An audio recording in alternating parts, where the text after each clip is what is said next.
Okay. Little, tiny bit of an earlier stream today.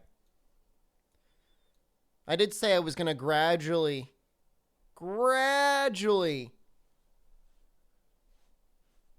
start earlier. We had a kind of a micro stream last night anyways, so...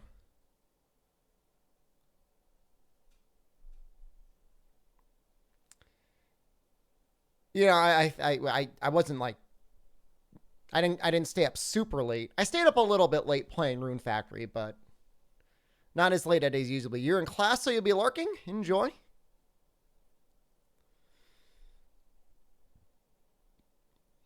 I think we are going to start with like a Jade Baroth or something. I need one more Elder Dragonbone or whatever it is, Dragonbone Relic, in order to get the Insecticutters. Bear will invade the Discord. I would love that. I would love nothing more than to see Bear. Let's look them up again. They don't get a lot of dragon, but they are... I think they still have enough blue sharpness and they have enough raw to be worth using. Love you, Dubs. How are you? Wow, internet is being incredibly slow. Bing is not doing it. Bing is unable to cope.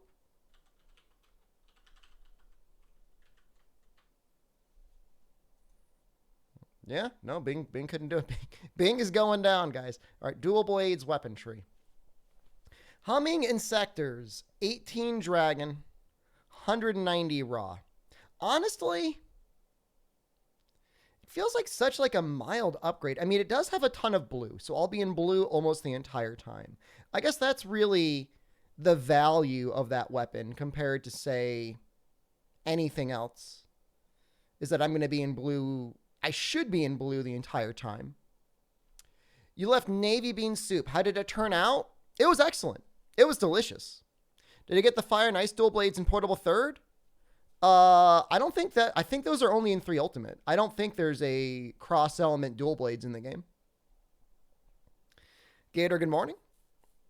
ZMTL, sharpness 1, reckless abandon 3, and freebie knight. That is ambitious. The skull helm will last you a while. Lysy, hello. Kinez is hello.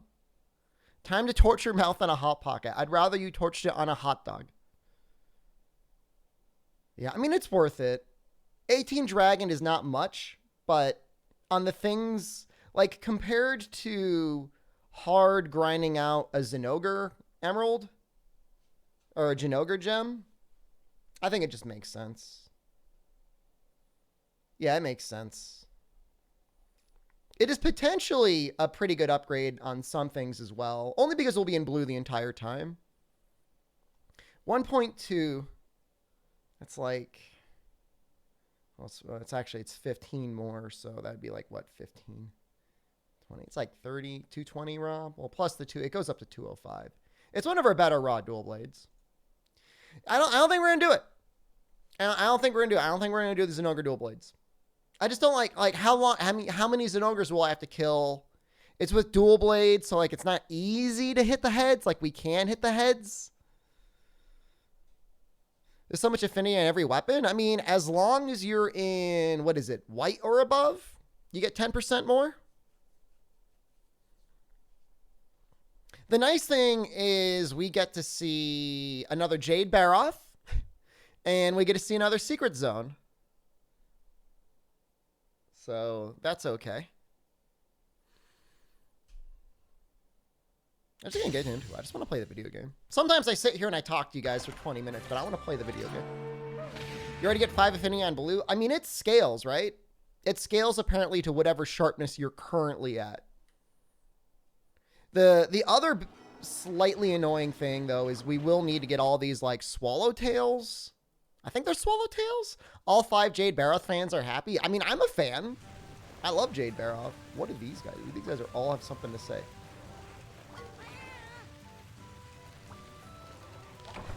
They're all giving me tickets. I didn't know they cared. Oh my god, these are so many tickets. Why are there so many tickets? What did I do? Why am I getting so many of those? Is that like a bug? How early is it for me? It is 11:30 a.m.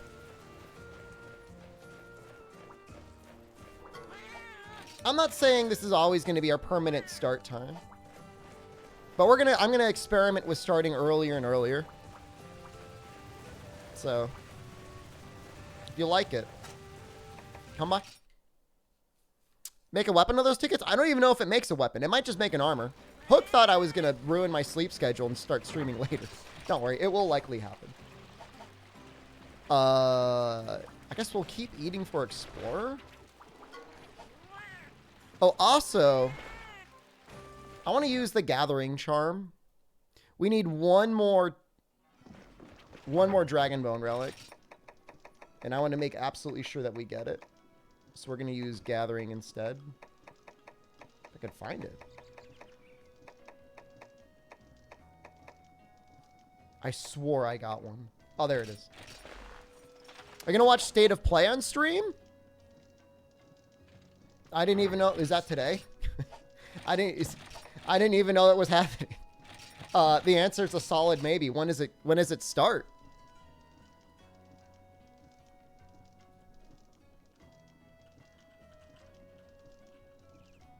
Depends when it starts.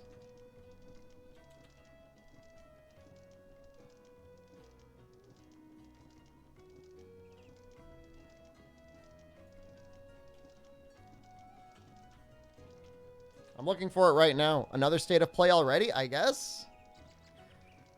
PlayStation State of Play event stream time.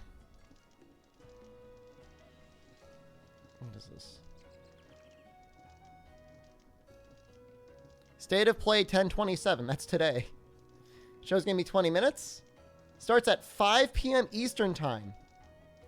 No, I can't stream it. Nope. I will not be streaming that. I'm sorry. Yeah, no. Sorry. I will not be here. I will be hanging out with Jen. Unfortunate. That's kind of a late time. Usually they start earlier than that.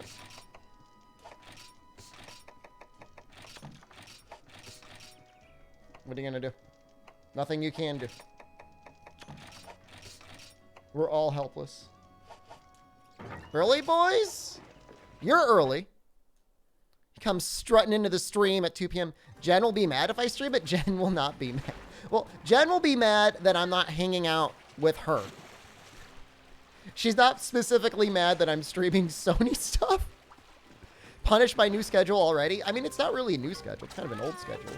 I usually take Wednesdays off. All right. Jade Baroth, if that's your real name. That's exactly, she's pissed. Actually, she's played a lot more on Microsoft consoles and Nintendo consoles than she has Sony consoles. So, that's fair. Oh, God, yes! We can just triple cart. We don't have to do anything. We're going to get killed by... Yes! Rewarded? Literally rewarded. Oh, my God. So lucky? What are the odds?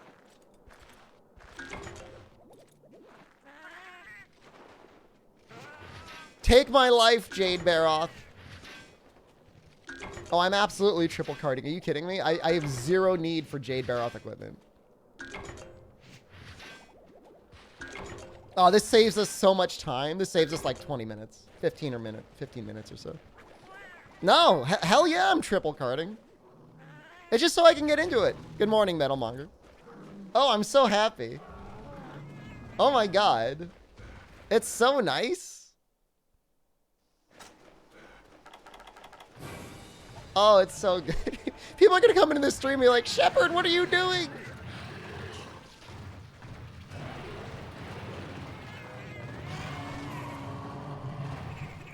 Make it entertaining for you? I'll make it entertaining for you by killing the monsters I need to kill. 2011, Shepard would be disgusted at me. 2011 Shepherd looked like that. Okay, so maybe I'm disgusted at him. You ever think about that? Huh? Dude, he's like not dealing any damage to me.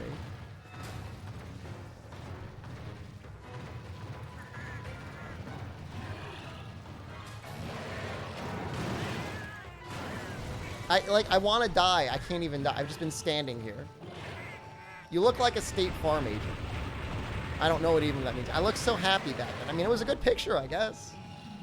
I'm trying to think where that picture would have been taken. I have no idea.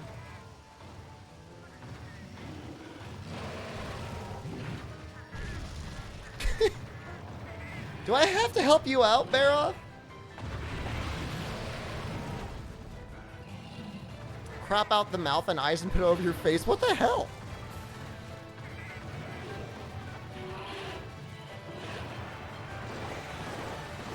This is actually insane. I just haven't moved.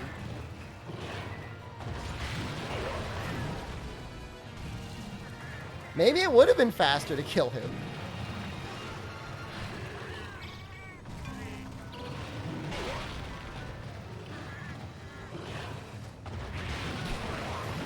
I'm helping him out now. I'm walking into the hits. I'm leaning in. Even the Benabra is missing.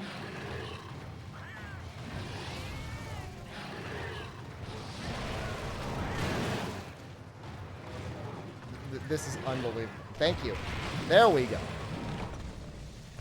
That's the first one.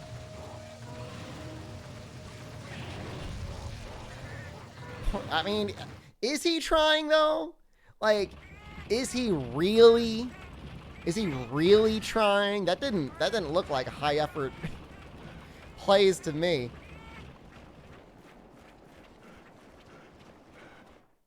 It genuinely might have been faster just to kill him, but whatever. Good morning, breadless boy. What, I don't even understand, like, is that, what is that? What is that? Is it just like a judgment on, like, a diet I have? Is that like an insult? Is it an observation? Is it a statement? So this is definitely not tri-tier Baroth. Come on, buddy. You can do it. There you go. You're trying to omit bread from your diet. Yeah, so why is that like a defining, what is that like a defining characteristic? You know? Like, your defining characteristic is how much ass you eat. What do I say? Good morning, ass eater Hassanderez. So if I am what I eat, then what am I? If I'm not eating bread.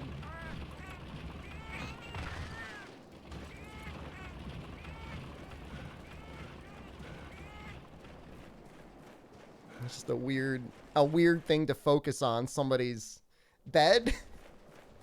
I mean, I'm a bed boy. Soy boy beanlet. I'm definitely a beanlet. I don't really eat much soy.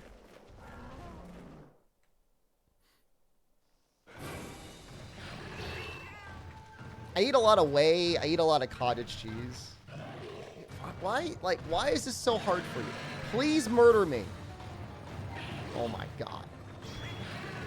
Why would you voluntarily not eat bread? Just metabolically, I get fat if I eat it. Please! It's crazy how little damage. Wonder how much carbs tofu has? Not much. Tofu is soy, by the way. I thought this attack did damage. I guess it's only the mud that does that. I guess the snow doesn't. That's new to me. He's got to be trolling. He has to be trolling. This is so bad. 100% people have carded inadvertently to Jade Baroth faster than I have carded, like, intentionally. There's tons of estrogen for all of your femininity needs. That's actually proven not to be true, but...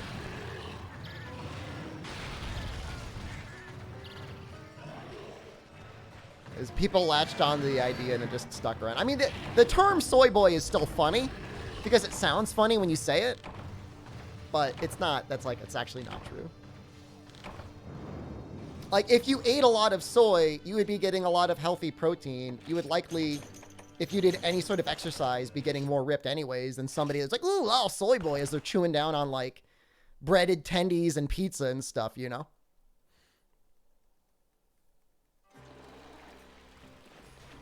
All right. Not that I'm personally attacking people that only eat pizza and tendies, but you know what I mean. And you would become a woman. It's just like I could have a debate right now. I could have an argument. I could try and explain something to you. Or I could just, like, file in my mind as an idiot and just, like, go along with my life, which I will probably do. That's just what I'll do. I'll just leave it right there. It's fine. Doesn't affect me at all. Now, should you eat, like, only soy? Probably not. I mean, you know, it's important to have a variety of micronutrients in your food. You know, can you get every amino acid your body needs from plant sources alone? Not really. Not easily. It's a lot of effort that most people that are vegetarian and vegan probably don't actually go through. But most people that eat an omnivorous diet don't really do it either, so... Moving new apartment Saturday. Oh, good for you. Congratulations. Are you happy with the job yet? I know you just got, like, hired to a new thing, didn't you? The sheer amount of acne people have from only tendies and pizza? I mean, it depends on the person. Some people get acne doing, like, literally nothing. Some people have to be careful. Some people are going to get it no matter what, you know? I mean, I don't want to overgeneralize too much. Haven't even started yet? Start on Monday? That's pretty, like, ballsy to go all in on getting an apartment before you've even started working. But, like, I respect it. That's cool. 3 more monster fluids. We can just get those from Giggies, right? We'll just do it that way. Why did I giggle when people get acne from doing literally nothing? I mean, it's not funny. It's cursed. It's just life. I mean, we all know people, right? We all went to school. Some people were super careful and they still had acne. It sucks. Some people still get acne later in their adult life. Like, it's just the way it is. It's not really funny. The same reason why you would laugh whenever you think of anything unfortunate. It's like a nervous tick, right? Golden Narga Kuga, hello. You missed the green Narga.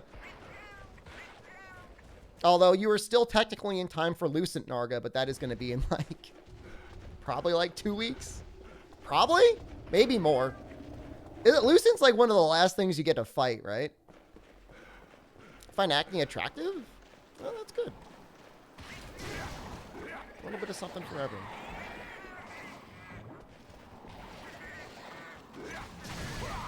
Actually, I don't know if this is the better place for Giggies, or if... You know that weird cave in the deserted island? Hey, get it out of the way early, right, small mage? Like, you know, not many people are dating in middle school, but come high school, you know, you got your clear skin then, that's fine.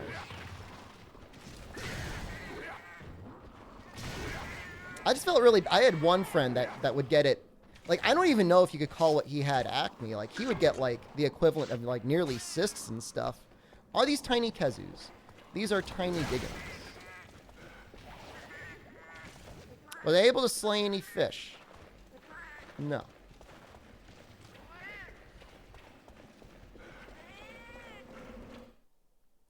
Man, these guys are not that great of a source of monster fluid. I'm starting to think maybe I should go into the kill 50 Banabra quest.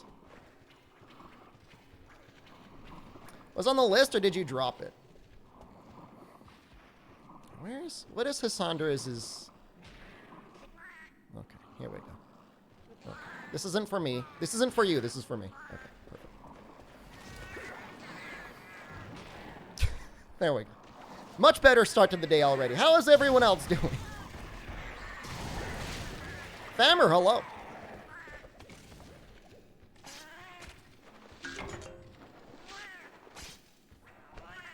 You're an acne in high school? Wasn't it? It's got some pretty bad side effects, doesn't it? Giganox is the one cousin you stand away from? I'd rather spend a whole weekend with Giganox than one afternoon with Kezu. That's all I'll say.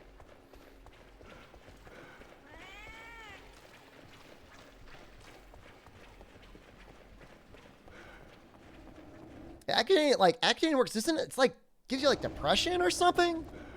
It's got some wild side effects. Like it's literally the personification of misery for beauty, right? It's a controlled form of vitamin A poisoning? That's insane. That's so scary. Am I scared of being filtered by low rank Kezu? Absolutely.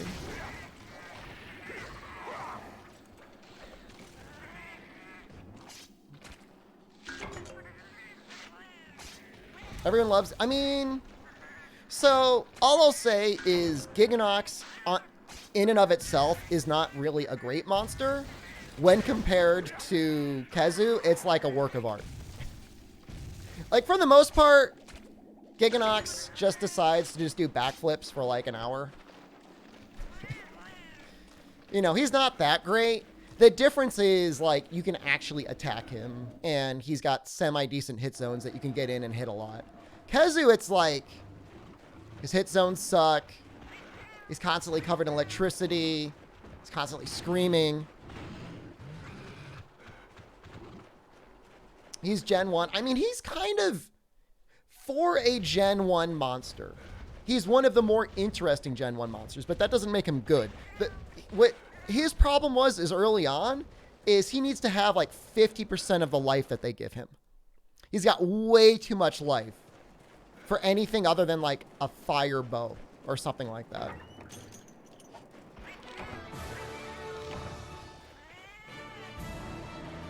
You know, is he funny to look at? Yeah. There's a lot of things, but...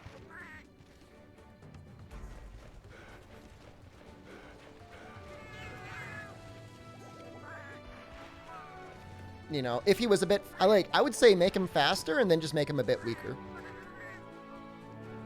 Spent 45 minutes on your first ever Kezu? It's just like... It's like... annoying. You know? That's all it is. Like, is it a challenge?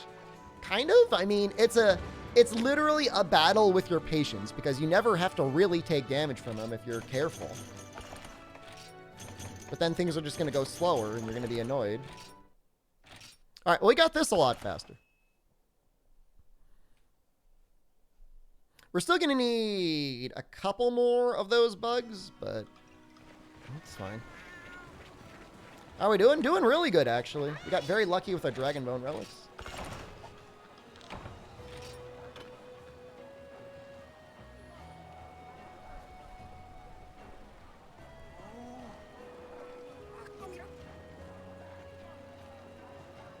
Okay, so rare scarabs we're going to have to get.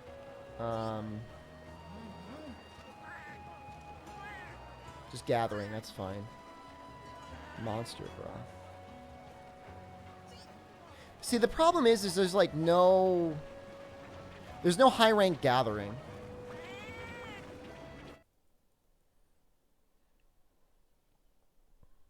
So I'm thinking of the other alternative ways of getting monster broth.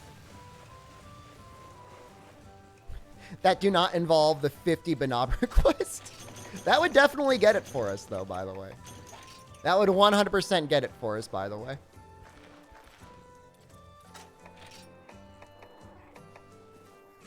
Okay, we're one away now. Gothmog, thank you. This might actually get us our rare beetles, too. I think there's a chance. That was a good timing there. That was really good. Is this going to be uploaded to YouTube? You watched me from Japan and was just about to go to bed. So, Jones, at the very least, what I've been doing is I have been putting together collections on Twitch. So I know the VODs kind of suck on Twitch. I might someday make another channel other than my main channel to upload the VODs to. But at the very least, everything should be saved there. Did that work? Wait, why doesn't that work? Does that work or no? Hold up. Why doesn't that work? That should work.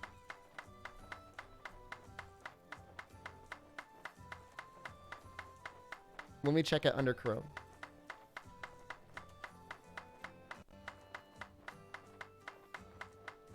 Oh, it does work. Okay, it works.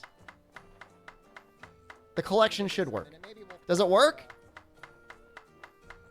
It just took a while to process. Kirasika, hello.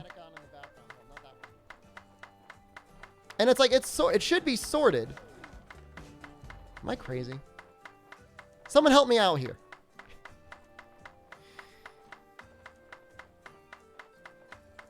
I want people to be able to see like the full collection.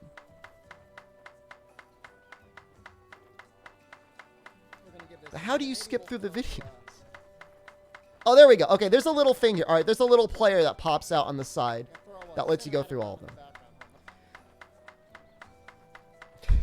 No, you have to watch the whole series from the beginning. Don't lose your spot. Okay, so at the very least, collections will be saved. If and when I ever get around to upload them to YouTube, possibly. But I would want to make a separate channel for that because I'm pretty sure it would annihilate my analytics under my main channel. Fuzzy Pine, doing all right? You weren't in class for long. That was like what, like 20 minutes? Oh, I must have caught you at the end of your class or something.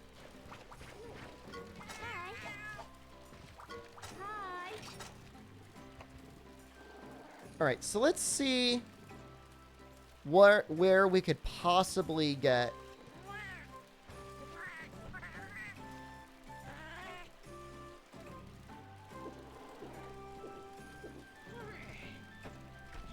these the breath. Good morning.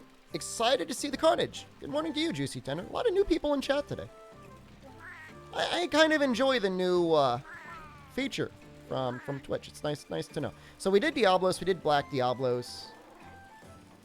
We do have a Glack Nactor. Did we finish Agnactor yesterday? I think we might have.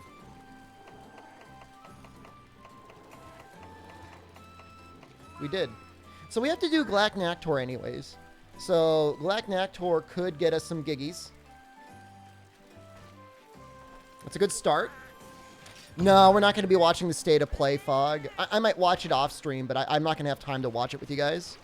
I did a ton of Agnactors. Well, we had to do one more. Wet dogs are great. Hello, good morning. Still morning. Do this. What State of Play? That's the Sony, kind of like the Sony Nintendo Direct. Usually not as good as a Nintendo Direct, but I mean, sometimes they got good stuff. I'm not... here, I'll say this much. I've got hopes for that. Oh, I gotta sneeze.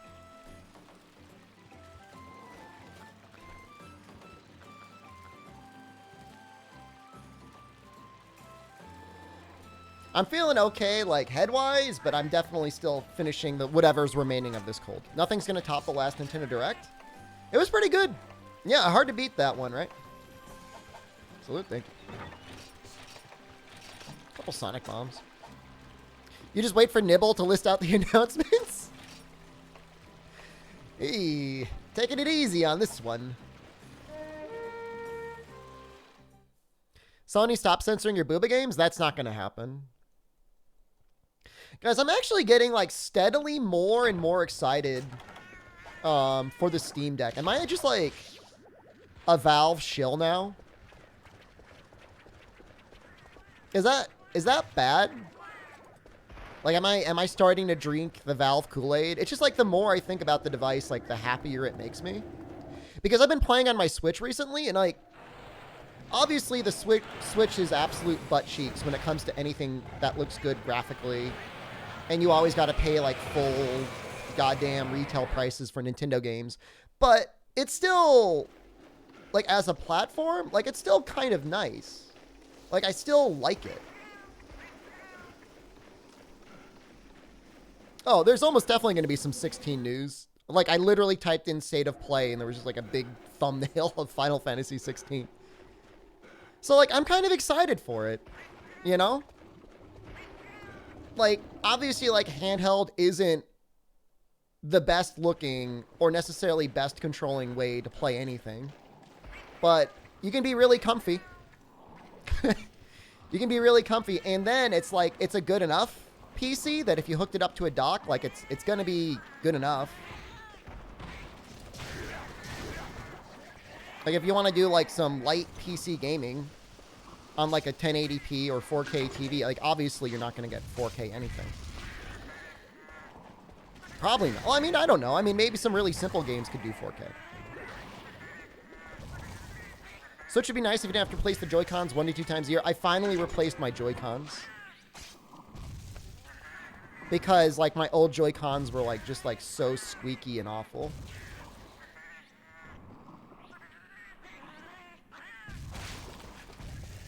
I mean, in a perfect world, Valve would still be complete ass cheeks. The issue is that you have to compare them relative to everything else, right? And relative to everything else, they're pretty amazing. And I think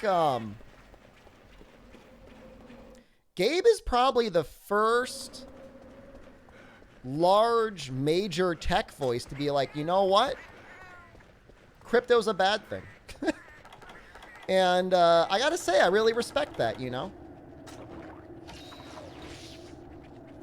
And it finally sheds some light. Like, Albino Donkey is always saying, like, how much he hates Tim Sweeney from Epic. And I always just laugh because it always seemed like such, like, a major irrational hatred. But you know what? Tim Sweeney's, like, a little scum sucker because, like, a couple weeks ago, he's like, we are not going to support NFTs. And then same day, Valve was like, we're getting rid of all the NFT games. He's like, don't worry, NFT games, you've got a home on Epic. Do you or chat know of any reliable laptop docking stations with DisplayPort that won't die on you after 24 hours? What is this?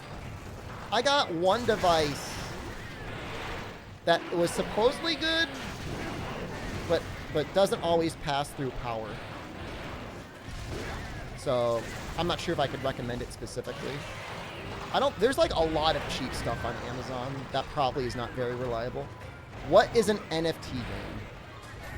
So there's a category of games out there now where, I mean, NFT or crypto game. I mean, you call it whatever you want. Probably crypto game makes more sense. Category of game where the concept is as you play, you are also generating cryptocurrency for the company, and then you could sell said cryptocurrency. Blanco's blockchain. So, full disclosure, around this time last year? Neo free from Epic Game Store is fine. Like, I get the free games from Epic. I don't blame anyone for doing that. Around this time last year, we did play a game called Blanco's Block Party, which very technically is a NFT-based game. I mean, I didn't know when I accepted the sponsorship that that's really what it was. I was just like, whatever, it's a dumb game. I'll play it for 2 hours. And I don't even know if it does any actual, like, mining or Bitcoining or anything. But there is a concept within the game of your little unique avatars being, you know, whatever, coded, locked in, whatever. I don't even know if it uses blockchain. I honestly don't.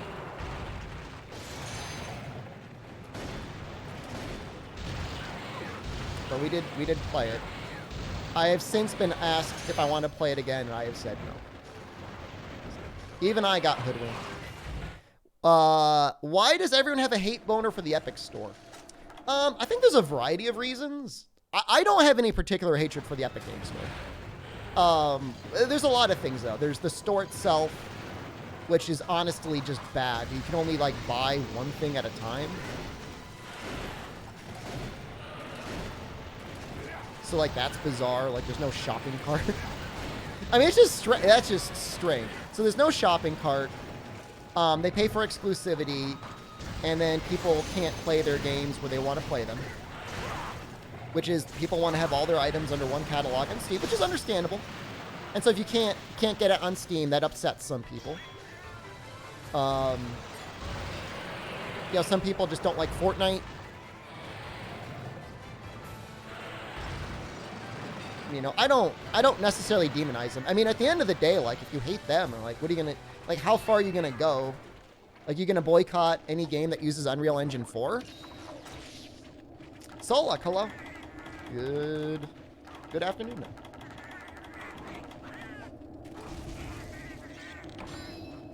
Still waiting for a lawsuit that allows Steam on console? Ooh. I think the first company that would consider allowing that would probably be Microsoft. Is there a way to install Steam Link on an Xbox One? I wouldn't be surprised if there was, actually. You don't hate Epic, you hate their practice around their launcher and their paid exclusivity. I mean, so it's like there's only a couple other like major like real marketplaces. Like Good Old Games is probably the only one I can think of that has like an actual consumer base. And that's because they have like one of the most absolute consumer friendly policies ever, right? Of like basically no DRM and stuff like that. And people just like knowing that their games are going to be playable without DRM and that, you know, they can download the games and have them forever on their PC. So, I mean, unless you're going to also do that, you have to add something else. And so Epic does like a push-pull strategy, which like I don't blame them for the strategy. I mean, they're a company, like they want to be a Steam. Like you got to make some moves, and they make the moves by giving away games for free, and then paying for exclusivity. So like on one hand, it's like kind of consumer neat in that like hooray, I got Neo 2 and Neo 1 for free. On the other hand, it's like I don't want to play Kingdom Hearts on the Epic Store, right? Green Man Gaming? Green Man Gaming is just a key retailer. They usually sell Steam keys. I mean, that's a whole nother topic, is the aftermarket key resellers.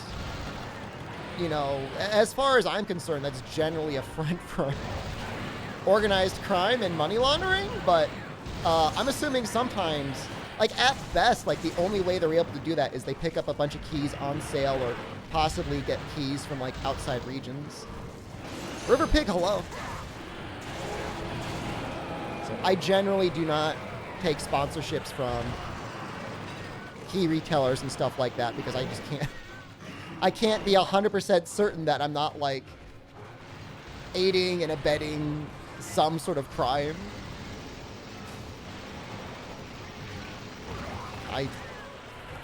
That camera angle did not help me. Should I launder my money through Epic or a key reseller then? I mean, at the end of the day, I mean, that's what, I mean, I don't know. I assume that's what cryptocurrency is for anyways. That's what I've always said. It's just you know, the hat sellers on the Valve marketplace wanted to cut out the middleman to launder their ill-gotten goods. Like, they were tired of swapping Bill's hats back and forth. So, like, you know what we'll do? We'll do some crypto stuff.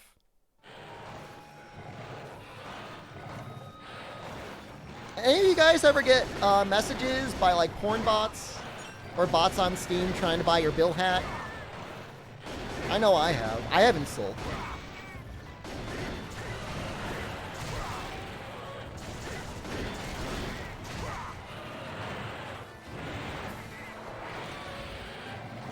I think the Apple EarPods. Oh, so do you not know the story, Mo? So, Jesus, what was it? Probably like 10 years ago. Valve started adding hats to Team Fortress 2. Team Fortress 2 was already a popular game. But it's, I mean, almost, I hate to say it, almost like proto NFTs in a way, in that they were scarce digital items, like actual scarce digital items. And so you had Bill's hat, which was given away to everyone that had like Left 4 Dead 2. And then you also had these EarPods, which was given to anyone who installed like a Steam Mac client. A porn hat? Pretty sure it was a porn hat. It was definitely not, oh, I mean, definitely not like I don't think it was the person who said they were.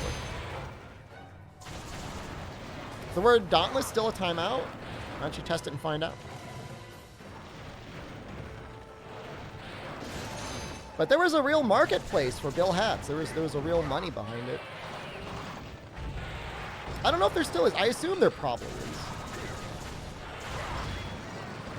But I guess that would be a good test case to see whether or not a person's NFT would ever be worth anything 10 years from now. Where are you? Where did you just go?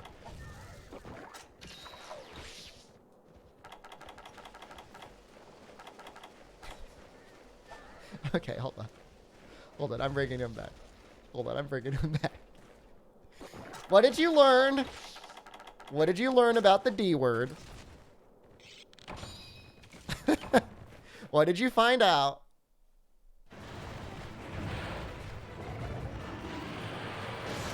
Why even time? Maybe it'll work this time.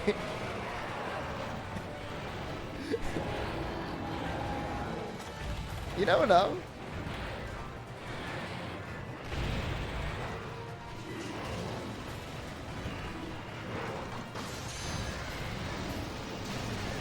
Is it even worth breaking these claws? I assume it probably is.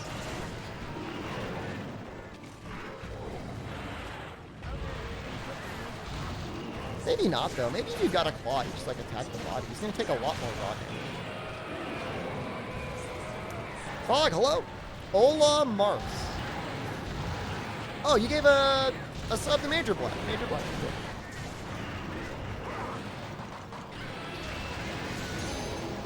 See, I'm excited about the Steam Deck. I think it's a really cool thing. I really hope it takes off in the sense that, like, consoles take off, and it just makes PC gaming that more popular worldwide. Like, I like console gaming, like, I really do. Like, there is something just satisfying knowing that for the most part, when you load up a game on a console, like, it's just gonna work. But at the same time, when PC gaming is going right, it's like, it really is the best way to play things. Am I gonna die because of this bag?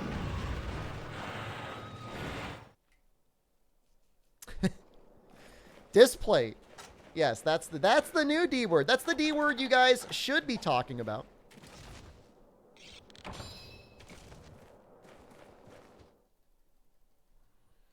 Nah, Major Black's not a coward, dude. He's not trying to get around the censorship. He's running headfirst into it. Yeah, I'm a bed boy.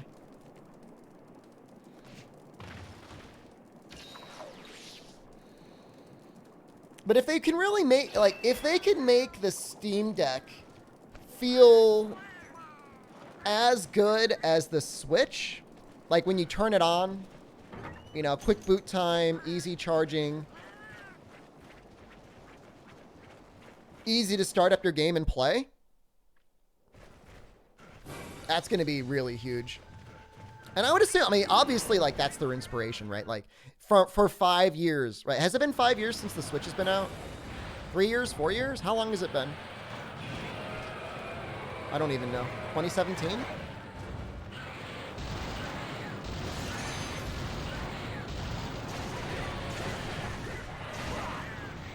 You trust Valve more than you trust Nintendo?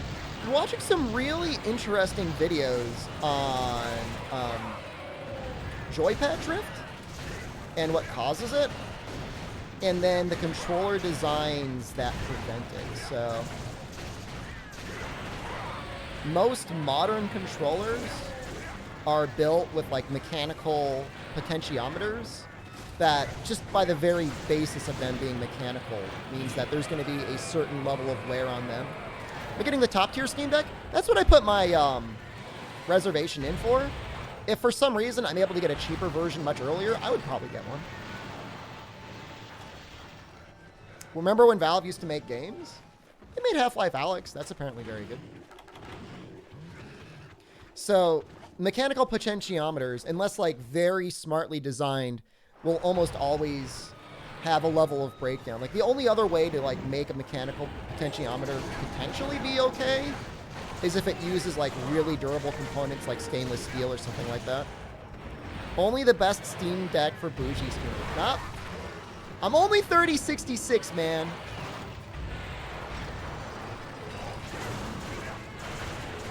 And I'm pre-ordering it like everybody else. You know, I'm not asking for my contacts to get me one. Maybe I should though. I think I could flex it. I don't think I would need a bigger YouTube presence. I don't think they care about streamers. It'll look amazing on the ironing board. Don't even joke with me, man. It'll probably go on an ironing board. In fact, I was looking at ironing boards this morning. I was thinking, I really do need another ironing board. All right, please. No, nobody, hold on, stop. I don't want to see any keks in chat, all right? But I got a question. Does anyone have any good recommendations on an ironing board? No memes. No memes. I need something that's like full height adjustable. No, stop laughing.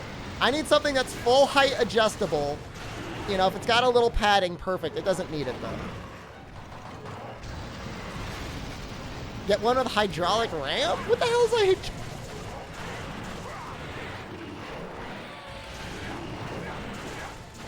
Just put it on the table? The ironing board is literally the perfect device. The perfect thing if you do a lot of things while standing up. It's literally perfect. Like, it's existed for years. Like, everybody's getting these standing desks. You don't really need one. You just need an ironing board. I mean, depending on what you do with your desk. You still might need a desk, but you can get a normal, cheap desk and then an ironing board, and then you're done.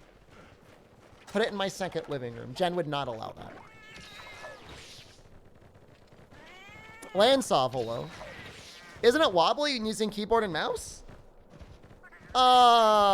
Maybe a little bit, but I mean, have you seen my aim on a good day? I mean, it's not, you know, I mean, it's like giving a toddler a shot of alcohol before putting them in a go-kart. Yeah, they're going to be wobbly, but they were going to be wobbly anyways. Do not give toddlers shots of alcohol, by the way. Do not do that. That's not what I'm saying.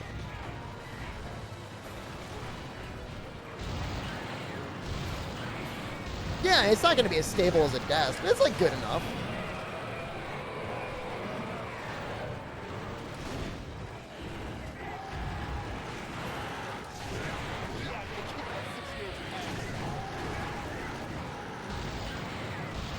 Two hearts from White Monopolies, congratulations. See you, Major Black. Have a good day. I mean, yeah, I mean, obviously, I mean, if you're a real, like, professional FPS streamer, you would not put your mouse and keyboard on an ironing board. But for, like, just casual desk work, it's fine.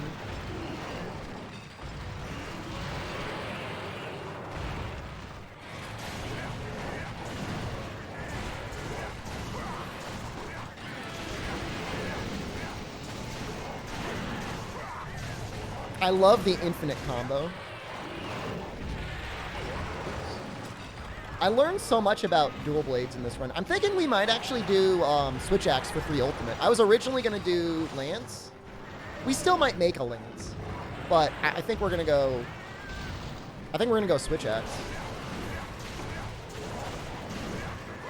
Because my idea is, like, I want to discover a play style that does not involve exclusively spamming up-down.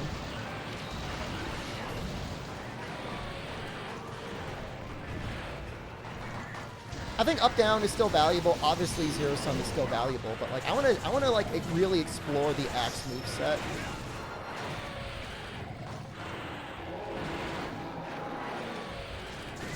Lance is so monotonous.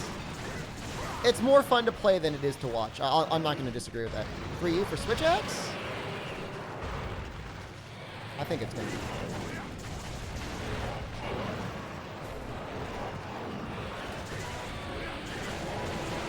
Switch Axe is your go-to for 3U? Really? What's your favorite all-purpose Switch Axe in 3U? The Bracadillo's Switch Axe does get power file, right?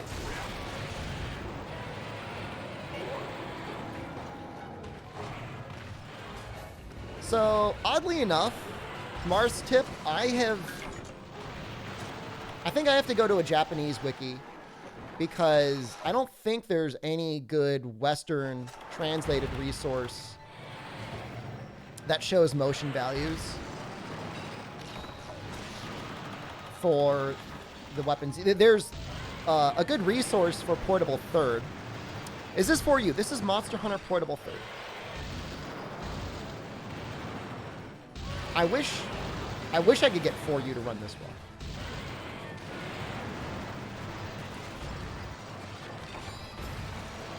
I mean, there's Japanese wikis you can go to. I mean, the chances that the motion values got dramatically changed between Portable Third and 3 Ultimate, fairly low. There's probably some differences. You just buy a frame for the standing desk? The thing is I want it to be portable. Because where the other ironing board is going to go over the treadmill.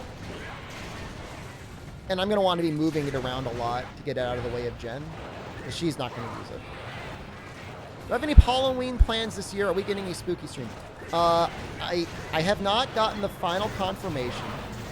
But my understanding is I have a charity Halloween stream, or charity stream this Friday.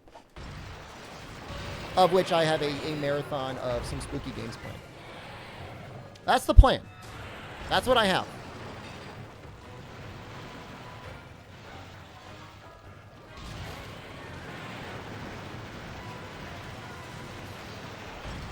As long as the tray table could, like, adjust up and down, Paladram, yeah. When you get a Steam Deck, can we expect the stream review thoughts on it? I will, because I have pre-ordered it so late, I will likely be the last person in the world receiving one. But assuming I'm able to somehow get it early, then yes, I would definitely show it off. Was the overhead axe mode chop disgustingly good in 3U? Yeah, I mean, I think it's... I don't even know how dramatically the motion values of Switch Axe have changed from Try. Will it be solo charity? Some games with other people, too. So, I'm going to be streaming solo, but... They're supposed... Like, it's going to be like a... It's like a group... charity thing. That's the reason why I was interested in it, in that, like, we're gonna be like, it's like a community effort. I thought that was kind of neat. So it's not just me doing it entirely on my own, from my understanding. It's gonna be a bunch of other streamers doing it as well. Mind you, I think I've got the coolest games.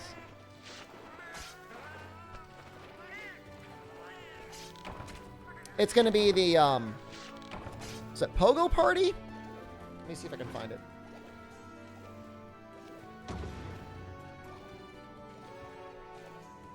It is not Pogo Party. Okay, hold on. What the hell am I playing this weekend? Hold on.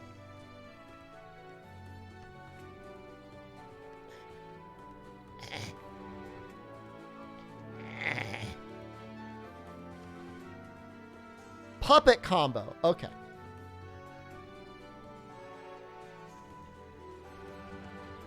So I'll show you.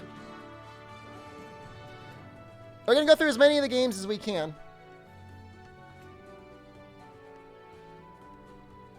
Not Pegging Party? I mean, I'm interested. Send me the invite, but...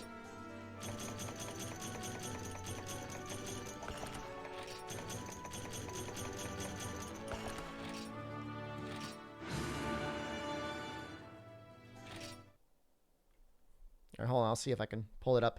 Be careful. Spooky things on screen, guys. Coming up.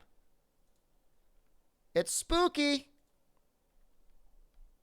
So this guy makes a whole bunch of like old kind of spooky, almost like PlayStation 1 era looking horror games. And we're going to go through a bunch of them. They're supposedly not incredibly long.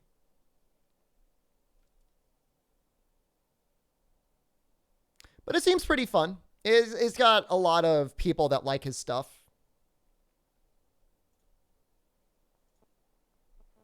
Like, this may not be the game we're going to play, but this is like, we'll just watch this trailer.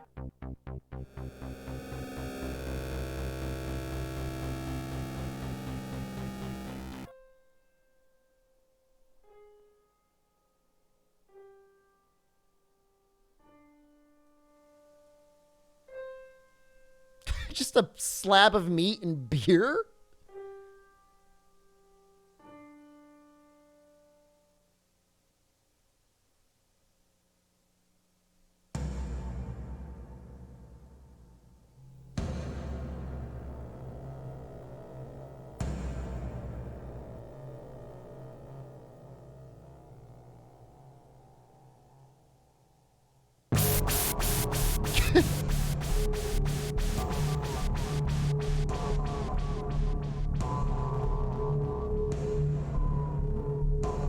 Oh, this is 100% absolutely Halloween inspired. I think this is one of his earlier games, maybe his first one.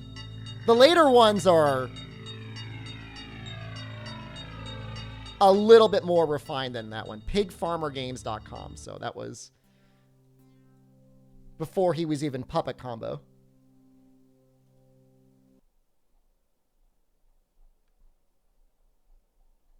So that's what we'll be playing. He's got a whole bunch of collections that we're going to be going through. So real spooky games. Some people are just doing like Bloodborne and stuff, which is like, it's fine. It's like, whatever. Play Dead by Daylight? I mean, I could, but like my thing is always like, I want to be a unique snowflake. Okay.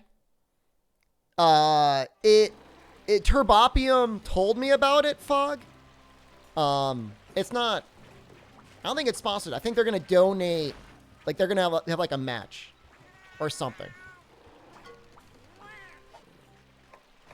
So Turbopium's definitely bringing it up. So it's kind of like, I think it's the same group that organized the D&D charity event. If you remember that from like a couple weeks ago. So yeah, I mean, I could just stream what everyone else is streaming.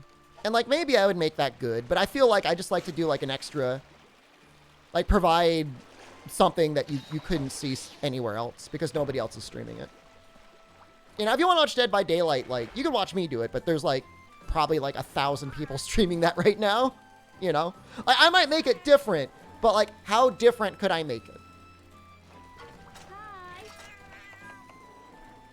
That's my general feeling on streaming, though. All right, we did Galactic Nectar. We need Tigrix. You like how my character takes a bath with the towel on? That's kind of how you're supposed to walk around in the Japanese onsen, though. Like, you could go around butt-ass naked, or you could have a little towel. You're actually not supposed to put the towel in the water, though. So that is actually not accurate. Tigrix takes... He actually takes OK Dragon.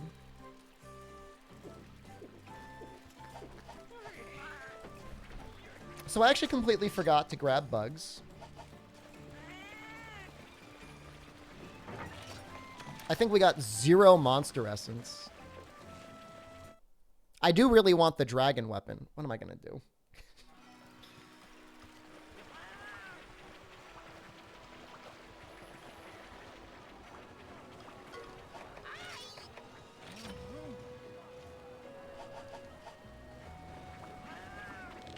She wears the towel on the chest. I mean, I don't know that we're ever going to see full-on nipples in a Monster Hunter game ever again. Just grind Alatreon. Sure. Has anyone seen the new Lightyear teaser trailer? What is that? This trailer? Danger Force? With Dick Twitler? Oh, Rick Twitler. Hold on.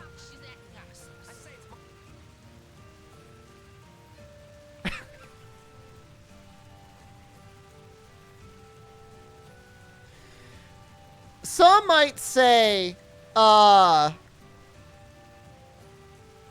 this is inspirational. I mean, if they can do it on Nickelodeon, why can't streamer do it? Right? That's what I want to know. Why pause here? You know why. We met the goal. Can I spread like that? I don't think I'm flexible enough. I don't think I could do it. Maybe with chat's help. Maybe if one of you pulled back one leg and somebody else pulled back another leg, I could do it. But I couldn't do it on my own. I would need something to hold on to as well. It would be a team effort to get me back that far. Have I tried? Every day. Every day after stream, I'm doing yoga like, can't let chat down when I try and get the whole reveal. Gotta make sure it's as glorious as possible.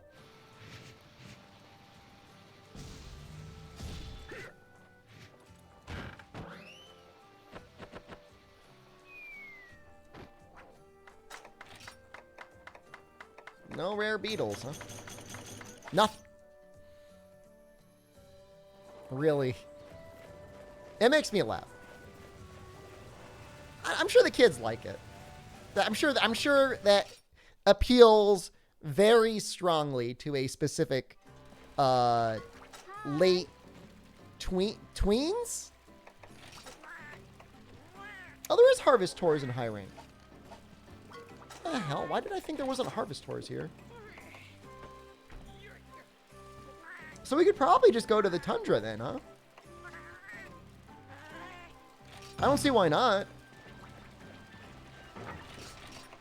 I mean, they should give Monster Essence, right? Or, yeah, is it Monster Essence?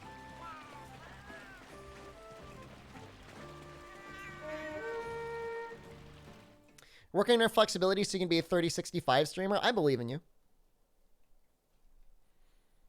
The depressing thing is the number of children that want to be content creators and, like, the odds. I mean, then again, like, kids want to grow up to be stuff all the time. Like, I guess probably a better chance to grow up and want to be a content creator than it is to want to grow up and be, like, an astronaut, right? That's not happening. This is not my gathering set. It does have gathering +1.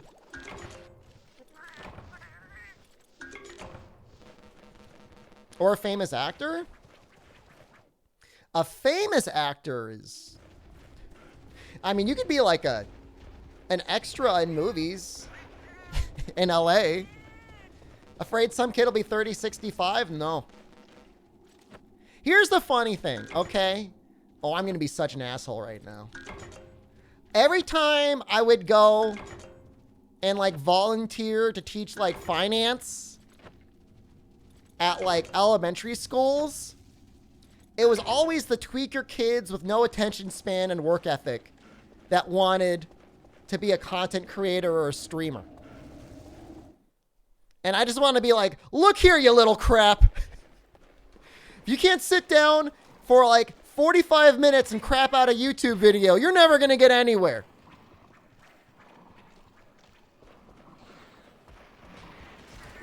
I never said it, but I did think it.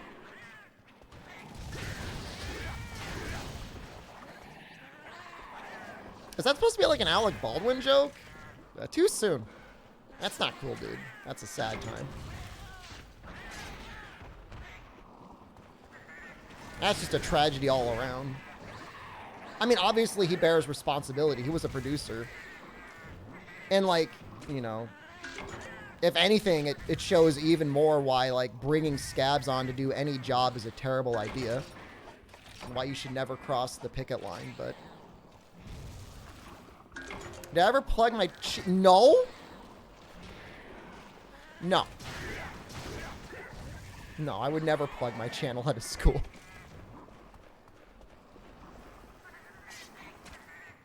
If I said anything, it was like, I have a friend that does content creation. I would never say it was myself. I wouldn't.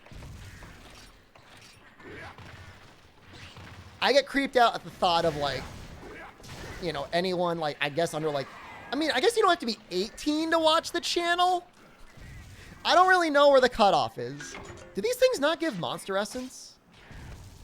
I'm assuming they don't.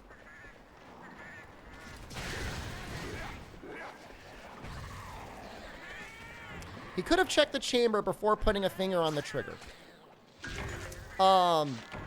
Yes, he could have. Or, you know, he could have assumed that the person that is paid not to bring a real gun with live ammunition onto the stage did not bring a real gun with live ammunition onto the stage, right? I mean, I agree with you. I mean, he is as responsible. I'll say this. I feel like he's more responsible as a producer than he is as an actor who pulled the trigger. Because ultimately, he's a producer. What happens on his set, you know, entirely relies on the decisions he makes. And he made the decision to bring in a bunch of scabs rather than, like, have trained professionals checking the guns. Never point a gun at somebody you don't want dead. Easy. Yeah, I mean, look, I mean, it's real easy to say that right now. But, you know, Hollywood goes 30 to 40 years at a time without anybody ever dying. I mean, the last time significant moment I remember somebody getting injured like that was it like Brandon Lee in The Crow? It's going out of the sky. It's like night. I mean, here's what I don't understand. Like, why do we not have the technology to make guns that fire and look like real guns that are not real guns? That's the most disturbing thing to me. Like, how does this technology not exist? The stunt woman for Resident Evil losing her arm? Ooh. I don't want to do that. Yeah, man, I mean, there's a lot of crappy things, you know? I mean, I remember a movie where a woman was supposed to, like, bang her head against a pane of glass, and it was not safety glass. And it broke, and she ended up, like, really horribly, like, injuring herself. Real guns are cheaper than fake guns? Yeah, I mean, that's what it comes down to, right? It comes down to a bunch of people trying to make cheap, crappy movies and not do it the right way because they don't want to treat their unionized staff well. And after cutting a lot of corners, people get hurt, you know? Is there a problem with bringing real guns on a set? Yes. Is there a problem bringing real bullets on a set? Absolutely. 100%. It should never happen, you know? There's a lot of problems that had to happen for that to exist in the way that it did. It's not just like one thing. It's not just like you can say you should never point a gun at somebody and pull the trigger. Yeah, yes, you should not ever point a gun at somebody and pull the trigger unless you want them to die. However, I guess they were doing that in Hollywood long enough. You know, I mean, you can imagine, like, you know, the cinematographer and the director want to get a shot of you pointing a gun at the camera and firing. Could it have been better directed? Could he have not shot at them, right? Yeah, I mean, there's a lot of responsibility all around, you know? But, you know, anyone out to demonize Alec Baldwin because he pointed a gun, you know, at or near the cinematographer and the director and firing, he bears the blame, but it's not all on him as the actor. It's more on him as the producer for, you know, allowing people to cross the picket line and have a bunch of untrained people, like, trying to handle weapons that could have real bullets. Oh, yeah. I mean, from now on, Craig, like, you know, I think there's going to be a huge shift in the industry. Absolutely. You know, I mean, you use freaking Adobe After Effects to make close to real life looking video guns. I mean, wasn't that whole rocket punch guy on YouTube, like, literally an amateur filmmaker, was creating realistic enough gunfire completely in After Effects, right? Yeah, I mean, and that's what it is, Toad, is like, I blame him more as, like, being a producer more so than as the actor, right? Has Armorer deleted her Facebook, Twitter, and TikTok following the event? Probably a good idea. Probably a good idea to get off of all of those things.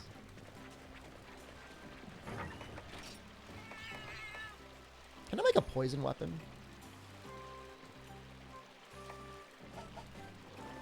I'm trying to think what gathering area is going to have the most bugs. Oh, I really don't want to do it. I mean, this will get us the essence, but at what cost? Oh.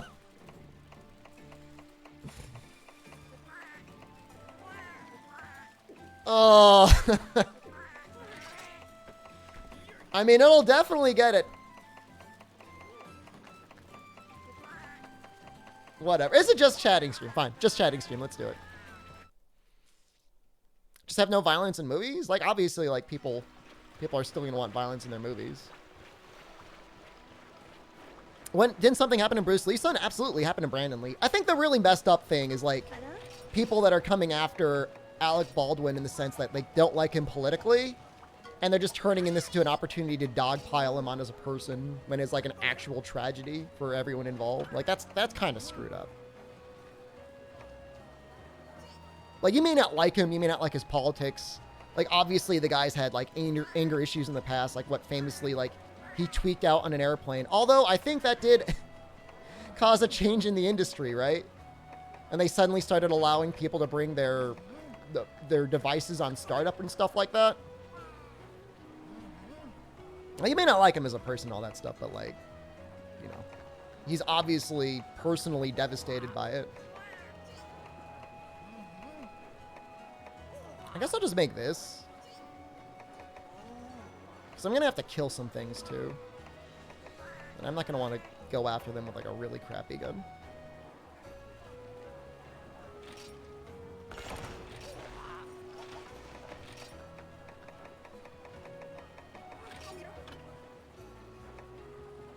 I guess I could use that, right? And then maybe add a silencer? Was the person who shot killed or just injured? He injured the director, and he killed, I think, the cinematographer.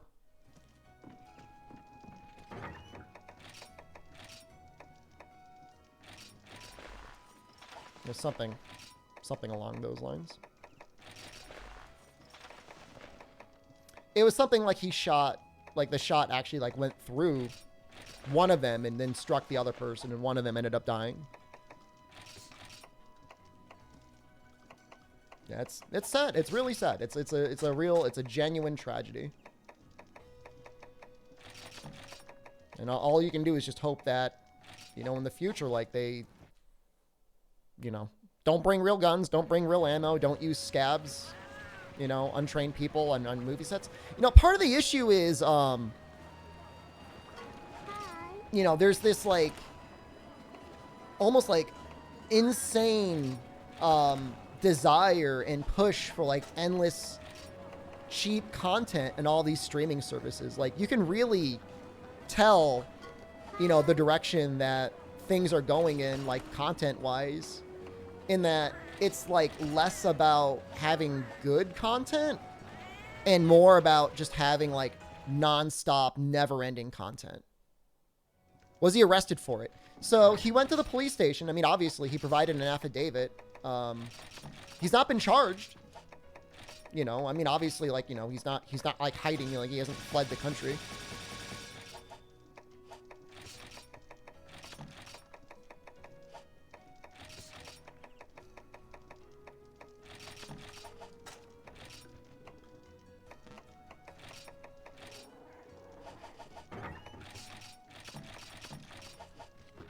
Okay, we almost have this. This is going to be horrible. This is why you watch indie Bollywood stuff? Yeah, I mean, you know, you see... You can tell a difference, right? So there's, like, 3 main categories of stuff out there now, right?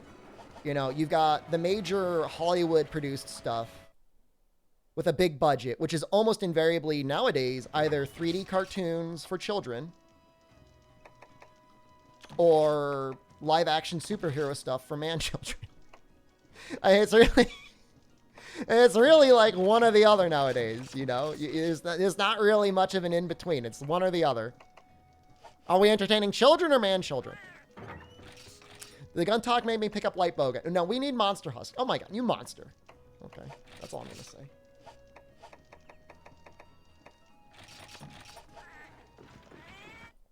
Anime, Bollywood, Hollywood from it. You see?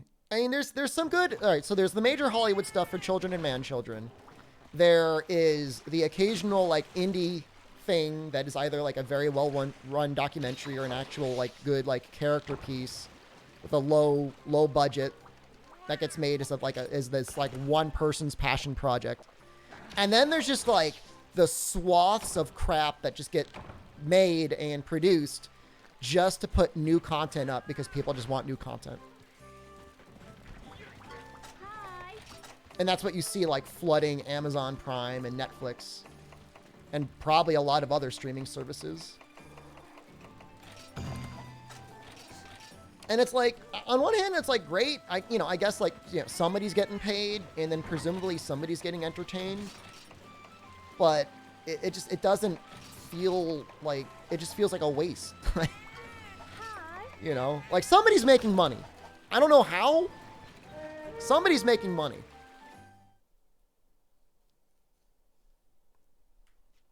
Because I don't know why they would do it otherwise. Here we go. It's monster essence time. It's greed. I don't know what it... I mean, presumably... Yeah, so here's what I observed. Netflix originally didn't have any of their own content. Everything they had to be licensed from another movie company or another TV company. And for a while, it was fine because that was all normally produced stuff with, like, actual budgets. But, as, like, word got out, more and more companies were like, oh, well, why don't we just get all that? Why don't we get those streaming dollars? So, either they started charging too much money or Netflix just didn't want to pay it. So then they started producing their own content. And it was good. Like, the first good round of Netflix stuff, people were like, oh, wow, Orange is the New Black is great. Arrested Development is all right. At least we got another season when we never thought we'd get one. Don't blow that up.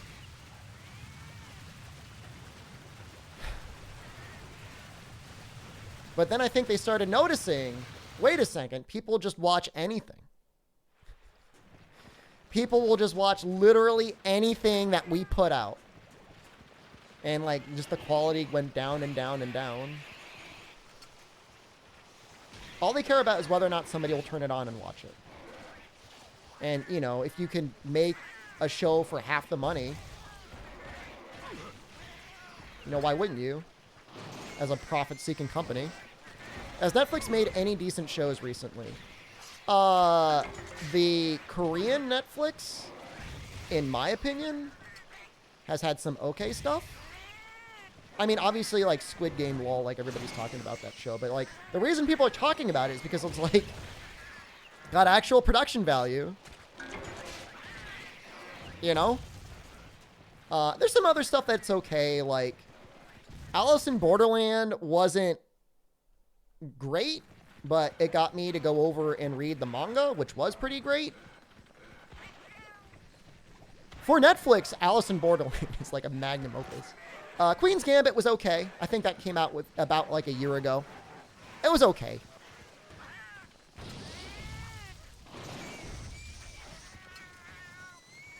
If you like chess at all. And that's what it feels like. It feels like they realize, like, we could put out one good thing. It's almost like they time it. They're like, just at the moment when somebody's about to cancel their Netflix subscription, we'll put one decently produced thing out so they can watch that. What's going on with cable television? I haven't had... I mean, I don't think I've ever honestly paid for cable my entire life. I assume it sucks. But I don't know. If you like sports, it's probably okay.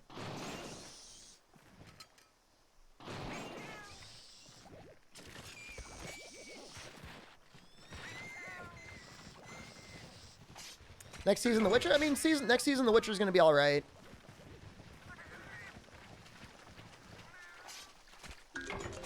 You know, again, one of those shows they make just so when people are just about to cancel their subscription, they're like, oh, I guess I'll stick around for Henry Cavill. I mean, it's got, I mean, look, if you just need some, like, really brainless, low-effort things to turn on, it's got, like, the Great British Baking Show. You know, the lowest stakes show in recorded human history. It's like a cooking show. But, I mean, I like it. Cowboy Bebop looks alright. I can imagine worse. I might actually use up all my...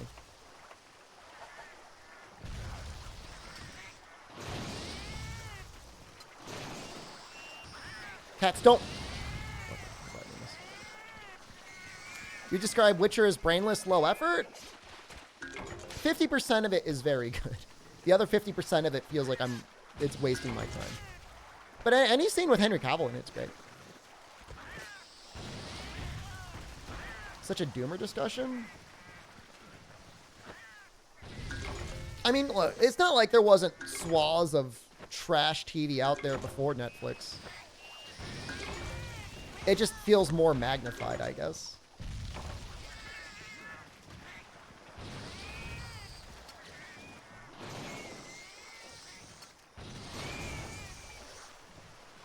I think Cavill does a great job as Geralt. I've got no complaints. Looks good. Acts good. Glad they're putting effort into Bebop, but if they're just remaking the show, why bother? I mean, it does look like it has some original scenarios, which is the proper way to do a remake. But... I mean, yeah, I mean, unless it's like a lot of original scenarios, it's kind of strange. But some people, you know, I mean, it's a good story. It was a good story in the anime, but some people won't watch anime. They're like, oh, wow, anime. I don't watch that.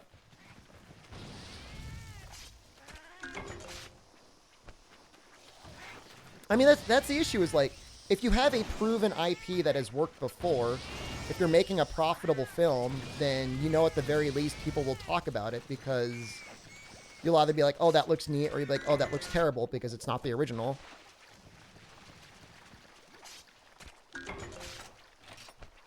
We've got 3. I only need 1 more broth.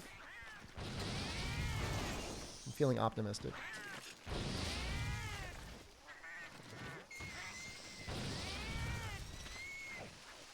I mean, there's definitely some scenes from the trailer for the Cowboy Bebop that make me a little interested in it. Like I'll give it a shot. First 2 Shrek movies were so good, but what? I mean, they're okay. What's that have to do with it?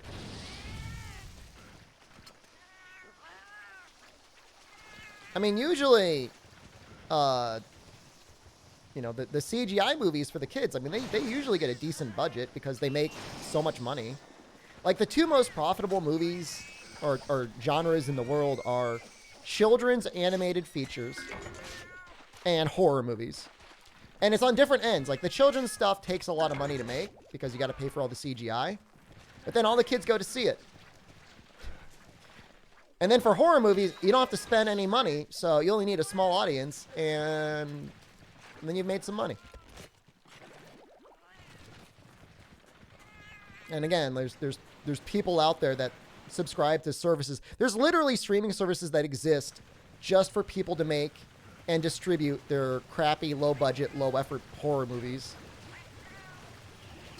And you just go out there with, like, a really sick idea.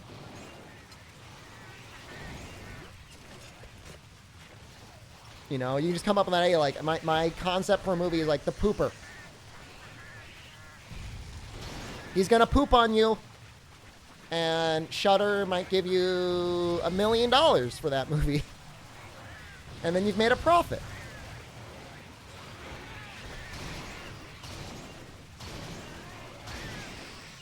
You know? And there'll be people out there that want to watch it. Let's think about The Human Centipede. I mean, people talk about that movie all the time. The pooper would be an exciting original idea compared to the current offering. I mean, maybe. I mean, I could probably write better dialogue in the pooper compared to Halloween Kills. In fact, I guarantee I could write a better movie in the pooper than Halloween Kills. The pineapple story? Yeah, so you can make an 1.5 hour long documentary of somebody like experiencing like traumatic flashbacks as they sweat and grunt on a toilet, and it would have a better emotional impact and like character development than Halloween Kills. Malignant was amazing. I watched the Red Letters Media review on it. It seemed different. Isn't it going to be a series, not a movie? The Pineapple? It's going to be a 4-part miniseries. A story about Chicho. I'd have an anthology. Would I recommend Halloween Kills? As interesting and optimistic and refreshing as Halloween 2018 was, Halloween Kills is the opposite. It's got no interesting characters, no actual plot development. Nothing interesting happens. The only thing that's good for is if you really like Michael Myers murdering people. He's pretty good at murdering people in that movie. So if you're just like, man, I gotta see some people get murdered tonight, Halloween Kills is alright. But you're gonna feel bad. You're gonna feel bad about everything else. It's actually going a lot faster than I thought it would.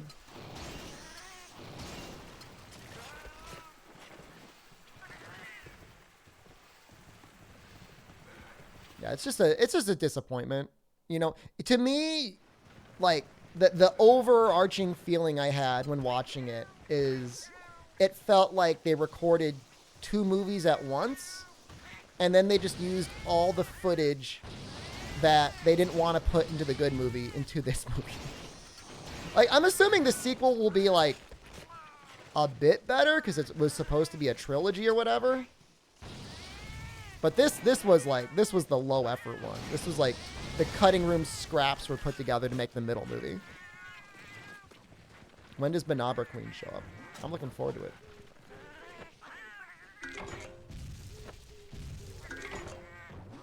We got a rare scarab in... Oh, hold on. Let's try and blow these guys up. We got a rare scarab in the tundra, right?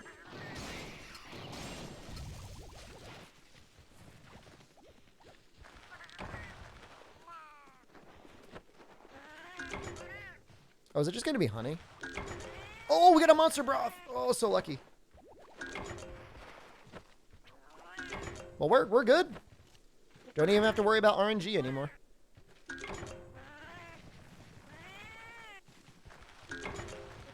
Got 2 monster broths. That's actually insane. Man, maybe it's just a much better chance to get monster broth when they eat the honey.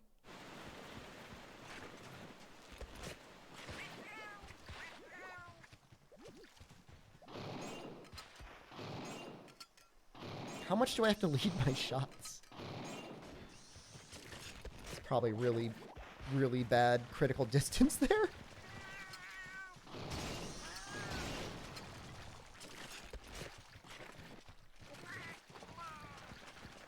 Yeah, so I don't know.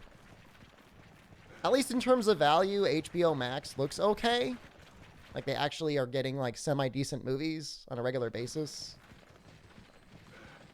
Netflix every month, it's just like a struggle of like, do I want to cancel this or not? It's not doing much for me. The thing is, I've got so many people on my plan. I'm like the sugar daddy of Netflix. Main guy for this game was also the main guy for GU. So Ichinose directed Monster Hunter Portable 3rd. He went on to direct Monster Hunter Generations and then Monster Hunter Rise.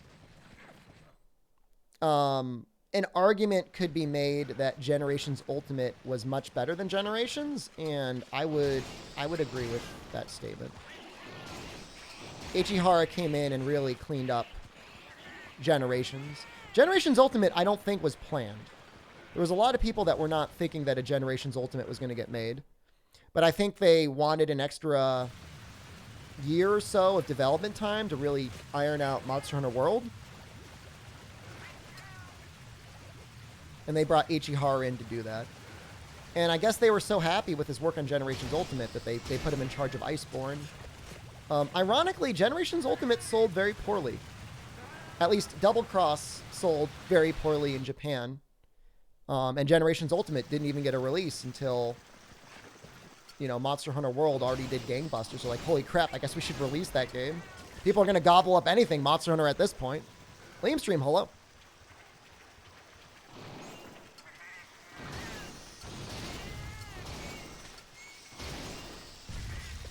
Takuda? I mean, Takuda's always, like, brought in on, like, the big projects, right? Oh, he's absolutely in Monster Hunter 6. You kidding me? Or whatever. Monster Hunter World. I prefer to call it Monster Hunter World, too. I feel like that's the most accurate description. But yeah, Takuda always produces good results. Rise could be the worst monster game ever made, and you would put 100 hours into it just so you did Generations. I mean, I put 500 hours into it. I mean, that's pretty good for, like, any video game. Is it great? It's pretty bad compared to Monster Hunter World. But compared to any other video game, it's still pretty good. Monster Hunter Galaxy are in banned? I agree with that. Monster Hunter World 6, World 2, Nightfall Edition. I'm into it.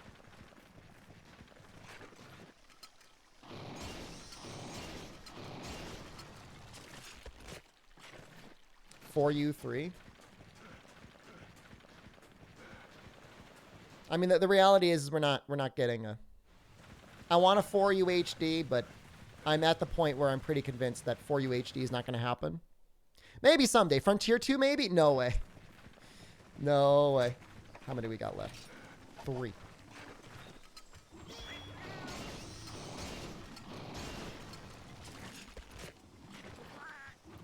Achi, what's up? Oh, you came in at the perfect time. We're just about to finish this god-awful quest. But we're getting a very important weapon upgrade. You search Monster Hunter Directors, and you got Paul W.S. Anderson as the main hit. How far do you think you got to go through the Google results before I show up Kinez's? Almost ran out of ammo? Nope.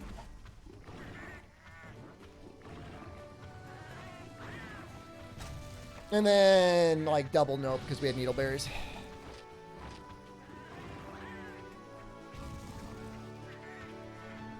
Can't wait for Captain to do for you what you want to do yourself. Yep. You thought I would only play dual blades. I don't have any poison dual blades, and I don't want to make any. And this quest is literally just to make dragon dual blades, so.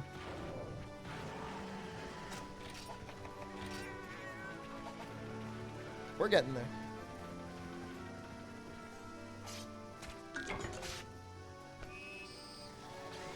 I think we just might need one more rare scarab or something, but we can get that pretty quickly. I mean, we have all elements now except for thunder. There's very few things that we're going to be fighting where we're not going to have a appropriate dual blade. And even then, Dragon covers so much. I mean, Dragon's just a bit weaker against Tigrex than Thunder. Wow, we actually did not get any monster broth. You guys were busy, huh? Jeez.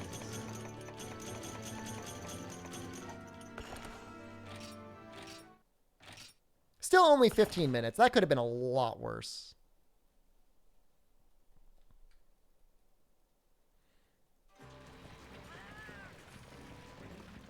All right, like I said, if it's one more rare scarab, like, we should get it in, like, a minute, because we just got to run to the tundra, and we've got the gathering for that, so. Well, they gathered a lot. I guess we might get one from here. I don't know. That is a possibility. May as well check, I guess.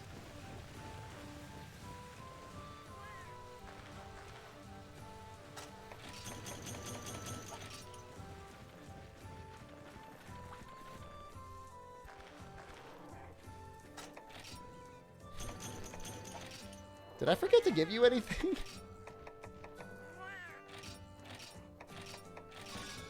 That was pretty sad.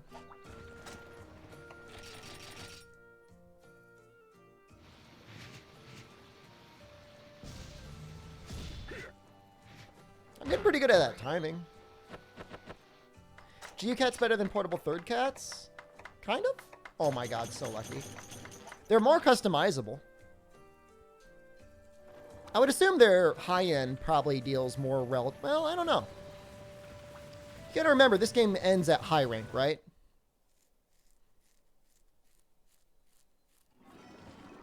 Show mod folder? You'd love that, wouldn't you? Disgusting.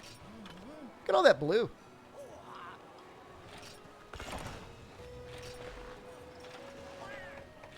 Seriously?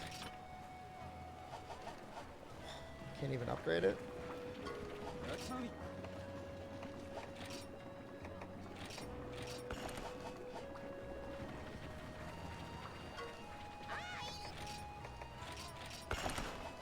That feels bad. Why do people rage quit on you in ranked? Oh, playing Melty Blood? Are you beating them? And do they just quit after the first round? Maybe sandbag them a little bit. Let them think that they're going to get ahead. And then catch them up in the final round.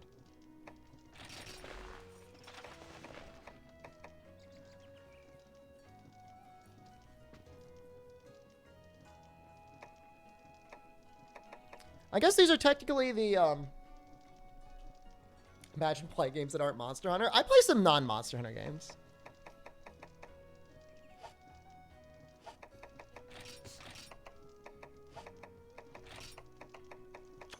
I've been playing Rune Factory 4, and that's just a real treat of a game. Really satisfies like any sort of like power grind fantasy you might have. You just like you're leveling up constantly. And the game has so many mechanics to level up as well. Name the last monster game you played in the past hour and 37 minutes.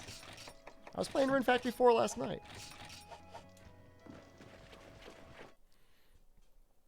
You get levels for walking, you get levels for sleeping, you get levels for taking a bath. How powerful my turnips? I leveled up my turnips a little bit, but I think the first thing I really leveled up was corn and then cabbage, and now I'm working on leveling up apples. Strawberries are maxed too. I think I'm gonna go into like a heavy apple strawberry season. It works out really well. Hi. It's just a very low effort thing to farm.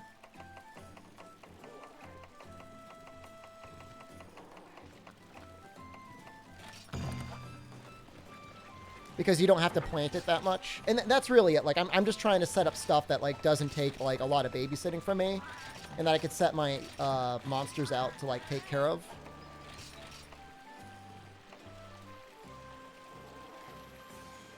What the hell is that? I am not the most toxic streamer. What the hell? Just honey.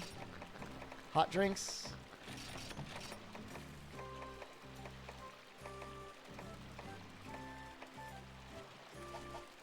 Which if I just did any time I sit up, how do you not get tired standing for 3 hours at a time? Wouldn't your legs start burning? I'm very powerful. No, my legs don't hurt at all. Sometimes my feet hurt a little bit, but my legs are never an issue. You get used to it.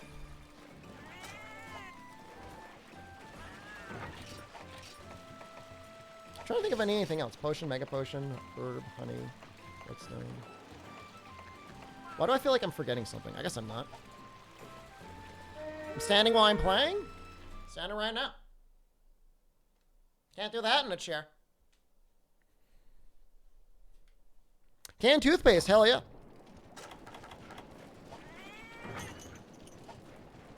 I don't know that it's like, I've been talking about it, like, I don't know that it's necessarily better than sitting. but it's at least as good. Why do I play like this? I got into the habit of standing because I had a treadmill set up here for a while. And I would walk while streaming. And that was fine. I lost a good amount of weight doing that. So I got used to standing. But like, I want to use these VODs sometimes. And there'd be like a little bit of background noise from the treadmill. So I stopped walking.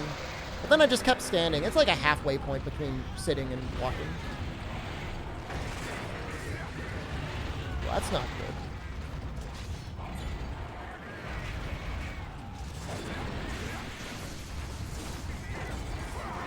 It's easier to stand in a good position than sit in a good position. Yeah. I mean, obviously, like, standing for a really long time is going to have the same problems as sitting for a long time if you're not really moving up your position at all. But it's a little bit easier to shift your weight and stuff like that.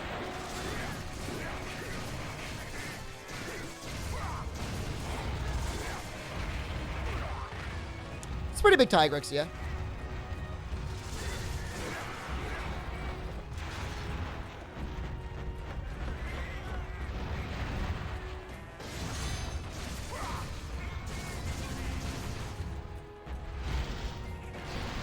It's a little annoying if you have to do like a lot of like keyboard and mouse work. And obviously when it comes to like, if I've got like a sponsored stream for like a first person shooter, my aiming is like a little bit compromised. But my aiming is compromised on a good day anyways, so. We're also not like Battle Royale first person shooter streamers, so it's fine.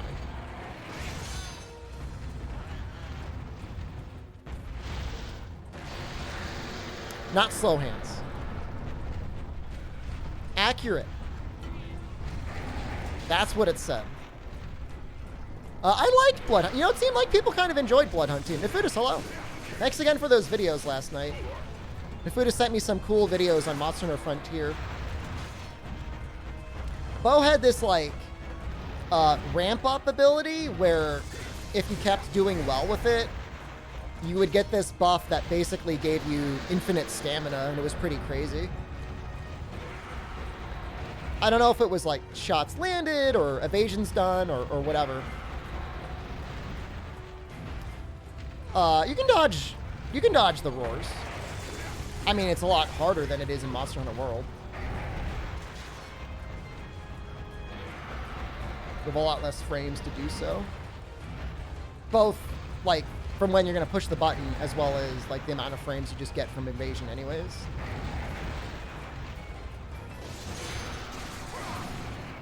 Like, I could 50% of the time evade Nargacuga's roar.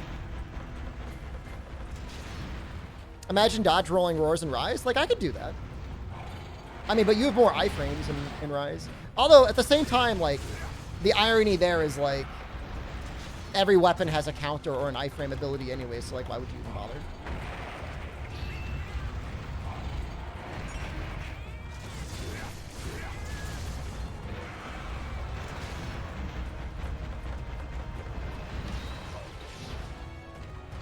So, like, any weapon can use it. It's just that bow... I mean, bow obviously also would super benefit from something like that, right?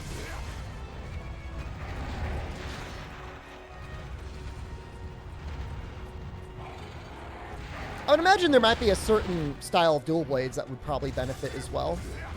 But I think I like that one style of dual blades that drained your health. That was pretty amazing.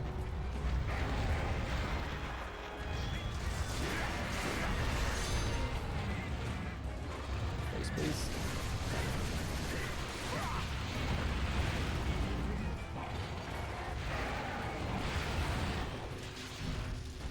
Headwind, can you just, Okay, hold on. Okay, never mind.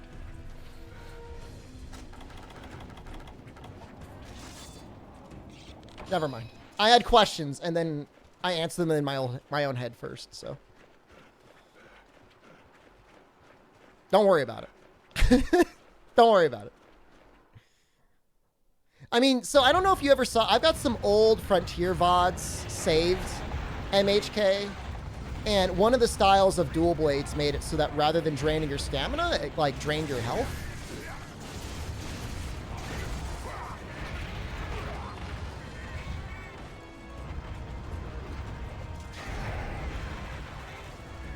I mean, I'm not...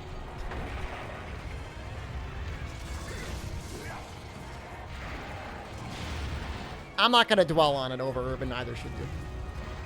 Drain health? I mean, just don't get hit.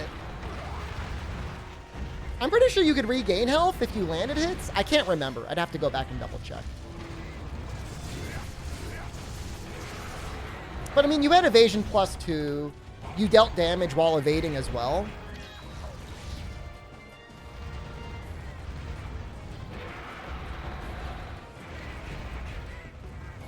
DeSantis, hello. Good afternoon.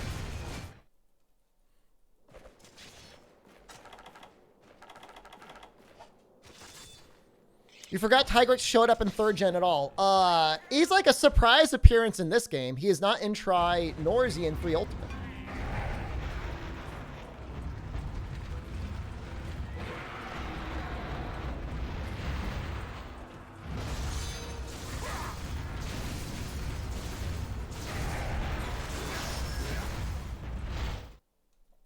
Oops.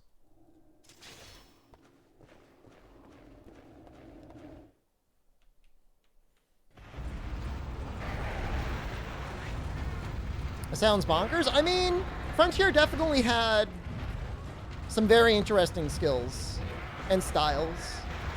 One style allowed you to sprint with your weapons out, which...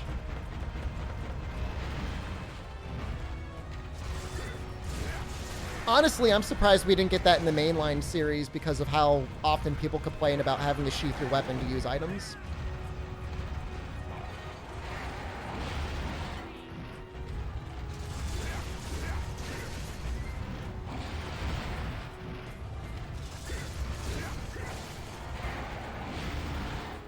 You know, he feels a lot easier to fight in 2nd gen than he does in 3rd gen than 2nd gen.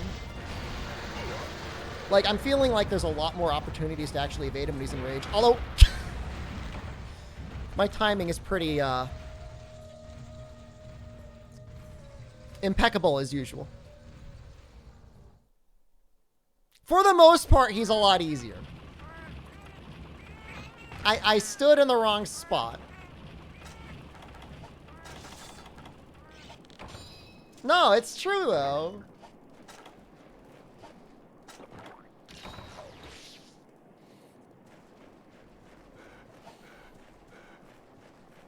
He's so easy. It's just like I have like a curse. Whenever I talk about it, like I just get immediately punished.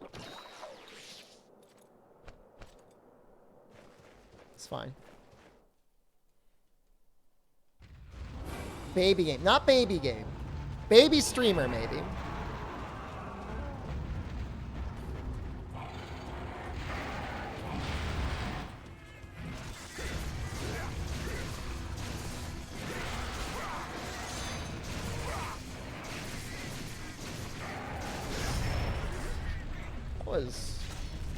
Thank you. That was okay. I'll take that. You know, when he's in rage, like, yeah, you could actually fight him. Never put yourself between a monster and a wall? I mean, I don't run away from him. He should run away from me. I don't know what happened. A series of unfortunate events happened.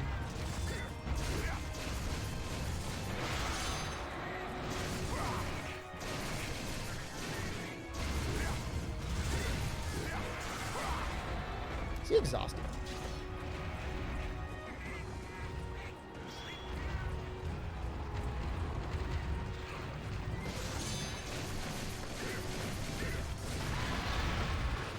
Thank you, Bullflanker.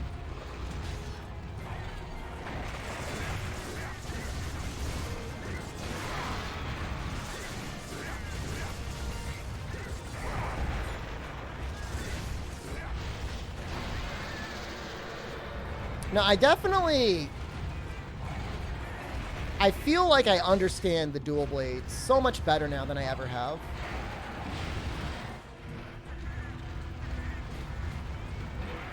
You know, I really don't need speed sharpening on this set.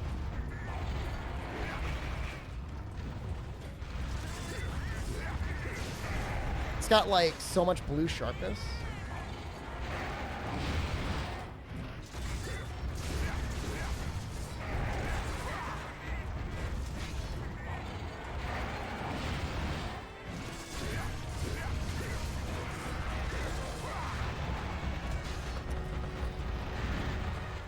Use dual blades and Rise?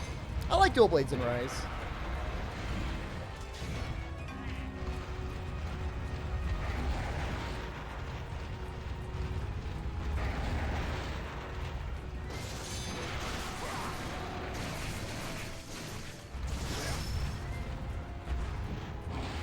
Oh, shoot. I was like one pip of stamina away from getting out of there. All right, this is a little terrifying. All right, he's not in rage anymore. Oh, very lucky.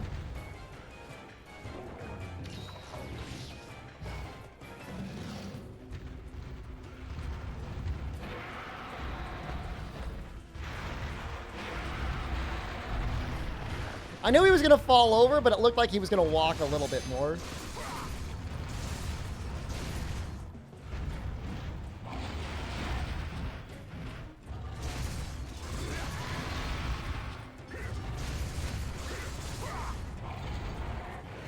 Cowarded? I was scared. I agree. I'll admit it.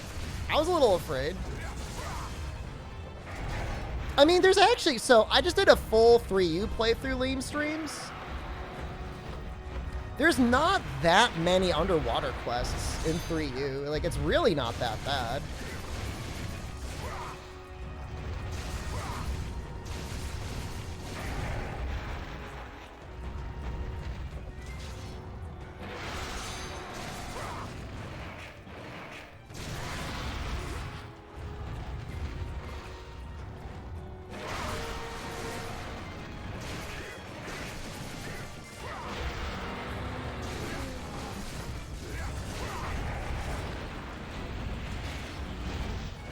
Maybe you were bad when you played it? No, I mean, look, I really dislike trying to do any evasion underwater in 3 Ultimate. It feels awful.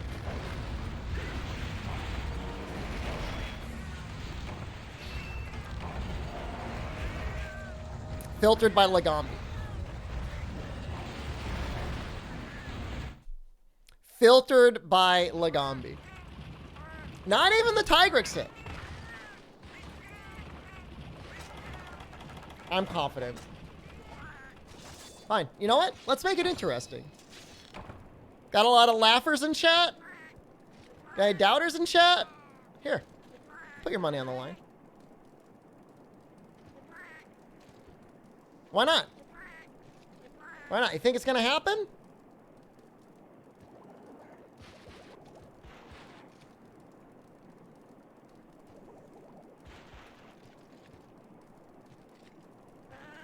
There you go. I gotta go pee anyways. So enjoy that.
How's the prediction going? Oh, most people are believers. Oh, that makes me nervous. I wish there was more doubters. That makes me nervous.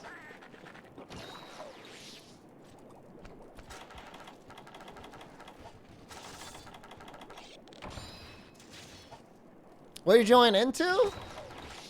It's the Delay Llama, man. There, you doubted? Thank you. Just go to YouTube and look for, type in Skrillex Delay Llama. I forgot the Psycho Serum. Oh, I knew I forgot. You always believe in me? I always believe in you. Thank you. I will use the bathroom thrice as fast as other streamers you watch.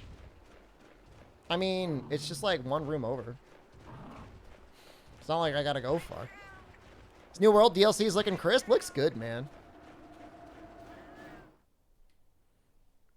Your nuts are in doubt just in case. It's very possible. You never know. Where did he go? We're gonna time out, guys.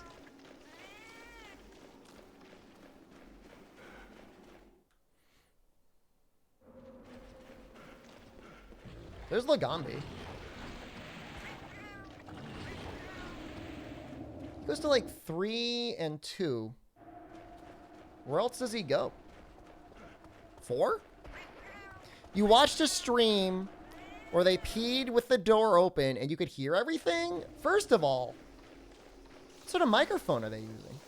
Second of all, gross? Like, is that not like TOS?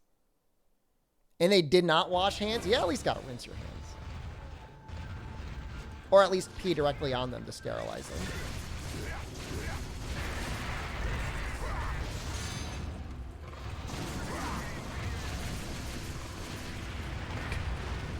Was it worth it?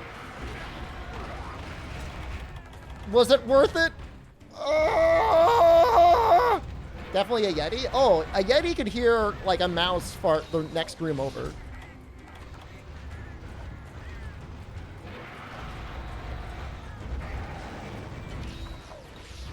They're higher ranked than me?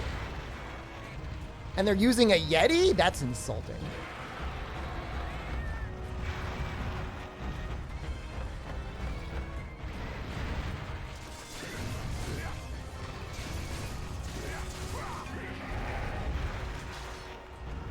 Was there somebody else in the room getting peed on? That really helps dampen the noise, by the way. If I played Soul Sacrifice, I have streamed it before.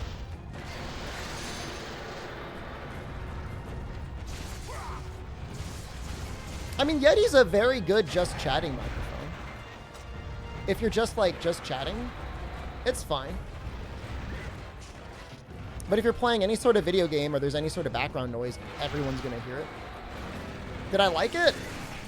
Not really that much more than Monster Hunter. Not more than Tokeden.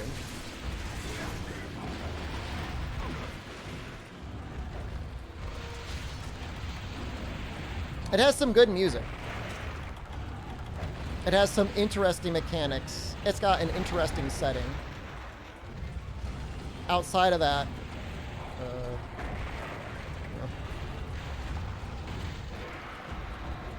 I'm just gonna dip out for a second.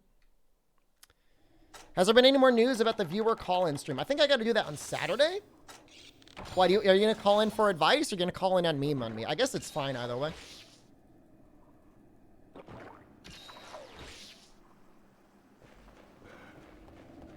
Kamodova, hello. What's up? We're 2 carts in. It's getting spooky.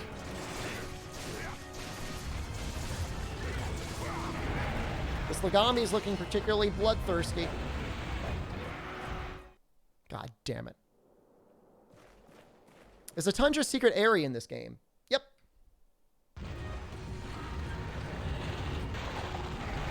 I think you mean area, like the area that branches off of 1, right? You'd be too shy? You could always write in your questions. Oh, God.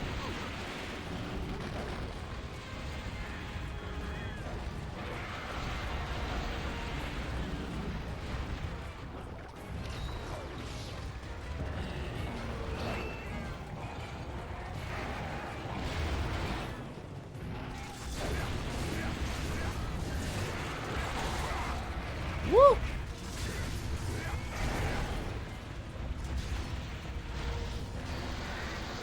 Alright, I'm not going to be a coward. We're going to face him head on. Even while he's enraged. I might wait for him to do his double lunge, though. And I'm going to heed the advice of not getting in between him and a wall.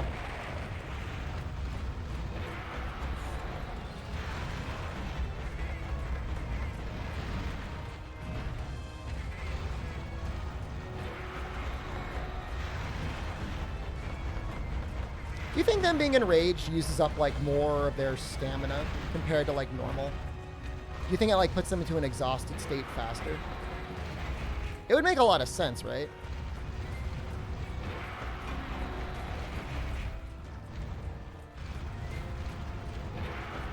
I'm waiting for him to do his like ice attack.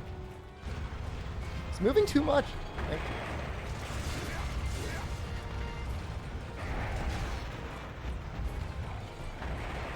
Get in there. I just hit him. Right now he's in the zone. What do you want me to do? Dodge the icicle balls? I mean, that's a reasonable request.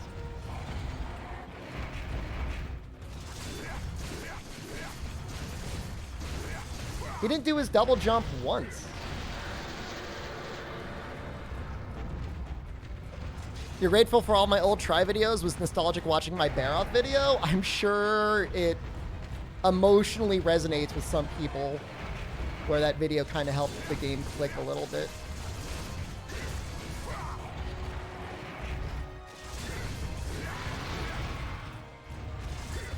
How does the game calculate exhaustion? I'm assuming they just have like a certain amount of stamina.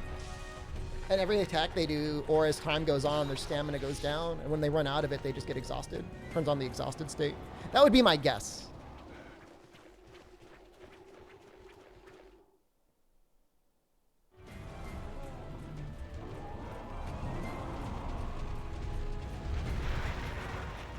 There's a task for Monster Hunter Try?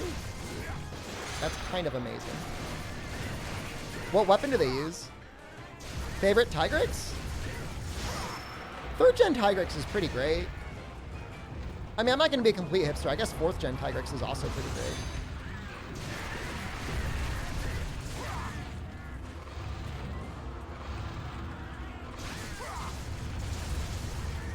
Oh, I hit nothing. Oh, that's cool. Now he's enraged again. Greatsword for the Tess? They must land like every strong charge.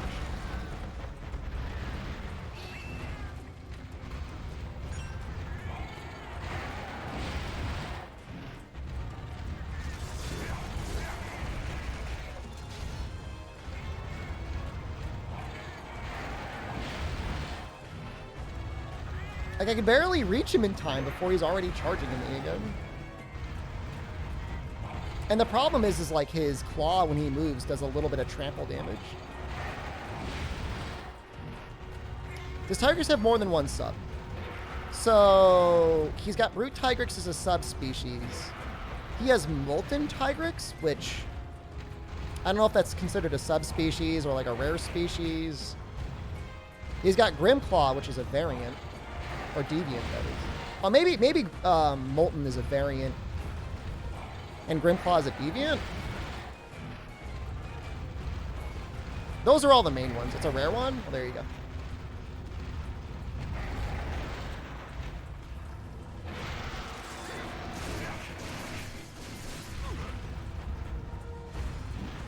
I've always found the distinctions to be kind of silly.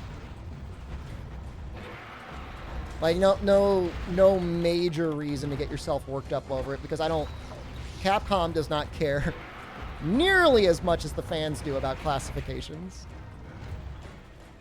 A Tigrex with a gun is just easy mode. They do feel very arbitrary. I mean, some of them, sometimes they make sense, like why they might be a sub versus a rare species.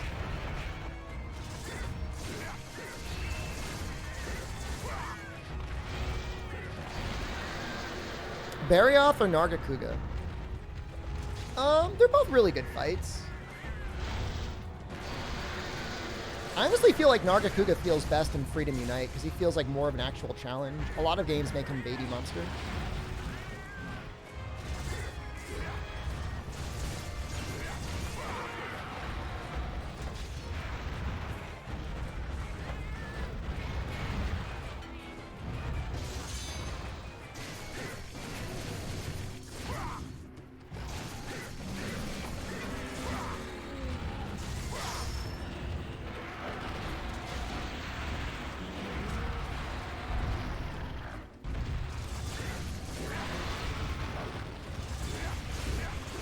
actually did not know he could get flinched while he was on the ground like that.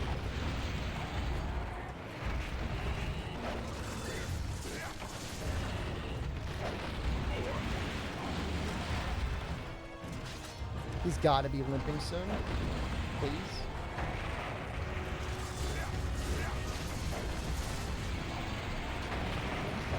What?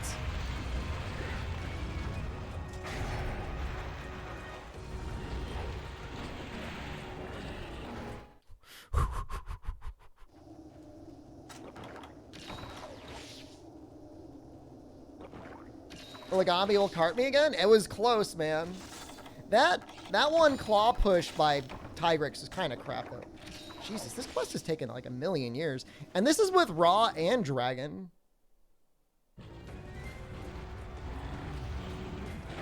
Time to screw the doubters? Absolutely.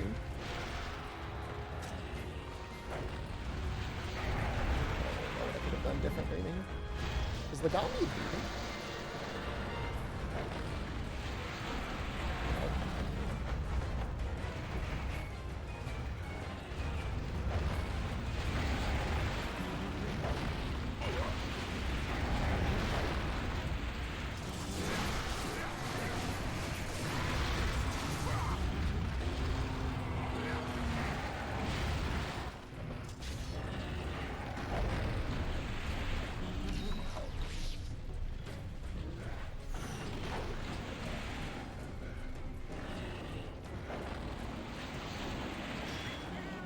I guess he must be going this way. Sorry you haven't been around? It's okay. I've been meaning to make a video on your mod, by the way. I've been meaning to make a lot of videos, and I've made none of them. Dwarven Man, hello. How are you?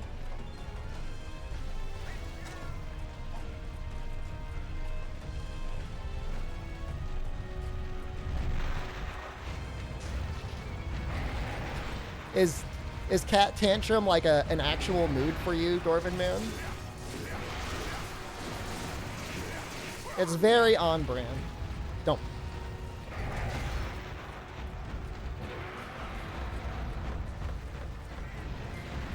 Have you been around for when I've showed pictures of teenage Shepard? Valen, hello. Has it been that long?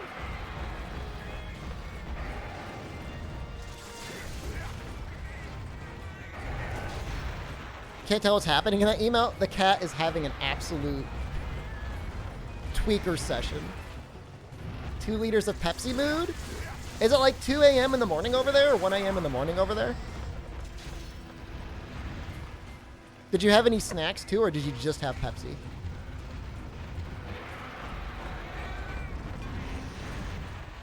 It's a cool run, isn't it, Fire Cannon?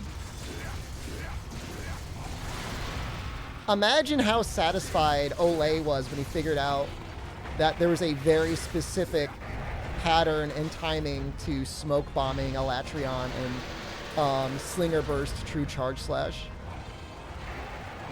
He must have been so happy.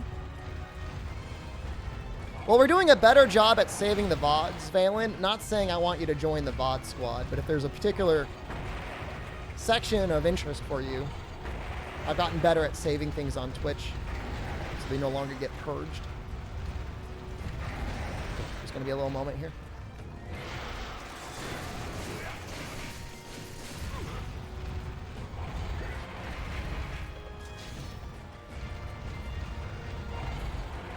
I mean, it's the sort of thing where, like, when you have like a fixed mindset of like, I'm going to do TA runs only, or I'm going to do arena runs only, or I'm going to do freestyle runs only, giving yourself a little bit of flexibility if you could do something really entertaining to watch.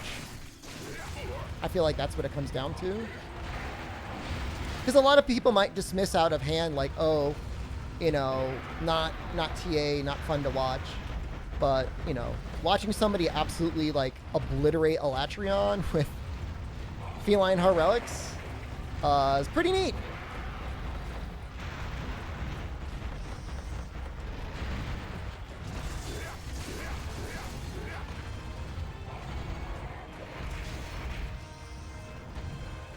Sheath and run with dual blades? What do you want me to do? This isn't Monster Hunter World or Monster Hunter Rise with like fast run. I don't have dash juice.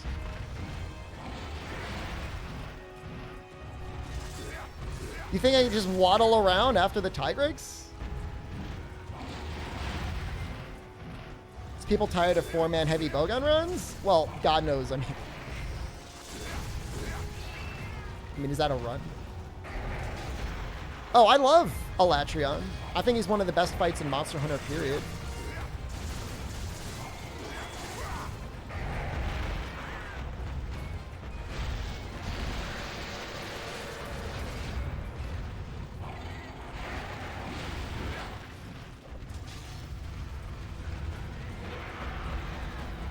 I mean, if I had a counter, I'd be countering through a lot of his run, a lot of his attacks, but we don't have that.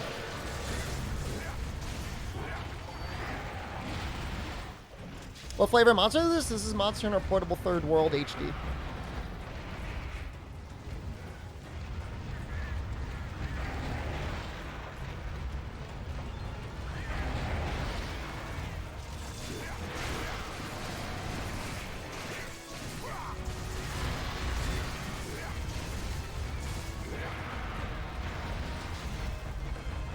I mean, just the fear of the insta-charge. You know, I can't... I'd love to hit the head.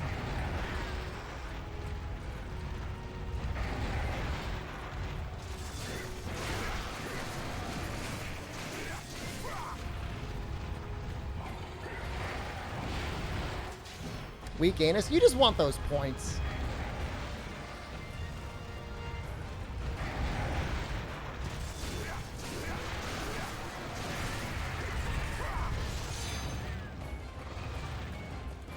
No.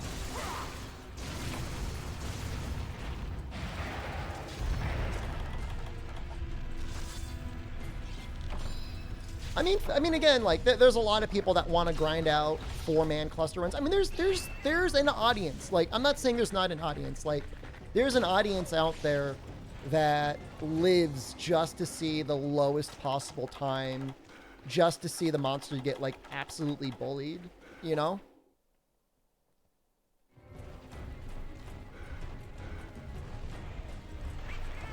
I just, you know, that shouldn't be the only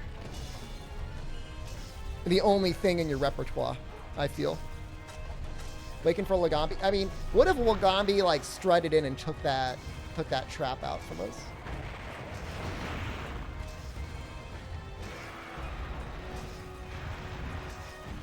No, I think Central Healer, I think almost everybody loved World. There were some rough moments early Iceborne patch where there were some mechanics and guiding lands and otherwise that made it less than a perfect game, but current patch Iceborne is amazing.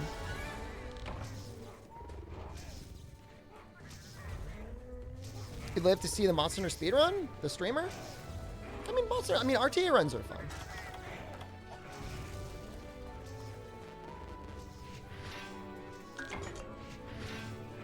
My fake internet points. Oh no, cope. Cope. Mad. Cope.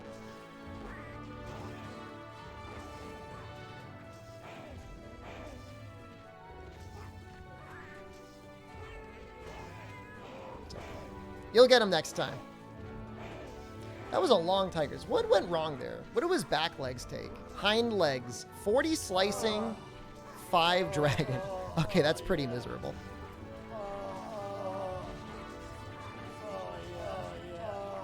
Tail is a bit better. Tail takes 35 slicing, 15 dragon, but it's kind of wiggly. You really got to hit the head, which is like, how do you hit the head with dual blades? I can make you not sharpen now? Oh my god. The betrayal of the believer.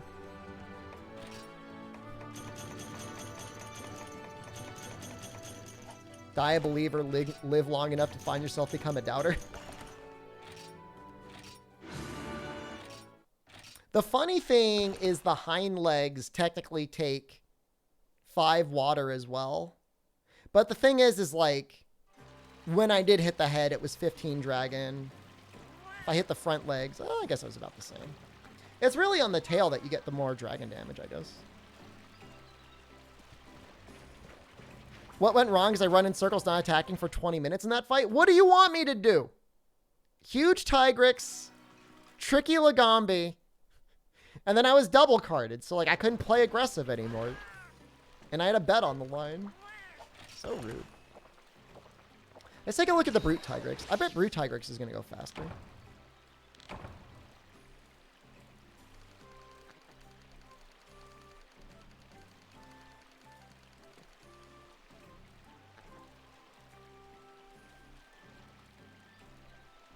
I could find him. Simply get good. All right, I'll keep that in mind.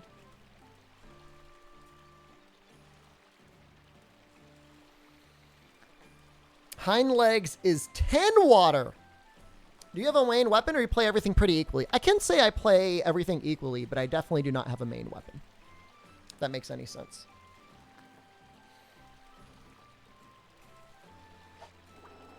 I should have brought Dung Bomb. Good idea. Good call. Symphonia, hello.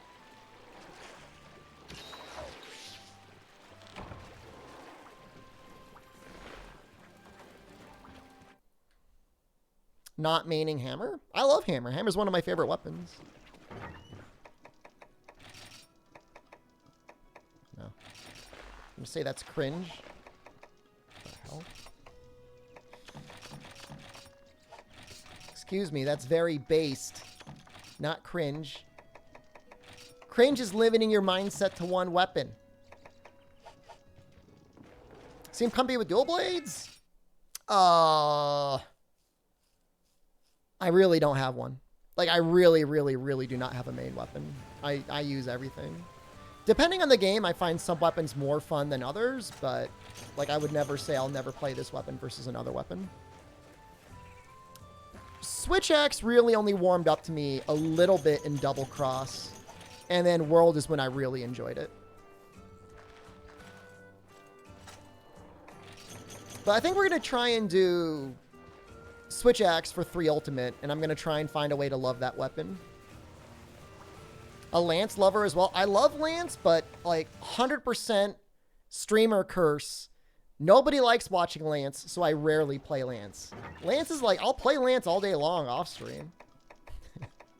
Just like chat. You like playing with your Lance, chat?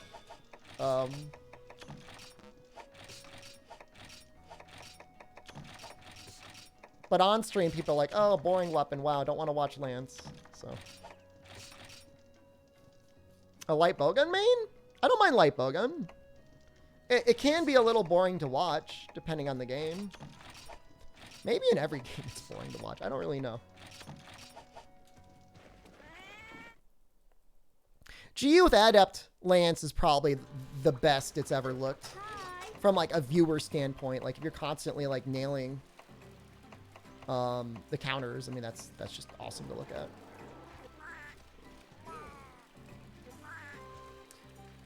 Yeah, I mean, if you play Lance, you can have a little bit more of an appreciation for what's going on there, but, like, I'm not going to be, like, a hipster about it. Like, you don't like it, you don't like it. Shep I hate is Charge Blade? I like Charge Blade. I do not like Charge Blade in Rise, and I do not think I'm alone. I think there's a lot of people that feel that way.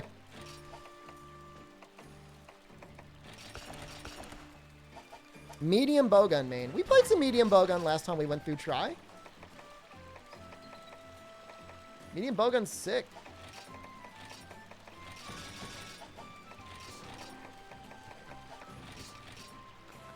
You haven't tried Charge Blade and Rise because it looks vile? It's awkward. I mean, you hate to say it. It's just an awkward weapon.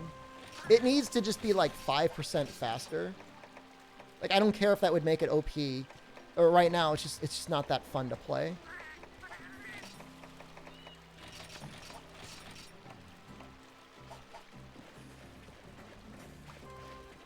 You know, it's not a bad weapon. I mean, the part of it is, like, for me at least, like, until I got really used to using the reposition wirebug skill, because, like, you just don't have the time. Like, everything feels like it takes forever. So, like, you got to use that skill. You got to use your wirebugs to do your big damage. And, like, I don't know. I just have not put in the time to figure out the chainsaw moves.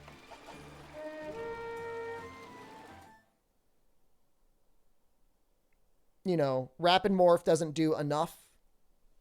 It does like a micro amount. in some animations. You know, compared to Switch Axe, where it completely transforms the weapon's playstyle. You know, it just needed more. He starts up there. I always remember fighting him in 4.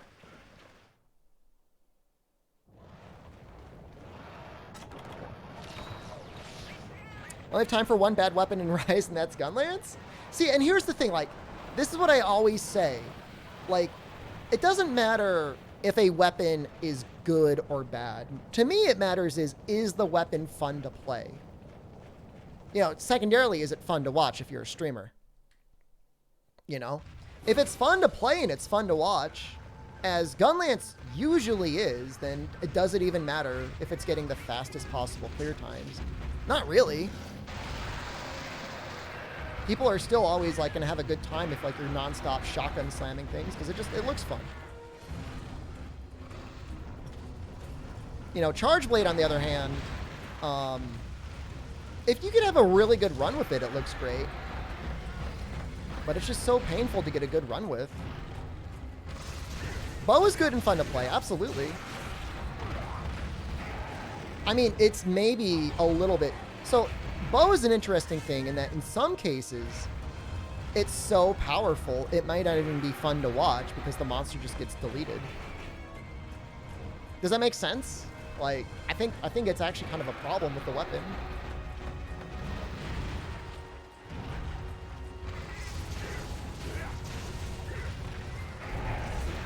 You know, it's the same thing with like, you know, sticky spam or slicing spam or whatever. If you have no effective range you have to worry about.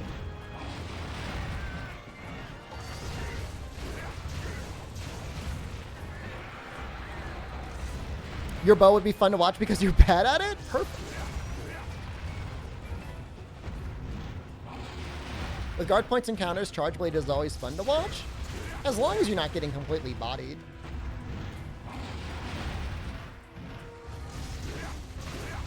I don't know. I feel like, what is that ability? The ability that fully restocks your files? Oh no.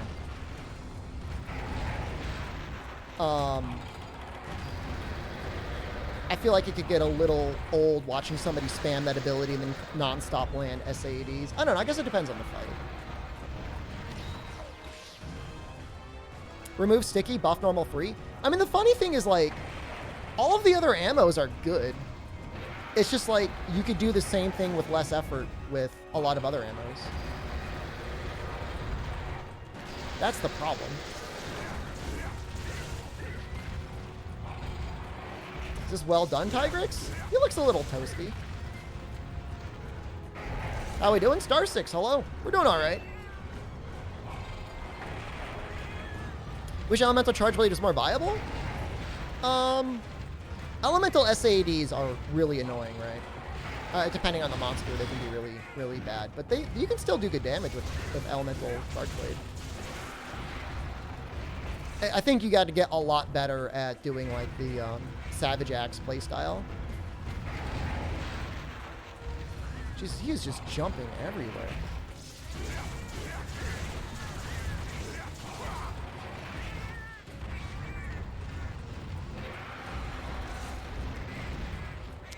Friend is getting a Polaroid and discovered how expensive film is? Well, because there's no demand for film. There's not a lot of supply. It's a hobbyist thing, you know? To be fair, Polaroids were always kind of expensive, so... Not that I know anything about boomer Polaroid technology.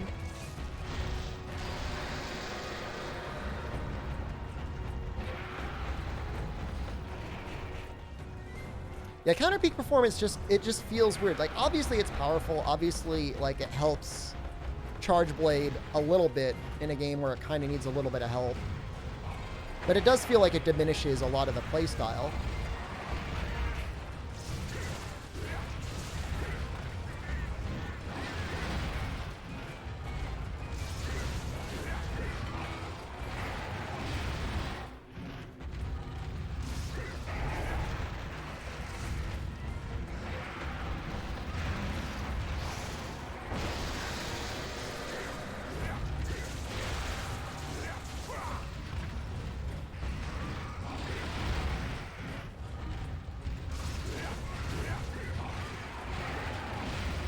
What are we gonna stab after this Tigrex? I don't know, maybe Devil Joe? He's coming up.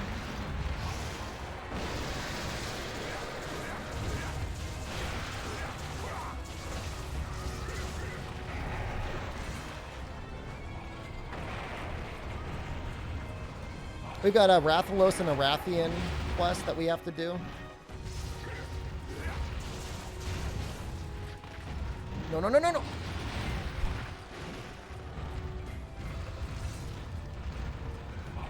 Old bow is so different compared to modern bow. It's nearly unrecognizable.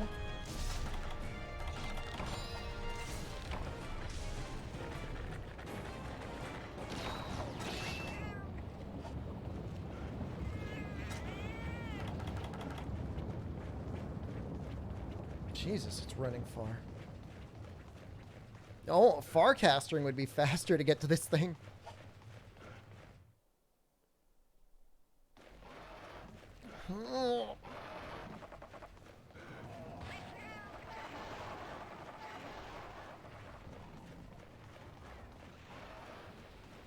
Old Hunting Horn? I don't miss Old Hunting Horn. I really don't.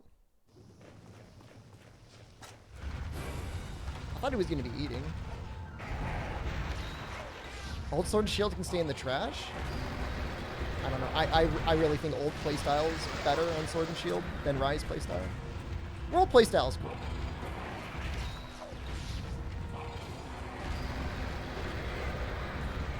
I mean, to be fair with Old Bow, like, Old Bow was fine for elemental play as well. It's just like New Bow, like, really emphasizes that. You're taking a risk here. Yeah. So, the biggest issue with, like, old Sword and Shield, if there is one, is it hurts your finger. Because the input buffering it takes to get ideal damage out is pretty insane. Like, it feels more so than any other weapon in the game. Like, Sword and Shield just destroys your thumb. You think Prowler will be back in Sunbreak? I really thought they were going to try and do something for Prowler in Iceborne because of how much effort they made into, like, making it look like a good cat. I don't know, man. Obviously, cats and prowlers, or sorry, dogs and cats now have, like, special skills, which could be adapted into a weapon. I could see it. I guess technically more so than World, which didn't really have those skills and setups. I feel like we're just going to get new switch skills and stuff for everything.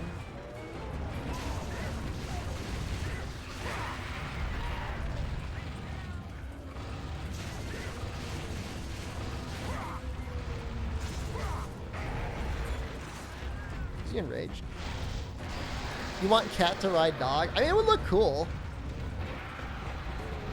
You know, I just don't know that they have, like, the move set necessary. I feel like if we were going to get them, we would have gotten them in base Rise.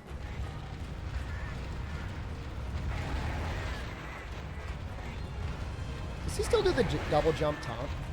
He does.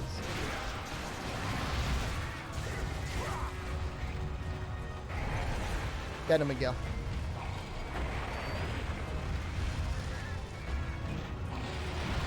Oh, Miguel's pissed. As well he should be.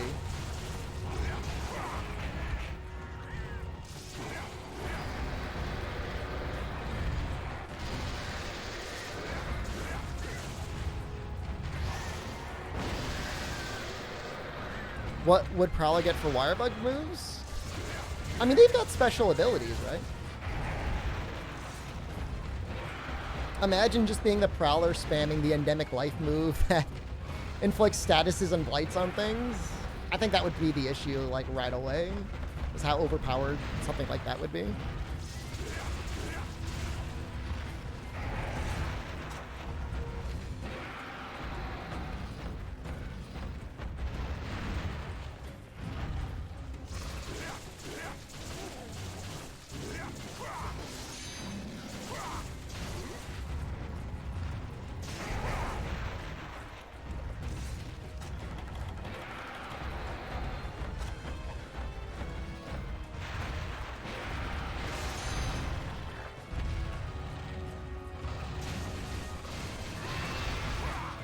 I don't like that he can get flinched out of that.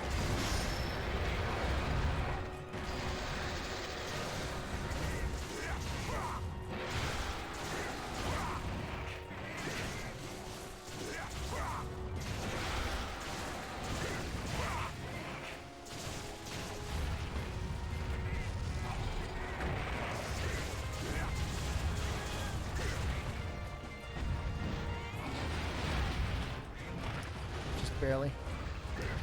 What Hunter Arts would I bring to Sunbreak as a wire bug move? There's some fun ones. Like the laser beam move on Charge Blade is cool. No! Laser Blade move is cool on Charge Blade. Moonsault is cool on Great Sword, and I'm surprised we don't already have it.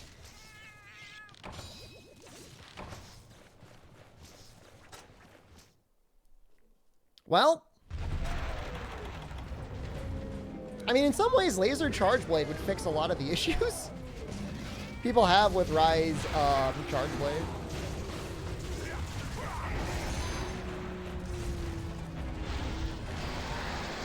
It would make you go back to using your wire bugs for like a purely offensive ability rather than like the weird aerial dunking ability. So you'd use your sword a lot more because you wouldn't be using counter peak performance nearly as much.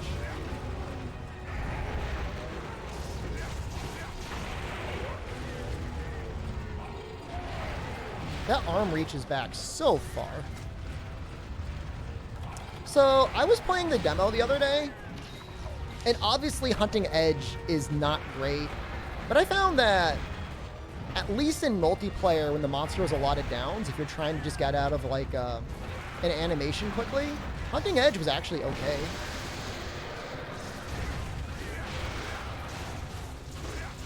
Or just repositioning.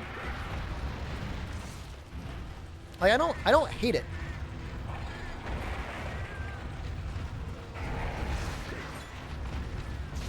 It always feels like a gamble with whatever the hell you're gonna end up hitting though. I mean that's unavoidable. Ooh. I avoided the first part.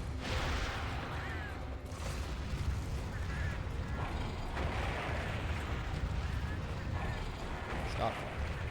Let me heal, please.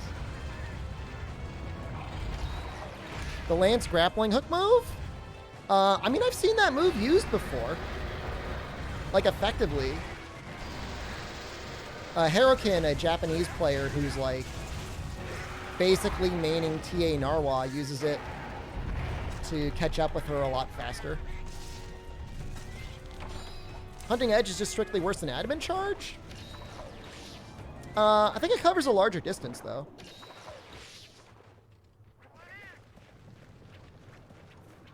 Which I'm not saying is necessarily a good trade-off, but I'm just saying it's just not useless. I find myself using it, like when I actually push myself to use it, I'm like, it's actually like not that bad.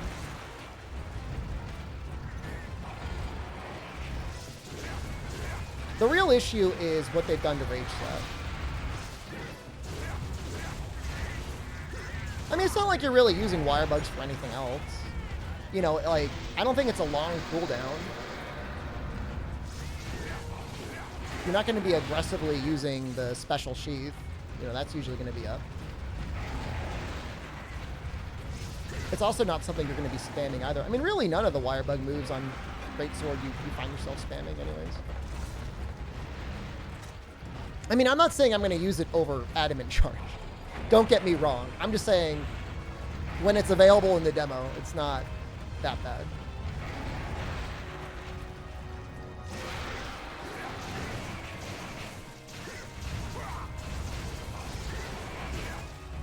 With some different monster designs, though, I could see it maybe being more useful, or maybe just like, you know, on monsters that do move a lot,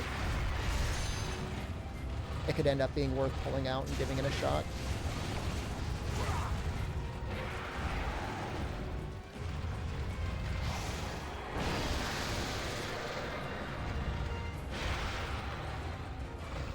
Make Aerial Greatsword do less raw and multi-hit and do element?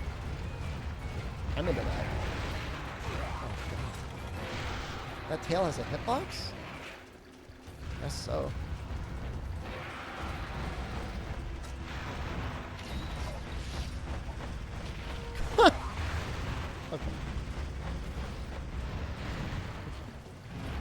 I'm not mad.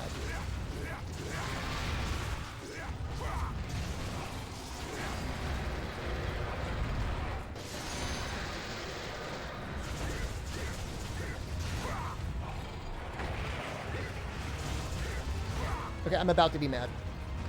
Okay, we're good. Saved. Like a combo skill that removes charging and buffs combo greatsword.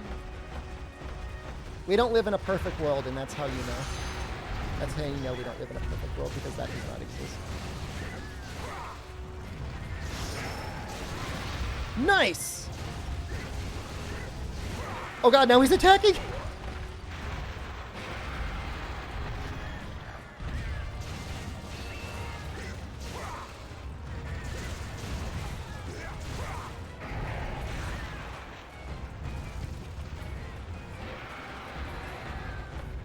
Very lucky there. Tempest Sword?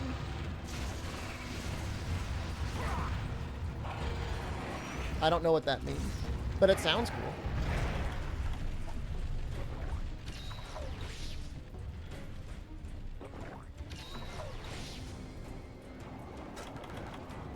The thing is with like adding new weapons is like, you know, you're working under the assumption that everybody has gone through and used and mastered all the weapons, and the reality is like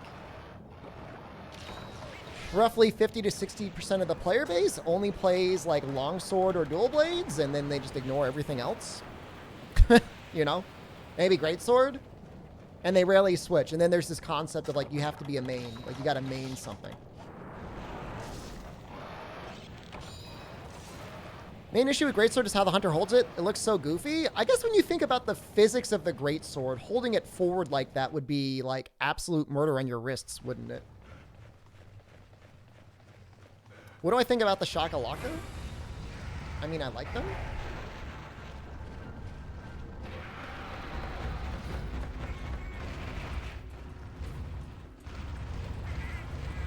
I think the switch skills is actually the best thing that has come out of Rise. The concept of switch skills. I'm not sure, I'm not 100% sold on wirebug moves, but being able to like customize your moveset is something that they could play around with over time, and I think it would genuinely make the experience better for everyone.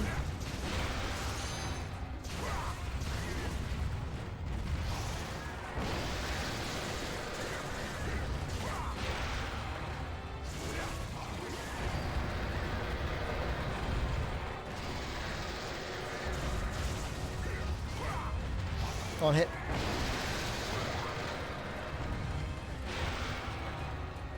I kind of want to eat a fish. Kind of gotta get out of the zone though.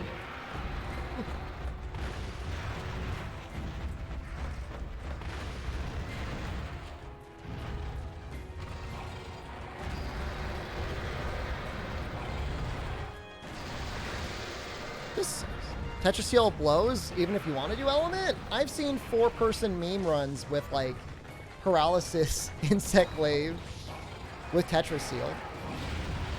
It requires a lot of setup and is definitely a lot more of a gimmick than insect glaive, but I could see it working in multiplayer. If something's going to be close to being stun locked, the damage on it is good.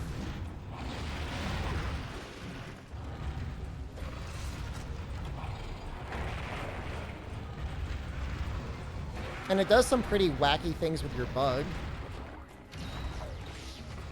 Feels antithetical to Insect Glaive being rooted in place for so long? Well, just think about it this way, right? So let's assume it was a good skill, but it completely took away your mobility. Isn't that an interesting way to have a switch skill? Like, from a design perspective. Like, so yes, Insect Glaive is a mobile weapon. We always think of Insect Glaive as a mobile weapon, be it, you know, Tornado Slash or, you know, being in the air or whatever. But what if it wasn't? That's Tetrasteel, right? It's antithetical to the weapon, but, you know, you lose that mobility. You know, that standard, like, I'm going to spam Tornado Slash nonstop because it's the safest move in the game. And you replace it with something where you actually have to think, because it's going to last longer than a lot of monsters' attacks. You got to use it on downs. Or you got to really like count out your staggers or your flinches or something. There was one day early in Rise's life cycle that meta nerds were insisting it was the best thing to have to insect glaive damage. I remember playing around with it and thinking it was neat to see the bug move around, but it's just it's hard to make work. I think the damage should be buffed a little bit on it. I mean, it should be like a big attack with a big opening, because you're really, really locked in place. Being an insect glaive main, I wish you did more damage in the air instead of having more combos on the ground. Well, Rise, and just so you know, like, the aerial playstyle is extremely viable, if not even sometimes preferential in Rise. So if you like aerial insect glaive, like, you're in for a treat if you have not done Rise yet. You get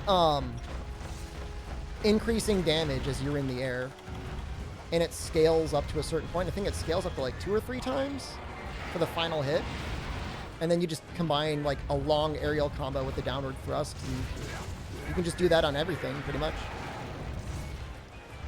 I find it's actually not as fun as it sounds, even if it's good, which is a weird thing for me to say, because, you know, a lot of world insect glaive playstyle is, again, here I go, tornado slashing again. But yeah, I mean, it feels just like a little bit too safe for how good it is. I guess that's my problem.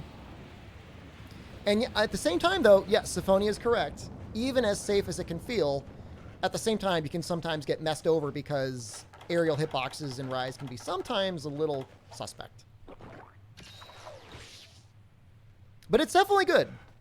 It's definitely good. And I want to set the record straight. Aerial is not useless in World. There are occasions it's okay to do like an advanced aerial attack. For some reason, like this thought process came out there, said, oh, insect glaive's damage is better on the ground. It is better on the ground. But if the monster's not on the ground, what are you gonna do? You can still hit it in the air. It feels so it doesn't have to be. It doesn't last that long. It's excellent for repositioning. Use it to close gap into the diving thrust. That's excellent. I think it's exactly how it should be used. How would you rank the most to least fun weapon categories in World? You can leave bowguns out.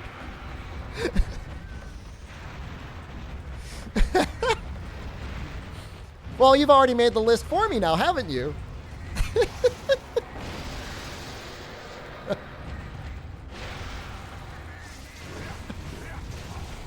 Thank you. It depends on the matchup. Honestly, it depends on the monster. That is so much damage.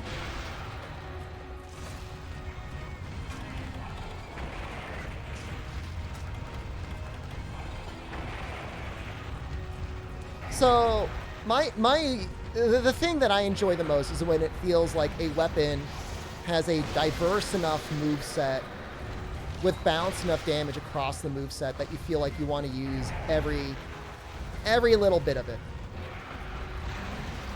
So the weapon that probably feels the most rough in that in regards to, we're talking about World, right? We're not talking about Rise. We're talking about World. I feel like Insect Glaive got hit the hard, or not Insect Glaive, Hunting Horn got hit the hardest.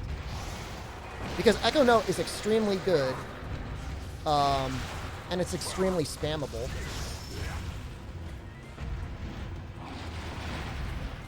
You know, you combine Echo Note with like critical element Hunting Horn, like it just feels like you just go into it over and over again. You know, compared to Base World where you would play recitals into encores, and that was like some really big damage for you. That felt a lot more enjoyable to play. It was just better to play because like you were playing your songs, you were dealing damage. You had a lot of commitment to your attacks, but because of the commitment, it was a lot more damage. It still might be better damage than Echo Note, but Echo Note is just so much more spammable and so much safer. You know, Greatsword is fine in World, and it's always satisfying to land a true charge slash, but I will say it feels weird when it feels like you're always going for the true charge slash. Like the draw slash and the strong slash as a percentage of your damage just feels awful in World and Iceborne unless you're running Frostcraft. And even then it's like you should still be doing true charge slashes. Do you feel the percentages could be raised in Rise? I would set it to 10, 20, 30 and just see what happens. For 3U, am I going to go through the whole game? Or am I just going to do the unique fights for 3U? Well, if we're doing the unique fights in 3U, I got to go to Abyssal, which means I got to go through the whole game. If you mean, am I going to rush Hub? I kind of need to do the village just to get the Shakas, because there's going to be a lot of time spent in the Hub there. Well, I've also suggested 15, 30, 50 Jokakun. What monster is unique to this game? This is one, actually. Brute Tigrix is unique to this game in 3rd gen. 50, 75, 100. Longsword feels fine in World. Like, I'm a little salty that it becomes, like, the parry god weapon. It's the origin story.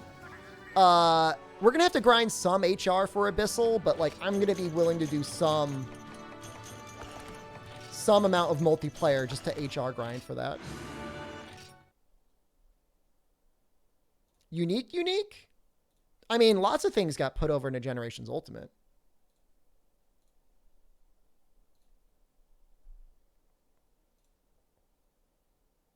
Why did it change colors? Hold on. It's not switching colors anymore. I don't know why. Sorry to blind you all. I don't know what's going on there. Doesn't 4U also have Brute?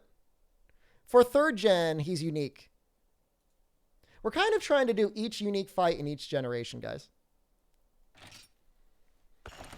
So maybe Longsword's fun. Again, suffers a little bit from the problem of, like, I want to just do Helmbreaker, and it feels like there's never any incentive to never do Helmbreaker. Is underwater camera that bad? The camera's not bad. Evasion's bad.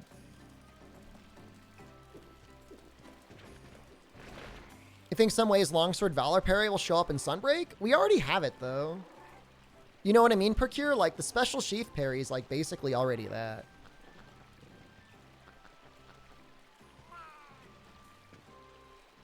I'm trying to think what else would be next in the list. So, Greatsword, Longsword. Does Evade and Underwater even have iframes? I'm pretty sure it does.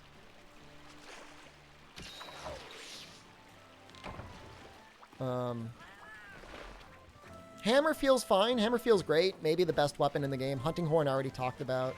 Dual Blades feel great. Sword and Shield feels fine. Perfect Rush is probably a little bit overtuned, but in general, you could still do normal combos, and it's good enough. So I like that. Lance is great. People don't like to watch it, and the Clutch Claw button combination is a nightmare. Gun Lance suffers from Tenderize butt plug shenanigans.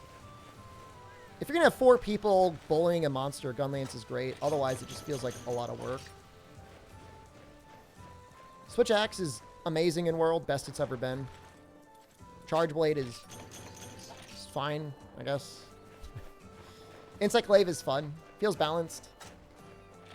Especially with the dive. I think that's all the weapons. So I guess Hunting Horn is the worst. Everything else, it's like, they're all in kind of like a miasma.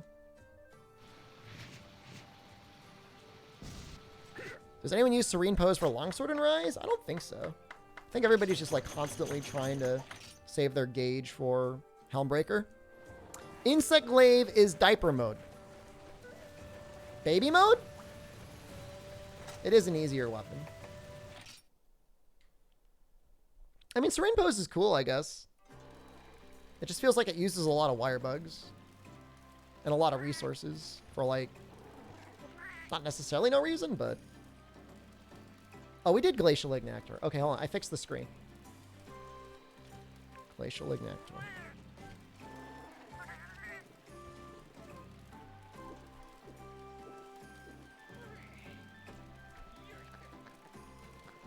Why do I bash it so much? What am I bashing now?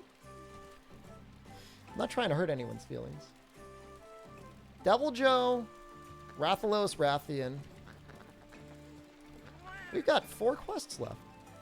It's amazing. 1, 2, 3, 4. 4 until the credits. Or 4 until the final urgent. That's pretty cool. It makes me real happy.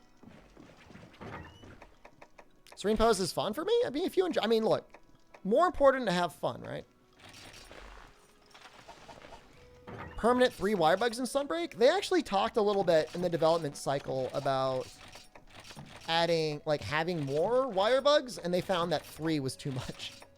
They found 3 permanent wire bugs was just like, it was way overpowered. I mean, in terms of urgent quests, we do not have much left. We've got four quests left. So we're making tracks. I don't know if we're going to finish this stream, but we'll definitely be finishing tomorrow day stream. Which means I kind of got to get portable, 3, I got to get 3 ultimate up and running. Other than that, or we'll just take some time for some variety for the rest of the month. We'll start 3 ultimate first thing in November. You missed the special bug effects that died after GU. Oh, right. For the insect glaive. Those were kind of neat, but I think they were probably too complicated for most players. Baby brains couldn't figure it out. You're looking forward to 3U? I think a lot of people are. I think it's going to be Switch X. Really think about Switch X. So we need to do the Devil Joe in the Tundra. This one. Bring back 4U insect making? Maybe a bit too much work.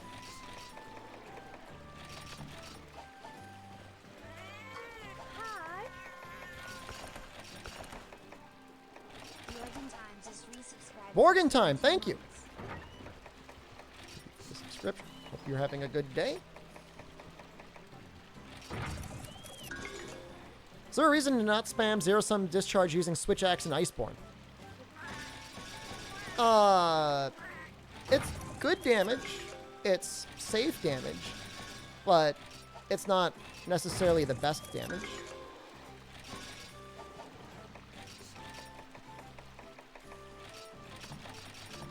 You don't have to feel obligated to spam it. You know, if you want to throw your, you know, all your stuff on. Do I even need combo books? Not really. If you want to put your baby blanket on. If you want to put a Rocksteady mantle on. Like, you could just, like, power through a lot of things. That's probably going to be a little boring.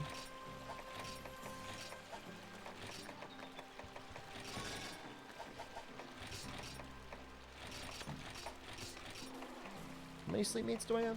1? Should probably bring like an extra in case like he gets flinched out or something. Do you think they should rework red extract and give red attacks as a baseline? I agree. That's kind of a weird thing, right? Like, you'll still go for it like immediately. Like, you'll still always want red if it's like an attack boost, but you don't have to feel like you got to drop your combo every whatever 90 seconds or 2 or 3 minutes.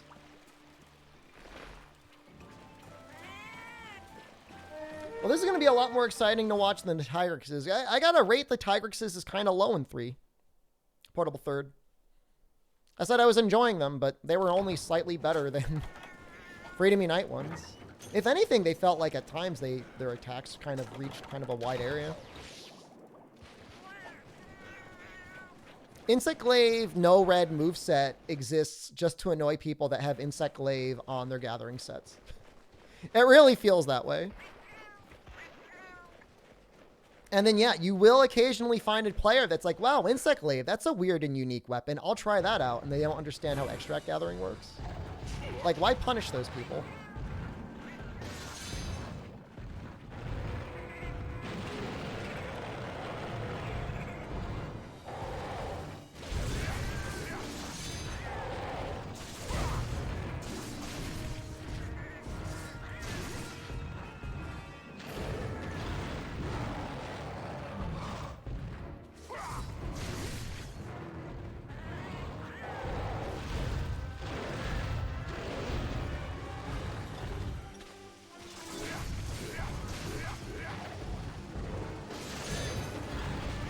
I mean, with how helpful white extract is too, like, you know, white extract almost feels as mandatory as red at times, just because of how much faster it makes you.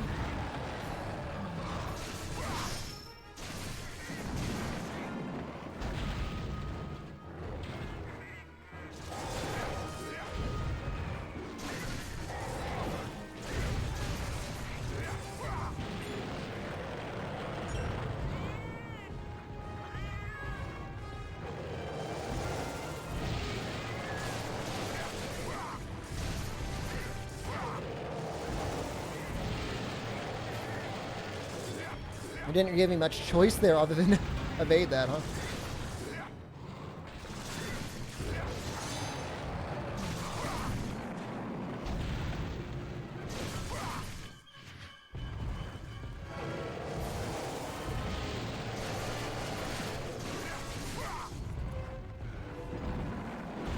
Well, happy to have dragon damage this time, even if it's not a lot of dragon damage.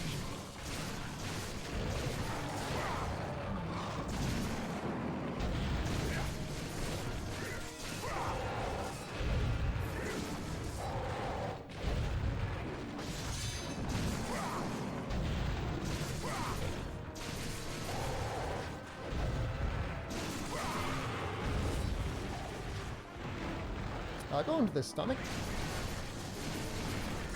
Yeah, he does seem like a slightly smaller Joe, doesn't he? I guess we should start, like, dropping meat. Ooh.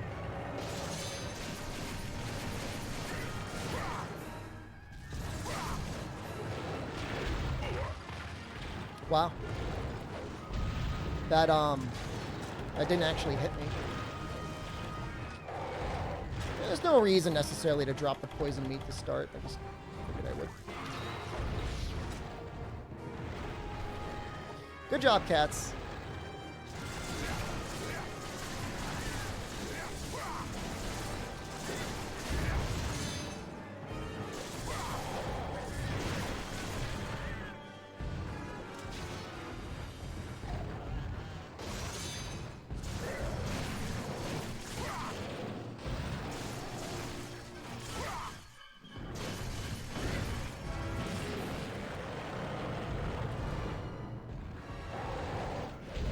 So we're kind of in this conversation a little bit yesterday, talking about trips versus like the head topples and rise. I feel like the head topples are still very satisfying. Like, they don't feel bad to me. Like, I understand maybe not getting rid of trips as well, because they are basically, are they all but gone in rise? Do I think Devil Joe would be Sunbreak? I would be shocked if he wasn't. I'm already surprised that he's not in base rise. Maybe they're trying to plan something extra special with him.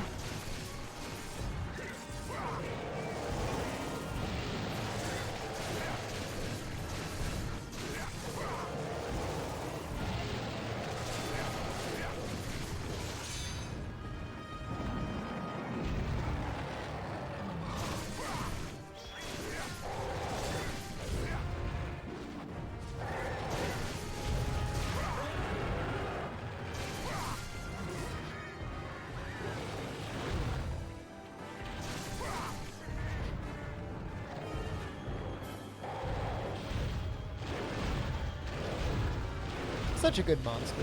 I love Devil Joe. I like the old style of leg trips for monsters, head trips for elders. I feel like that's maybe reasonable. Giving every monster a head trip does kind of at times make it a little less valuable. Like, it feels like you earn the head trip by, like, you know, aggressively going after Teostra and Kushala. Versus, like, if you just get it from Anizu, you're like, oh, I guess everybody's tripping now. I'm gonna take this.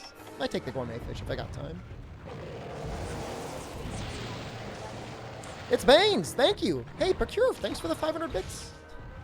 Here, look over there. You can't cap Joe? You absolutely can. He is not an Elder Dragon. He is a Brute Whipper. Scam train alert! Dangerously close to scamming my stream again.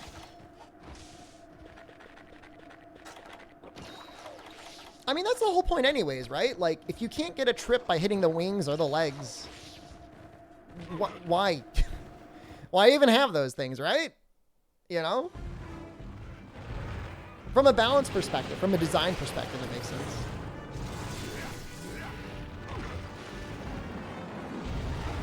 Yeah, I'm not sure how I feel about Devil Joel dual blades in this game. Certainly the first option's like weak sauce.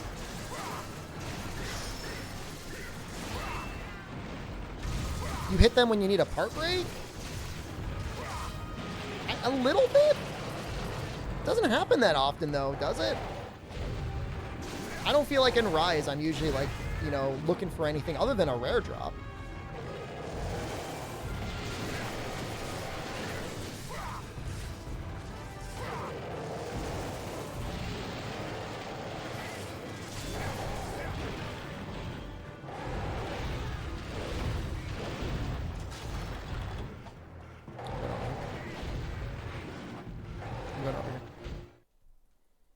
More people. I mean, everyone's on the head. It's like a party at the head. Everyone's invited.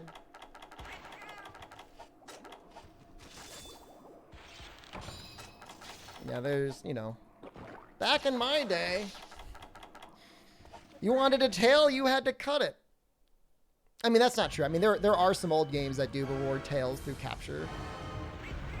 Sometimes just some quest rewards anyways. It's not always that way.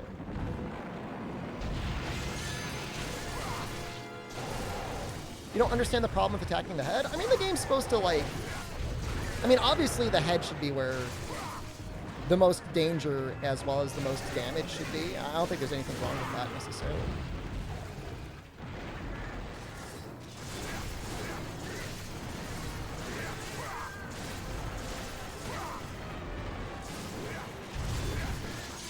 The thing is like, if you're hitting, like, a non-ideal hit zone, sometimes it would be nice if there was a reason for doing so.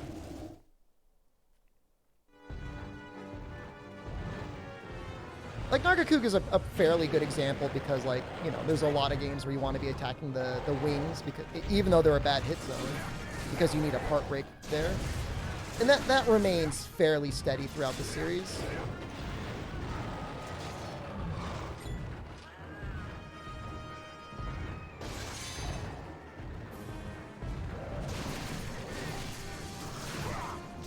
Yeah, I think he's just short enough for me to hit his stomach here.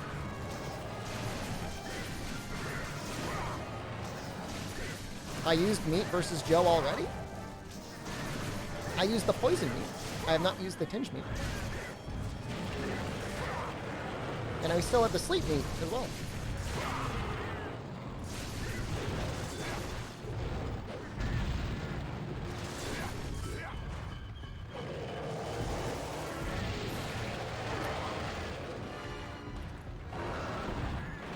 Ooh.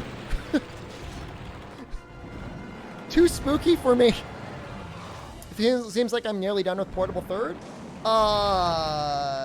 If I don't finish Amatsu this stream, I'll be finishing Amatsu next stream.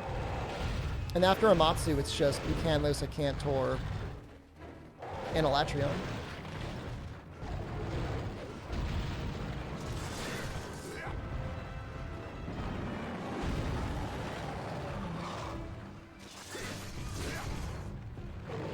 We're getting there.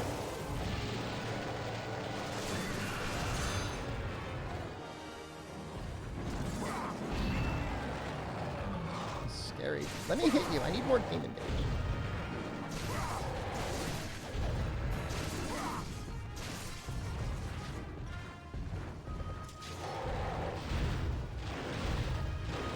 Randomize colors and hit zones every time you face a monster? I've played with a color randomizer before. That was a lot of fun. Bonecust was able to make that. Dual Blades with Amatsu is scary? Absolutely. It is not going to be an easy fight. I'll figure it out, though. Probably going to have to actually, like, remember what the binder mechanics are.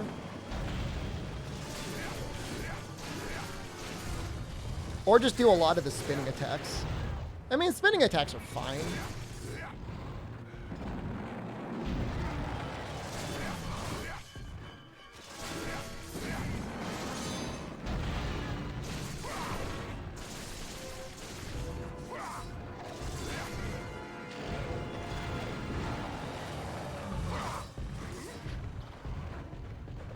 There's some, I mean, it is something. I mean, certain attacks, you hit it with the binder, it works. Certain attacks, you hit it with the binder, it does nothing. I just have to remember which one's which. Yeah, maybe use the ballistas? They're probably not terrible damage. Elville Malia, thank you. A lot of people subscribing. Really got very close to the mall train.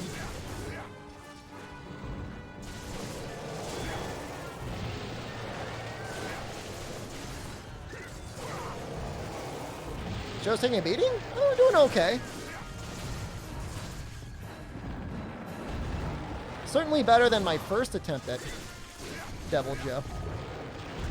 This run. What was it? It was after Green Narga.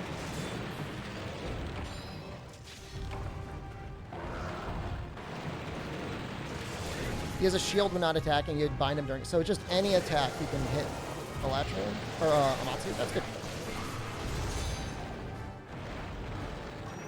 I disliked in the later games when they made it so that Devil Joe rarely tripped when he was in rage.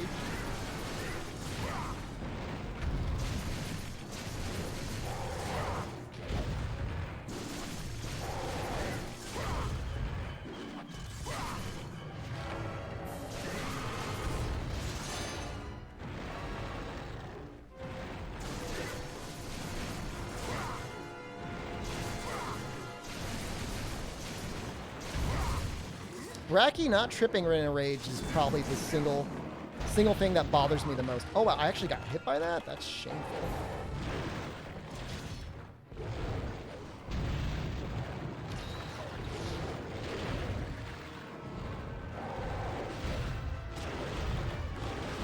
I just put the sleep beat down now. It's fine.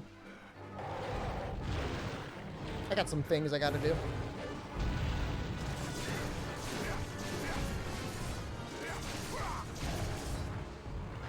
Or just run, that's fine too. That's why I brought two of them. That does mean I'll need to be a little bit careful when attacking him. Thank you, Inteka. Do you want the Devil Joe to hang around, or do you want me to do something about it?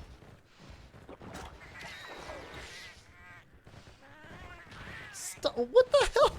Knock it off!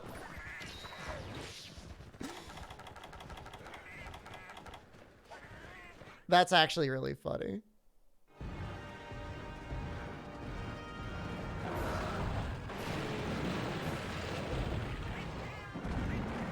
Not that you really need paintballs.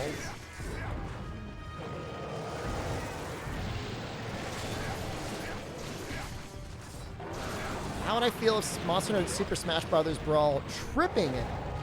Or like I would trip randomly whenever I evaded or rolled or dashed? That I think I would feel terrible.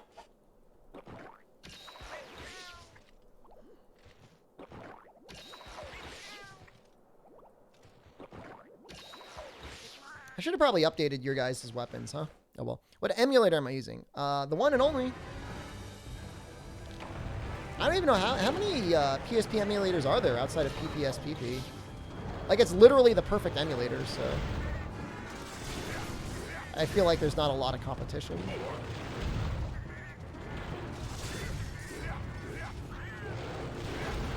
Like, it's literally like a gold standard as an emulator. It's like so well done. From like a usability, performance.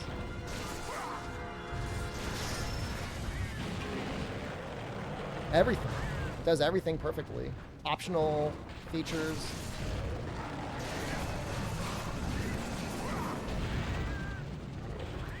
There is a PS3 PSP emulator. That's true, isn't there? I don't even know how you'd use that. Yeah, that is true. What they used for Portable 3rd HD and Peace Walker, right? It's probably a lot better done than the Nintendo emulator. Jesus Christ.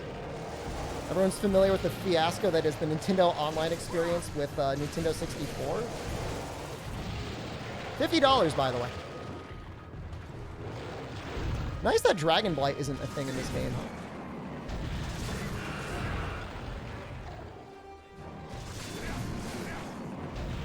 I remember when the Wii came out, there was a whole thing like Nintendo was like, you know, we need to make sure that we're doing this right, that the emulation is accurate. You know, we're a real stickler for all the accuracy. This is really important to us. Man, whoever used to work at the company that did that, I mean, they're not there anymore.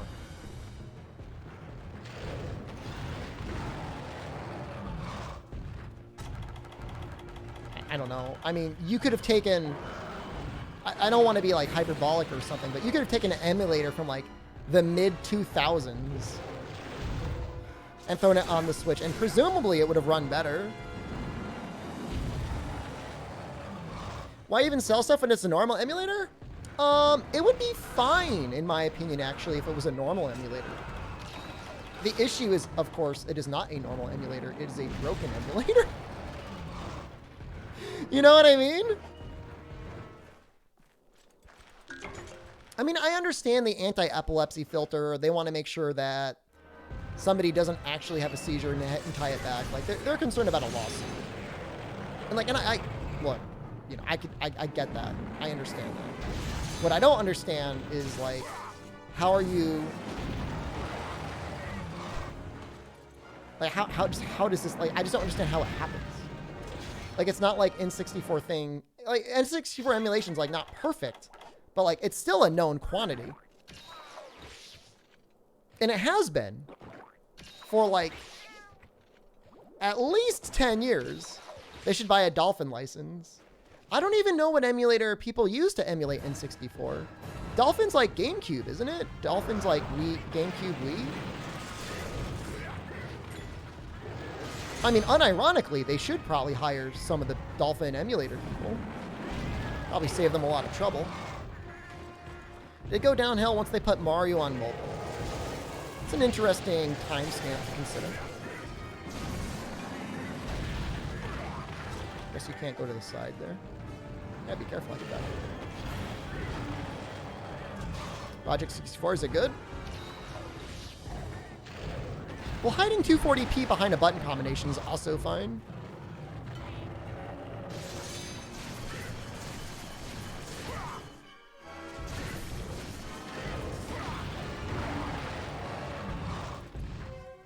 I mean, I guess the issue is like, what's the alternative, right? Other than Project 64? A lot of people, normies, don't know anything about emulators. I mean, there's plenty of people that didn't know anything about emulators buying games up on the Wii and 3DS and Wii U and probably something else that I'm not remembering. And that's fine. Like, we don't have any disrespect for normies, but like, even a normie could play a game and be like, this doesn't look right, this doesn't play right, you know?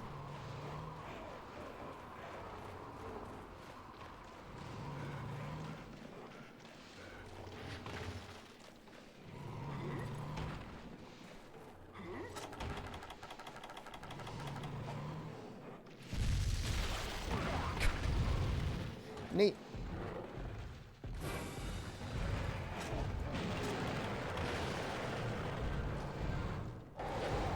For normies, online deals, you only play Super Mario 64? I guess if you don't have a 3DS, right? Can I even reliably hit the head here?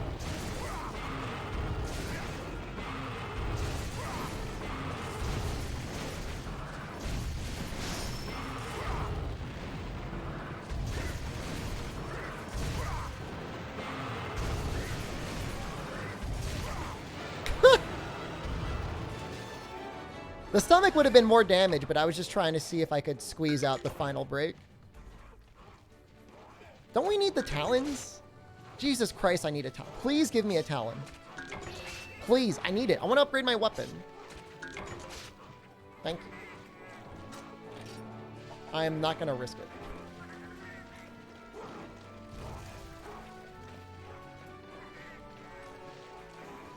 So if you start the demon dance, as soon as he puts his head down, you'll hit with the final two strongest attacks by the time he puts it down again. That's a little trick that I just learned. No, I've already killed Devil Joe once, Syphonia. But I did not get any talons. I got 2 mantles.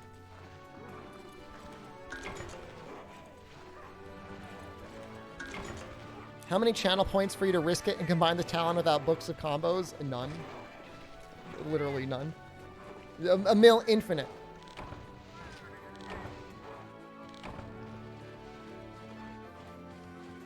Can you still walk like this in modern games? Of course, this isn't a max set, but what do I think about hunts taking this long? I remember hunts taking around like 10 minutes back in the day and feeling like that was all right. 20 minutes? Like, whatever. Making talons is guaranteed when it's the first time craft. That is not true.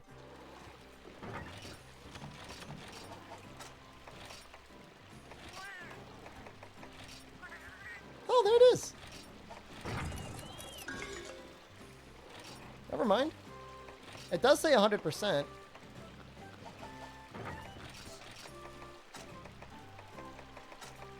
There's a Devil Joe. That's the only one I get, huh? Fair enough. Hi. Maybe it was only Try that has like the lower than 100% thing. Is any company so outwardly against emulation as Nintendo? Nintendo is 100% the company that's most against emulation, that also probably profits the most from emulation? Does that sound right? Didn't I need that talent for the upgrade? No, we got it. No, we don't have the Devil Joe Dragon Dual Blades. We've got Bug Dual Blades. It would be hard to find out now, Syphonia, because it's not easy to fight Devil Joe and Try anymore. Nintendo doesn't even like people playing some of their games? What do you mean by that? Like, if you just play a game that, like, they're not making anymore, it makes them mad?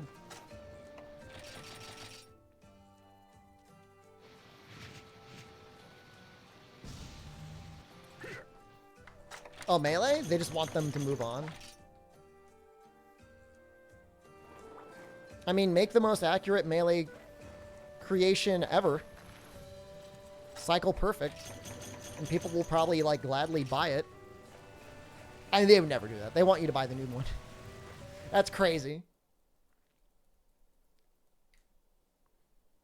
And even then, you'd probably have some Melee people that'd be like, we just want to play the old one. We've got our CRT TVs. Don't make us choose. I think I do want to take some Devil Joe. I want to make some Devil Joe weapons for my cats. Not that it's going to make a big difference, but we have to fight Rathalos and Rathian, so.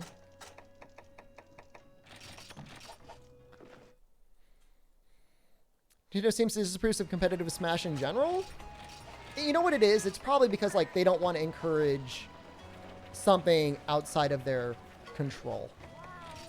I mean, they have a lot of things in Smash that make organizing tournaments easier. But, like, in-person tournaments outside of the control, like, they don't want things to happen at a venue that they're not, you know, individually handling that could end up having bad press. I mean, case in point, you know, it's no secret what happened in the Smash community, right? That was real bad. That doesn't make Nintendo happy. I mean, they're obviously not even remotely connected to that at all.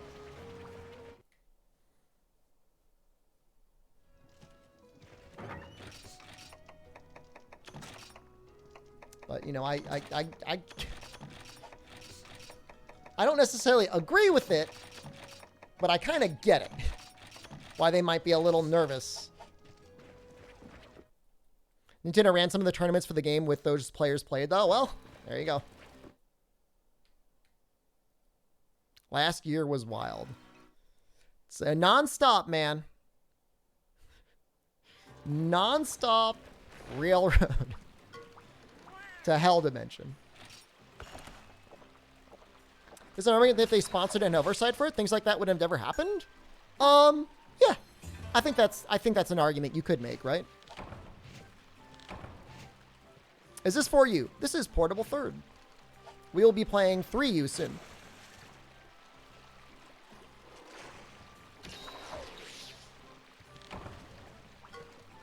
You know, I mean, there's definitely a balance to be made between like being, you know, so involved that like you could be held liable in some bizarre way, versus like not being involved enough. And I don't know that I know how you would balance that. Gonna go Lance for 3U. I'm actually thinking Switch Axe. And I'm gonna try and play Switch Axe differently than the way I normally play Switch Axe. As in, like, I'm gonna resist the allure of nonstop up-down spam, and I'm gonna try and really figure out the attacks and opportunities for like actual axe mode and stuff like that. That's the plan. Now, I think Switch Axe is a fairly powerful weapon, if not a little dull if you stay in sword mode too often. Hi.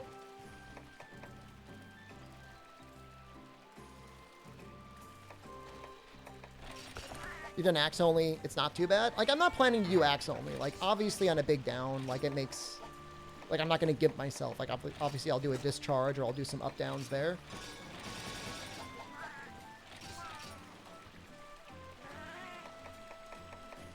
But we'll find out. I mean, I've seen, you know, I posted a video in the Discord today, like, you know, I saw a dude using the wild chops to do some interesting staggers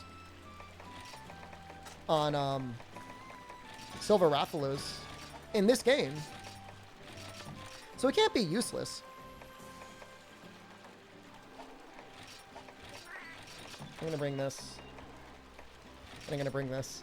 I don't want to play. I don't want to play with this Rathalos at all. I just want to dump on him. And I want him gone. Thunderbugs. Like the satisfaction of sword mode hits? They're good. It's just very easy to get into the habit of just like spamming them nonstop.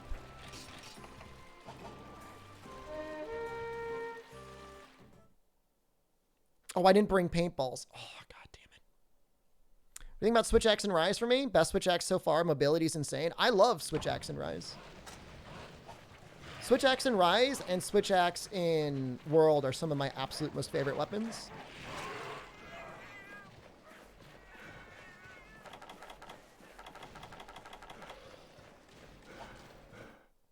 Switch Axe is easily one of my favorite. And the best part about Switch Axe and Rise is like, there's not necessarily one specific Switch Axe that beats everything hands down. Like, you could go Element, you can go Power File, you could go Exhaust File. I guess you could go Poison File if you want to stick with Nargacuga. I mean, Nargacuga stuff's just okay anyways, even though it's... Yeah, Nargacuga is the one weapon with Switch Axe, so it's like, maybe. Maybe I won't use this. Finally. So that's nice. I love Rise Switch Axe. Just did a playthrough with Switch Axe and Rise. And the all credits.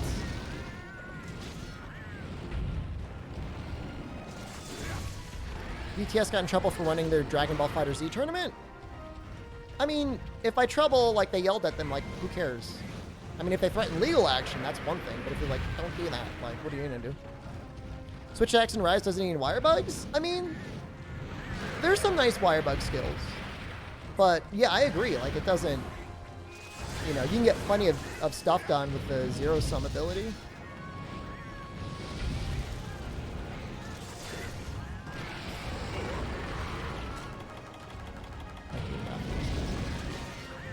Rathalos is legitimately my sleep paralysis demon.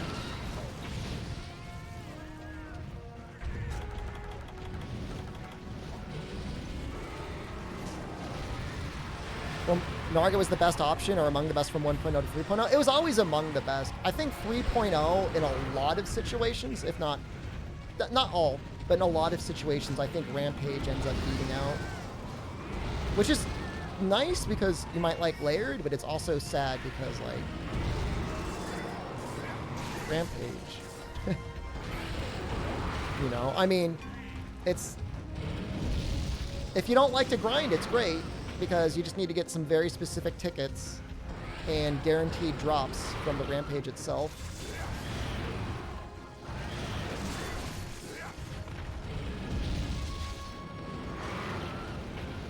Rampage is stronger but less comfy because of lower sharpness.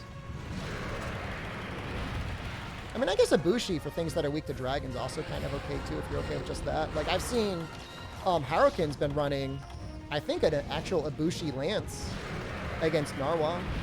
Just because it has so much blue sharpness and the raw is decent, probably lets him just run a lot of other skills. And his record is with the Valstrax Lance, and I guess he's doing better with that one.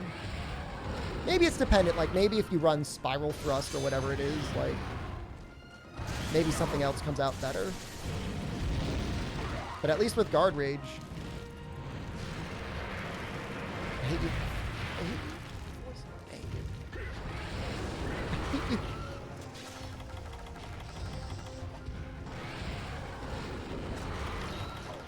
He hasn't even flied. He hasn't really flown, really. Rise Rathalos is good. This one is awful. If you were a Nintendo content creator before 2015, anytime you'd upload anything with gameplay, you'd get a strike. Dude, for a while they were having this thing where, like, they were making Nintendo content creators sign, like, a content agreement like Machinima, and they were taking their advertising revenue. Completely insane. I'll have to say, I'm happy to be a Monster Hunter content creator. Capcom's generally pretty good.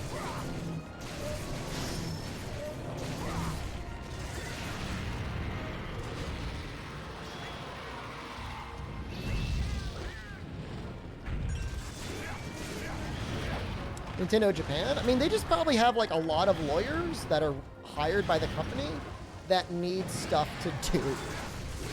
Like, unironically, like, just like bored at the office, looking to justify their paycheck and like, ooh, we found people using our content, having fun.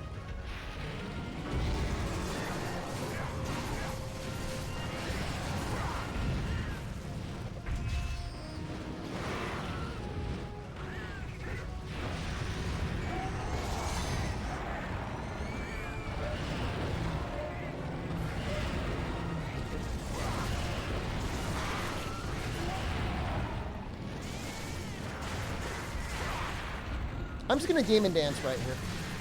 I don't want to get too close.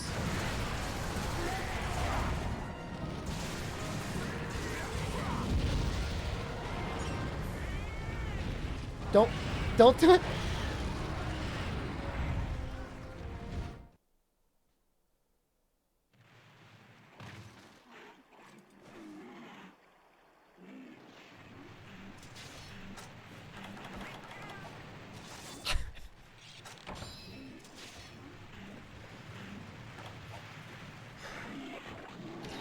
This is a tradition, Rathalos and Rathian quest together. They usually show up towards the last star rank, yeah. Usually there's a key quest with them. That was not me zoning to heal. That was me getting dumpstered.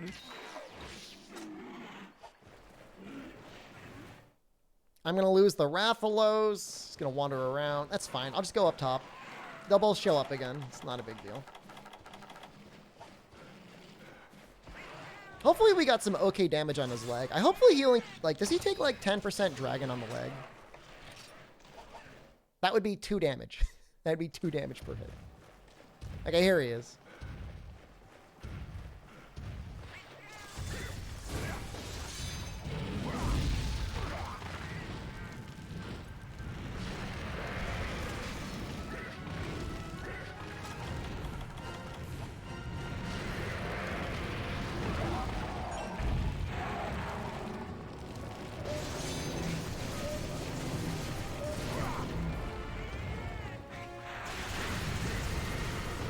Okay, I definitely Demon Danced in the right spot, because I would have died otherwise.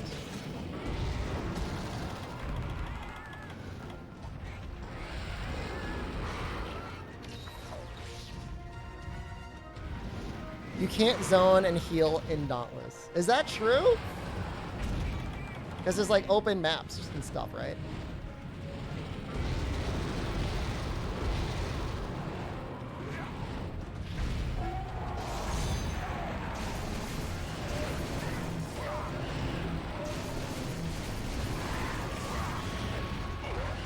I'm gonna say that was worth. Oh god! Oh no! No no no no no no no no no! God! Damn it! I rolled into the fire.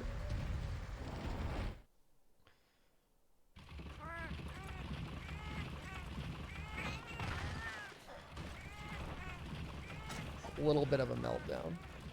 Just want to point out, I do have minus 18 fire resistance.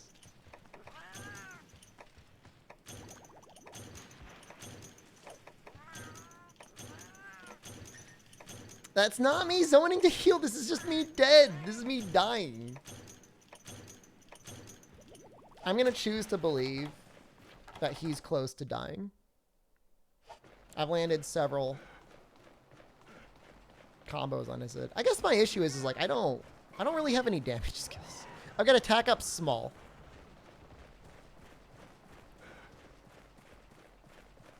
Over 100,000 points? Would you say you categorize yourself more as a doubter or as a believer? Oh my god, so lucky. How does this even happen?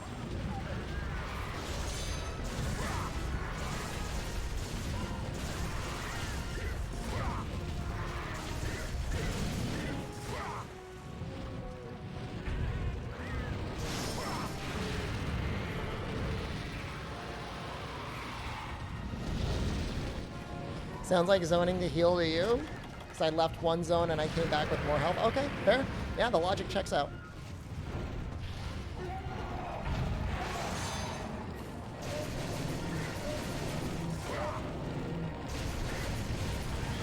Missing that final hit is actually super painful.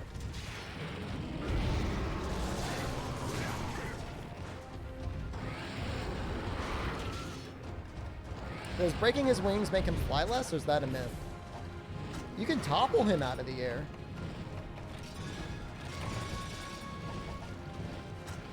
But I don't think it actually changes his fly rate.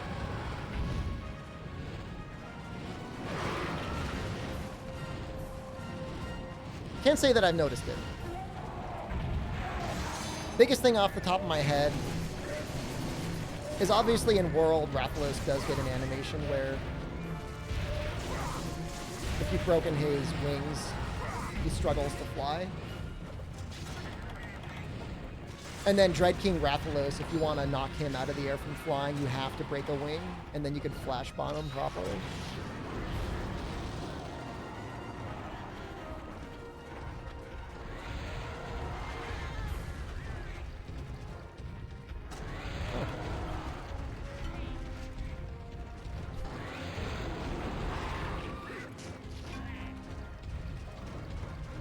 NA aim. Like literally NA aim.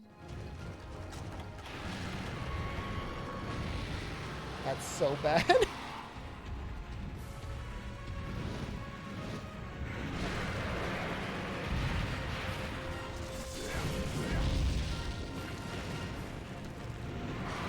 Oh no. Oh. No. No. No.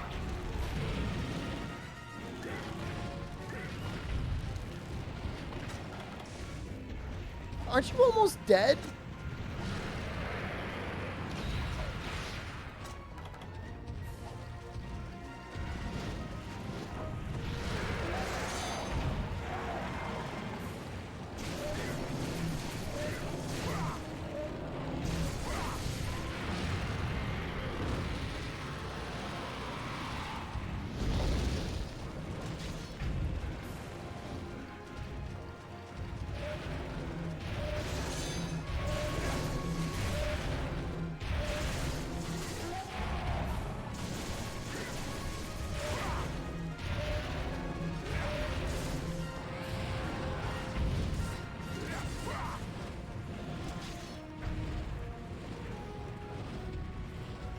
He probably goes to 7.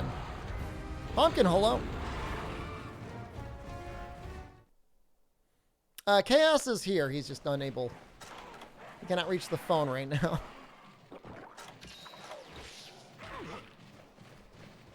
I am happy that we made these dual blades, though. This is definitely, like, the way to go. It only took, like, what, a half hour? If it relieves some of the suffering. Not you. Another one. There's at least 2 chaoses in chat.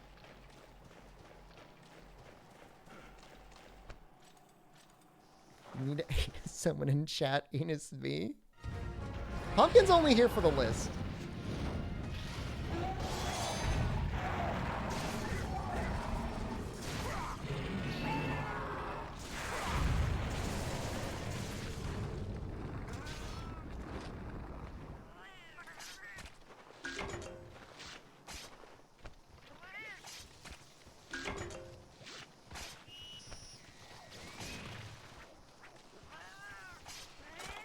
I mean, Chaos Gordita is unique. I've never thought of eating a Chaos Gordita before, but because of you, I have.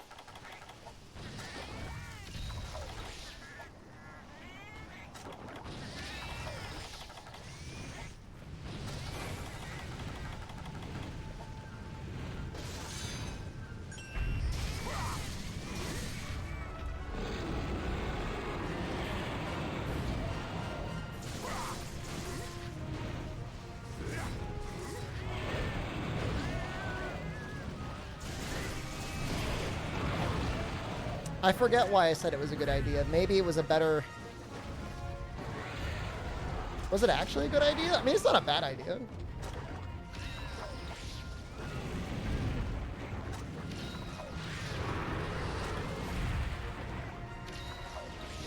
Time to leaf blow and let Bear chase leaf. Does he enjoy it?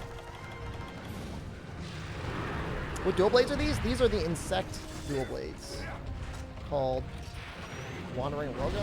I think they would have been called like the Insecticutters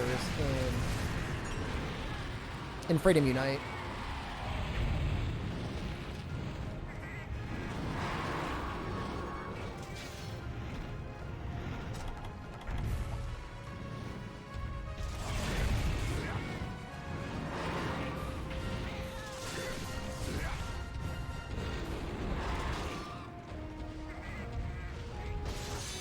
Yeah, I don't think there's anything like terrifying about gorditas. I mean, they're a delicious little treat.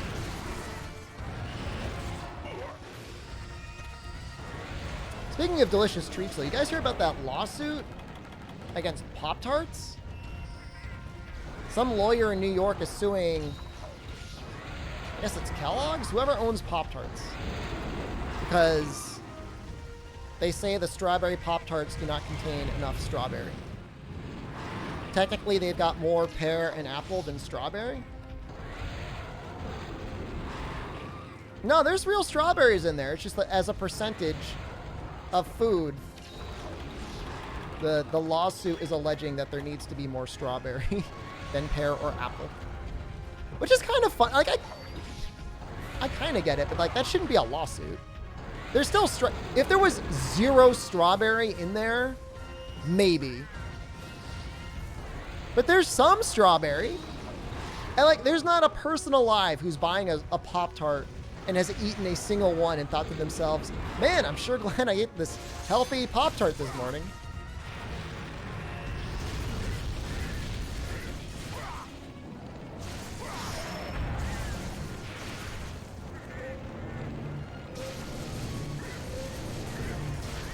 Nice, that landed perfectly. How do I join that suit? They're going to review your grocery history, Chaos, and you're going to review how much Mountain Dew and Pop-Tarts you've consumed. You'll get immediately excluded.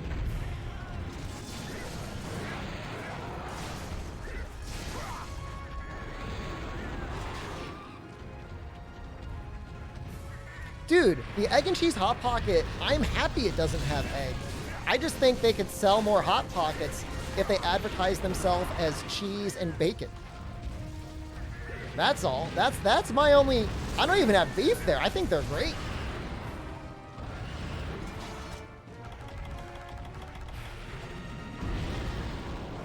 Most of my fluid intake is juice and Gatorade.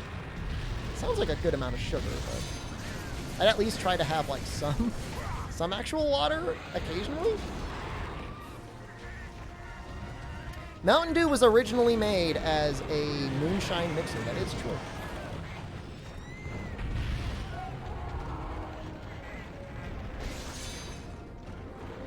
Because that's apparently what moonshine used to be called, like Mountain Dew or something. You know, thinking of like, you know, the Appalachia people, you know, having their little homebrew stills.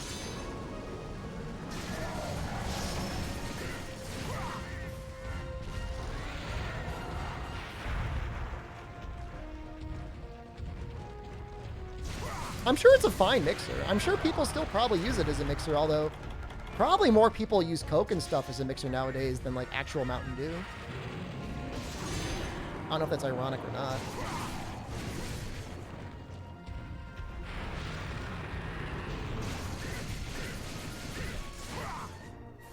Can I get a trip here?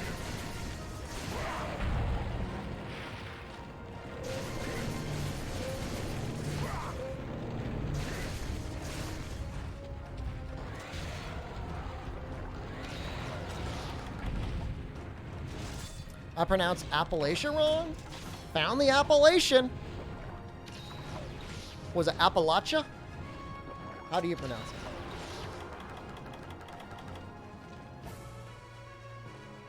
Everyone knows Coke has an illegal drug history too. I mean, it wasn't illegal when they were putting cocaine in the beverage.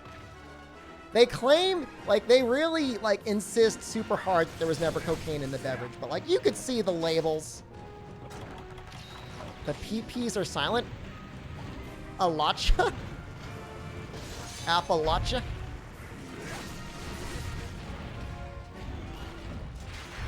So why even put them in there in the first place? Well, that roar goes far, huh? It's just me or did, like, they really nerf Rathian's roar as the series went on?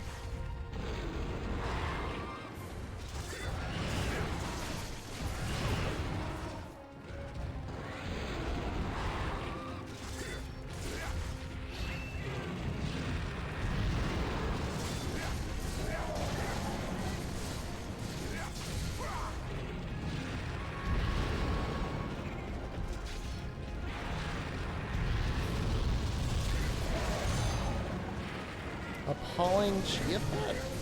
Texas, please don't do it. Texas, don't. Okay, you do it. Do it.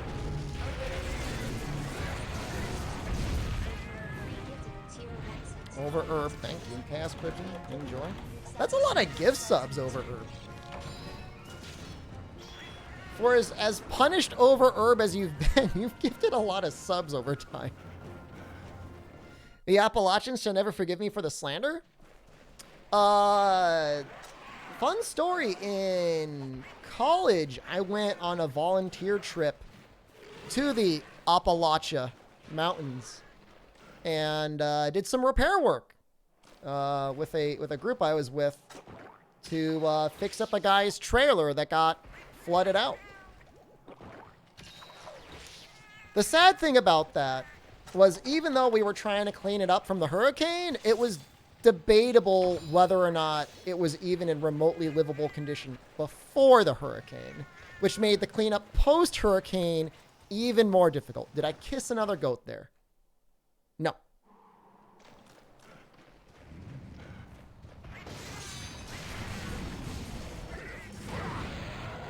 Did you drink his wine? He probably would have had moonshine. He looked like a moonshine sort of guy. It's kind of me, actually. You forgive me? The most salient memory I could remember from that. So there were two things. One, we stayed at a school. It was the summer. And it was just like, I don't even know. Elementary school, middle school, high school. I can't remember. And we just slept on the floor of a classroom. And then we'd go back during the day to help the guy do some cleanup. Second, one girl, like, tossed her cookies because she was on cleaning up the bedroom duty and the guy had, like, I don't know how to say this without like extremely grossing people out.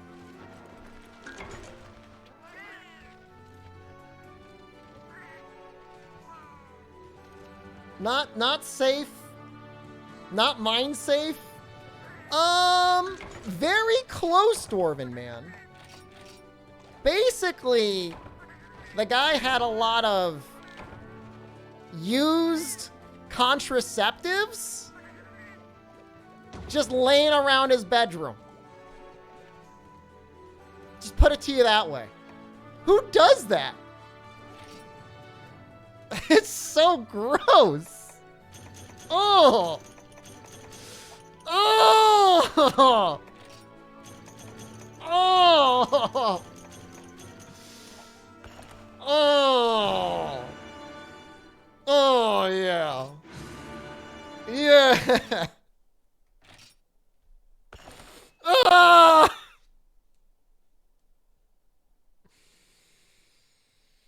No. At least he used protection. Yeah.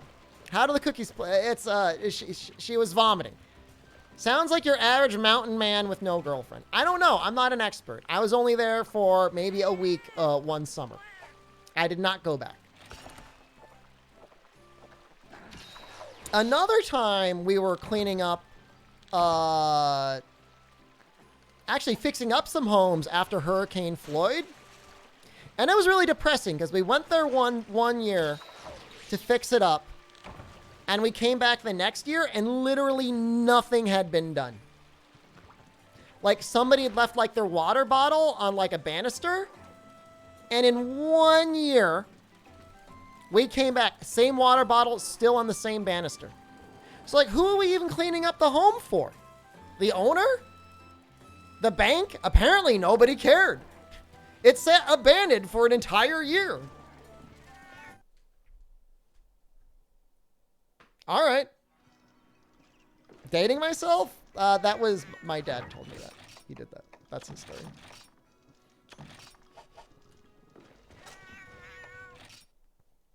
It's insane.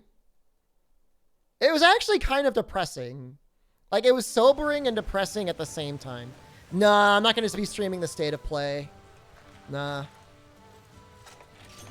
And not because I don't want to, but because, like, I'm just, I'm going to be eating dinner with Jen. Sorry. I'll probably be watching it. I'm just not going to be streaming it. Like, I'll probably watch the first 15 minutes before I have to go. It's just depressing.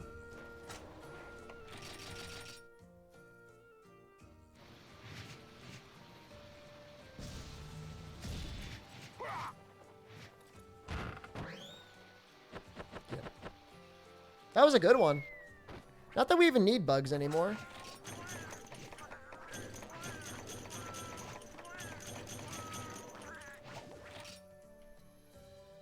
Horribly depressing and disgusting are the nicest people to ever exist. Interesting duality.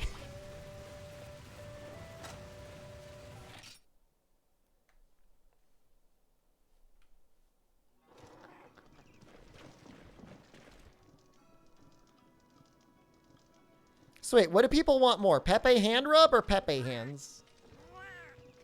I like Pepe hand rub. I like that emote. That always makes me laugh. Any plans for Halloween? We've got like a charity Halloween stream Friday. Saturday we have a, I think we have the advice stream. And then Sunday, I don't know. Maybe we'll do a little bonus stream on Sunday. There's a possibility. Maybe we'll do Clock Tower 3 then. I might do it as like a donation incentive or something like that for the charity. To do like a bonus stream on Sunday. It seems reasonable.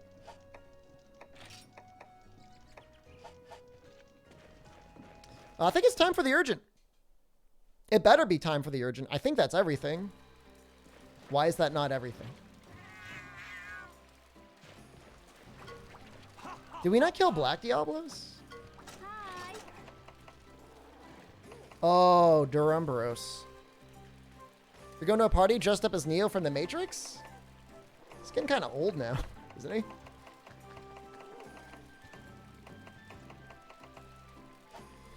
Is White Fatalis in this version? Nope. Next time we're going to see White Fatalis is 4 Ultimate.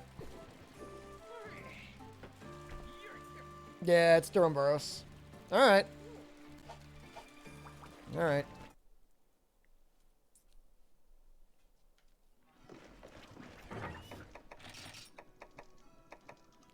This game feels like it's got, like, so many quests you have to clear. Like, everyone in their mind thinks of, like, Portable Third as, like, a short and easy game. But, assuming you're not just beating, like, low-ranked village, like, there is a lot to do. Is Keanu, like, late 40-somethings? He looks late 40s, but I think he's in his 50s. Check myself first? Excuse me. This is me 10 years ago. Okay? So, I know I look like crazy, like, pure Twitch streamer disheveled now compared to that. But I can't be that old. Keanu is 57. Yeah, that picture isn't real. It is real.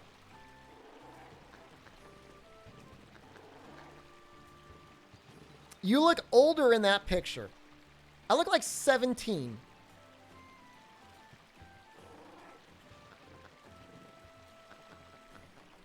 Is that YouTube Monster Try Walkthrough? Oh, no, adjacent. YouTube Monster Try Walkthrough adjacent. You're like the wheelchair guy in Batman versus Superman? What does that even mean? I look like a creepy mid-30s IT nerd. I was not in my mid-30s back then. I'm not in my mid-30s now. What do I look like now? That's what I said. Same hairline.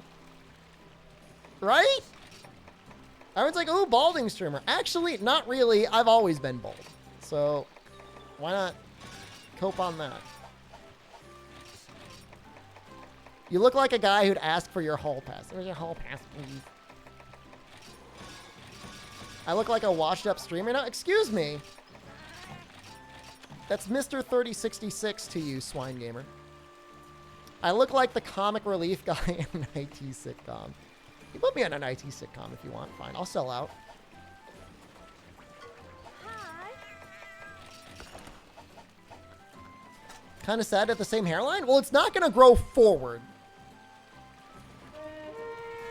You can see how I sharded myself trying to jump over a child. That's not the story. I remember the moon landing. Look, listen here, you little crap. Am I including Gear Rex from Metal Gear Peace Walker in this challenge? If it wouldn't take so long to just grind through Peace Walker, I probably would. I would consider it.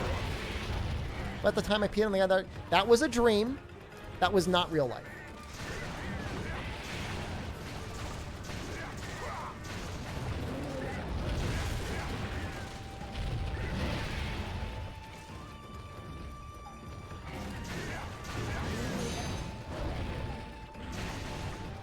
Do I remember when the Bronze Age ended? It ended when your balls dropped, which is never.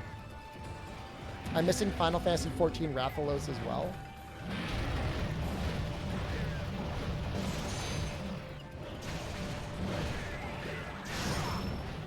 Uh-oh. Come on. Please. Do I just need, like, attack up large or something?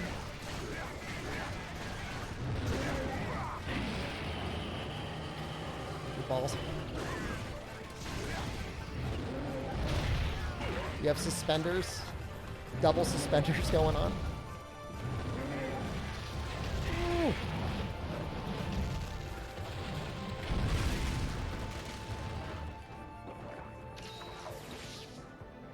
Yes, I did have a very bad dream once where I peed on a guy in a bathroom. That happened. I told that story. It's a thing. I know not everyone was here when I told it. There's, I believe, Twitch clips of it. It was terrible. He was so upset. I mean, he could have been, like, he wasn't violent, but he was, like, so disappointed that he had just been peed on. In the dream, Is that a bad dream? I mean, I don't like peeing on people. I'm not like into like peeing on people. Certainly not peeing on people who do not want to be peed on. You thought it was legit? Is it because of the way they clipped it, it made it sound like it wasn't a dream? Oh my god. That carrot. At it again.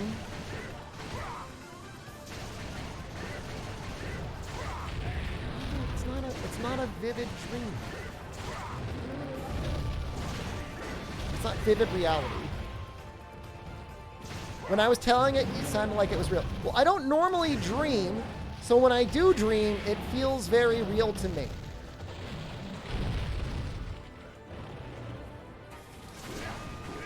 You said it was your dream to pee on somebody, so how to interpret that? It's not my... I peed on somebody in a dream. It's not my dream to pee on someone.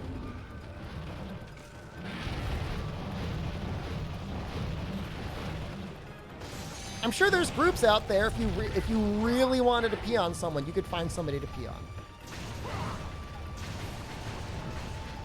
Gorvinman, one of your first comments in the channel was about wanting to be peed on. So don't act like you're above it. That's like your MO.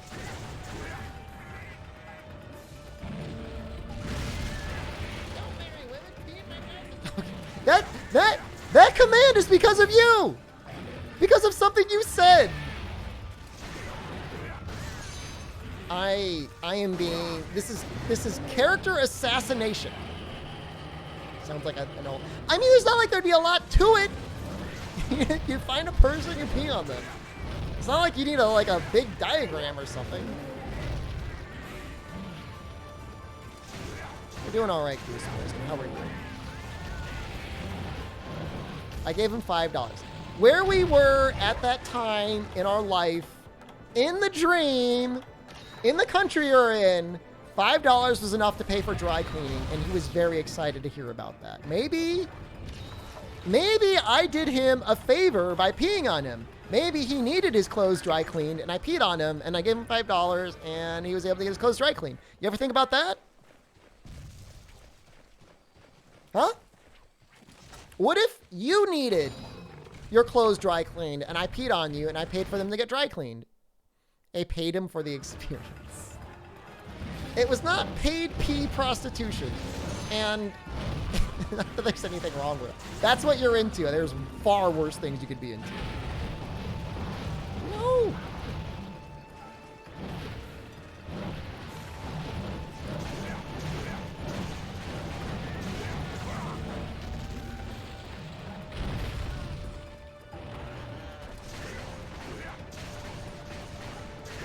You ever thought why I had the dream? No, I don't. Not every dream.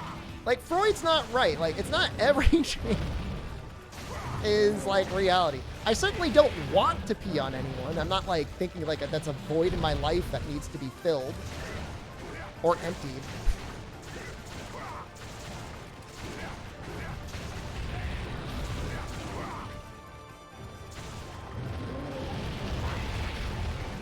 I'm only talking about it because I do not talk about it a lot. You guys just brought it up, so I'm talking about it.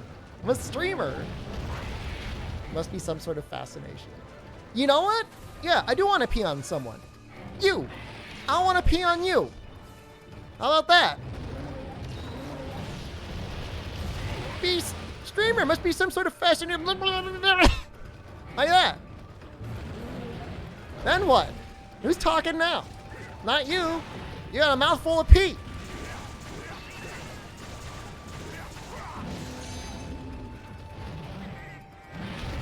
The chosen one.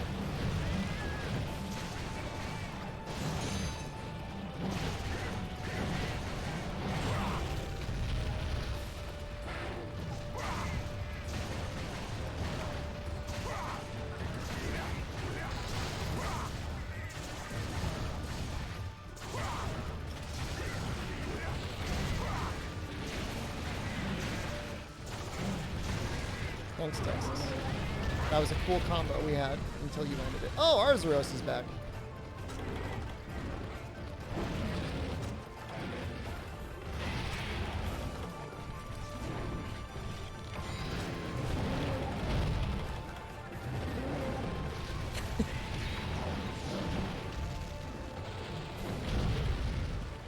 I'm not ashamed.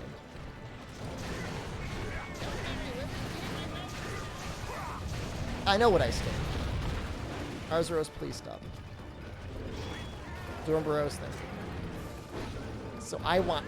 no, this isn't turning into me being peed on, okay? I'm the one that does the peeing here.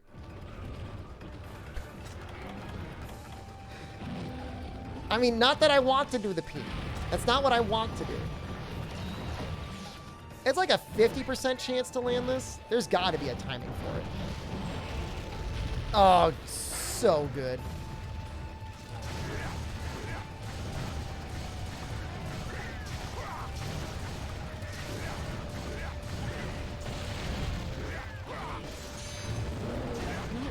No, sure.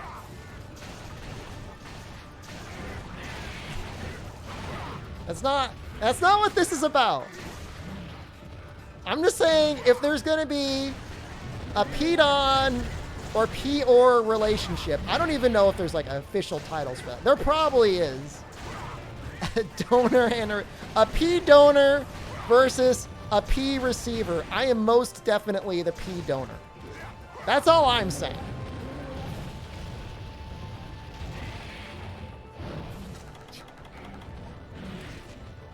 No, I'm not kink shaming. I'm just saying. If it's going to go down, this is how it's going to go down.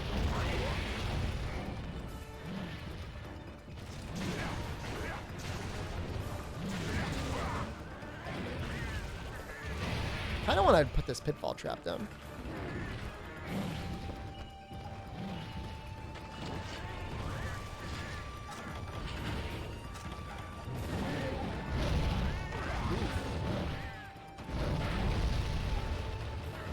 That was a lot of damage.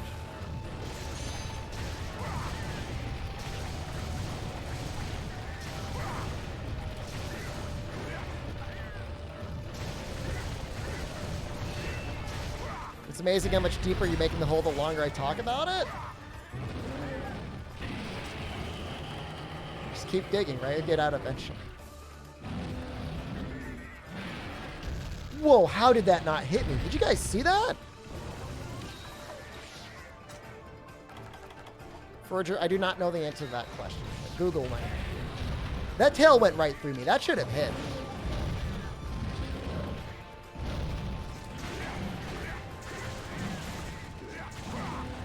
No, I feel bad. That was like hacks, for sure.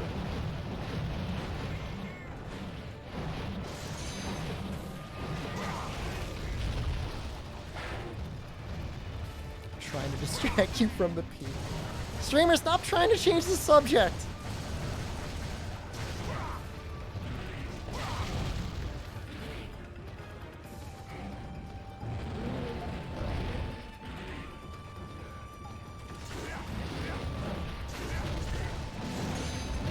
I grazed the inside of the nub, but like the tail went through me.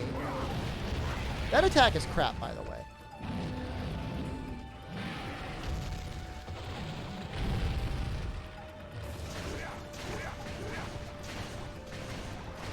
Speaking of checking the mods folder, how do you guys feel? All right, we talk about this on the stream yet. How do you guys feel about runners, be they TA or otherwise, on their at least world PC runs using overlays and like other modded content to like fix monster size and HP and starting location and stuff like that?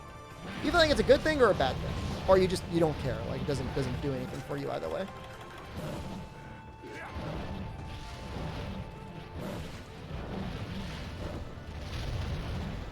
That flashed him, but he did not fall. You disagree with overlays? I feel like overlays might be the most extreme.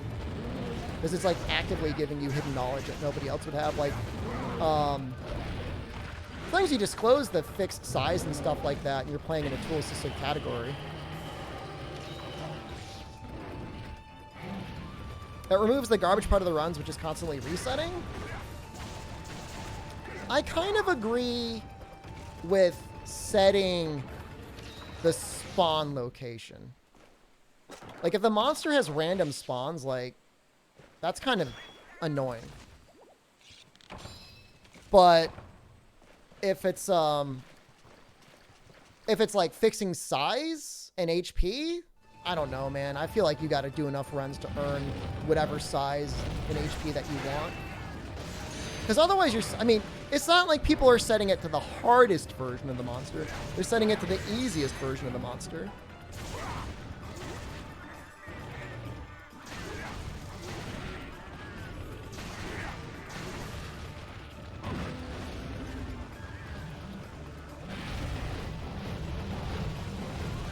I think he just falls, right?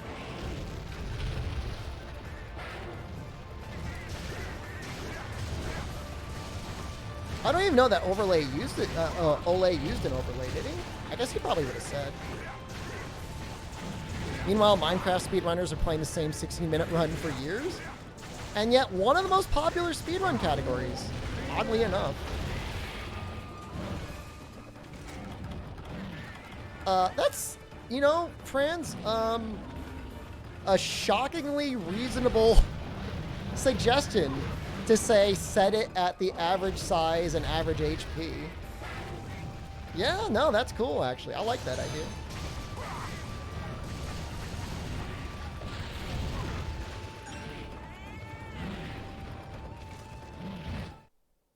Ole uses a lot of RNG mod stuff. I mean, he's certainly doing it freestyle, so it's not like anyone's going to be angry about his time.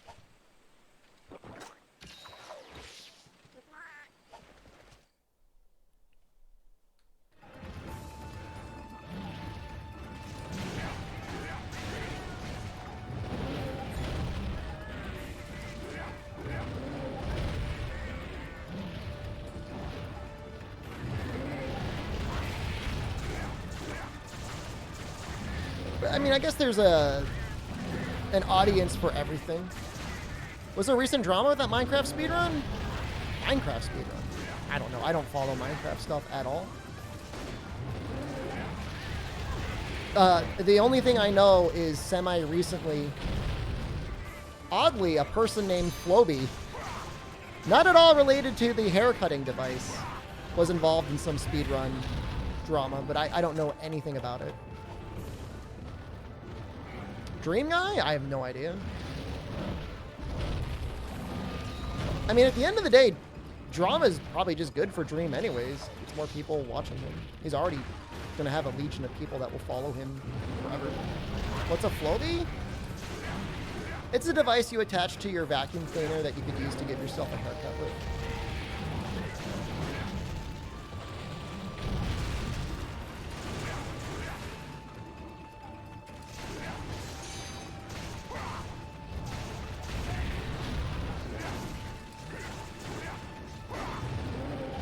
I've pretty much gotten my money back already. I mean, I don't know what you want me to do. I could show it to you. Floby is a very 90s thing. The only reason more people don't Floby is because it has literally the worst marketing in the world. And it was made fun of in the 90s when it was released by the movie Wayne's World that called it the suck and cut.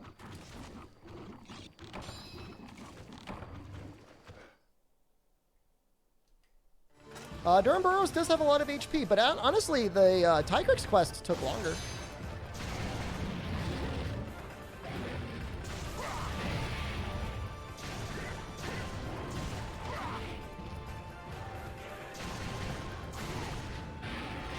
Yeah, I think Poison is better on him, but I'm not going to grind up Poison for one thing.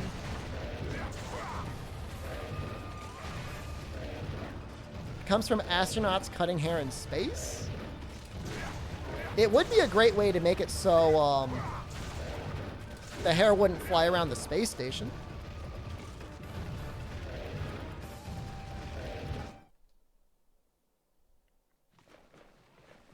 Dream was caught having modded files increase the drop rate of imported items like 1,000,000 years ago, relative to space-time.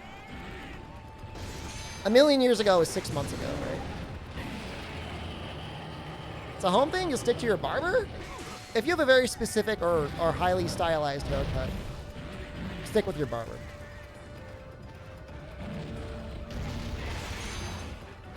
For me, I don't have any good barbers nearby.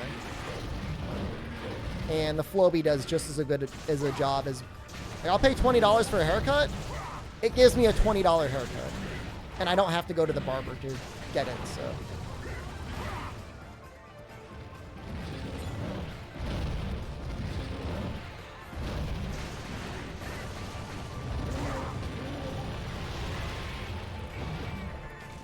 So, the full long story, at least as told by Carl Jobst for Dream, is that he had a mod creator create a mod for him that made it easier for him to make content. In that it made getting to certain parts of the game faster and more consistent. Allegedly did not give the modder very specific instructions other than saying what he wanted to do and let the modder go nuts.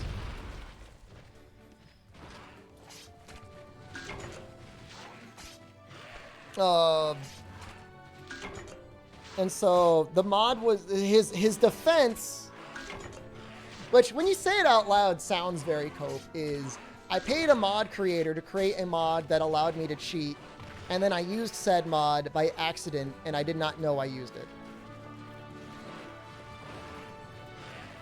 But that's what he says. Tank Mecha, hello.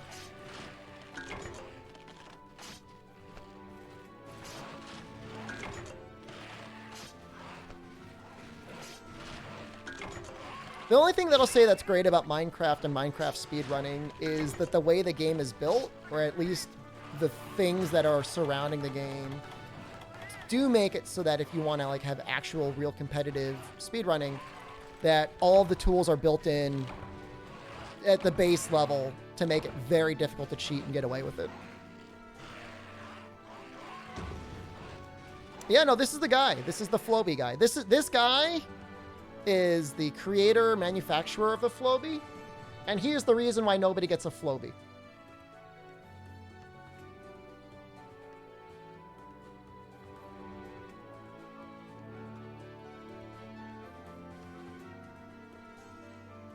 I mean, does that look like a haircut you want? Does that look like a... Does that really demonstrate anything remotely stylish?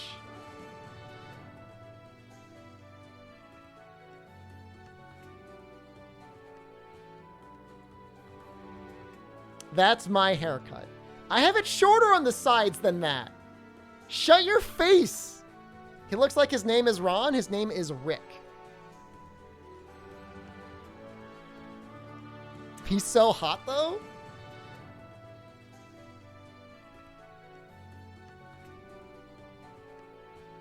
It's not $20. No, the device is not $20. It was like $100.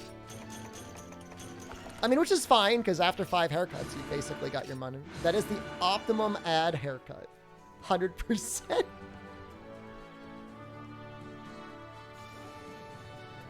Yes, actually, you're right. I needed to get it down a little bit more on the sides. I did not know they were going to be putting that on TV.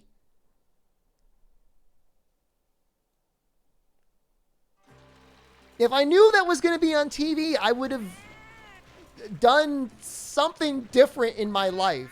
Not that. No, I did not get it when it came out. It's $100 now. How old am I? This is me 10 years ago. So, you tell me how old I am. Same hairline, by the way. Everyone thinks I'm balding. I'm not. I gotta get a little thin back here on the crown. Jared Folger's brother. Why does everybody say that? Oh, because you got glasses. Ha ha ha. Ha ha ha.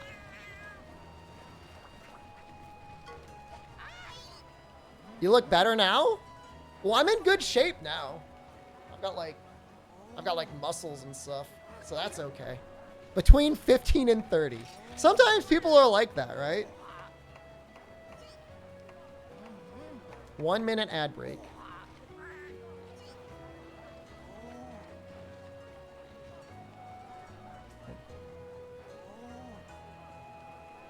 I'm chatted up now. Definitely happy. I mean, I get to sleep, eat. I don't have a manager. I'm more daddy level now. Yeah. Can't be balding if you're already bald. Look here, you little bastard. Kind of thinking, like, can I get, like, more attack?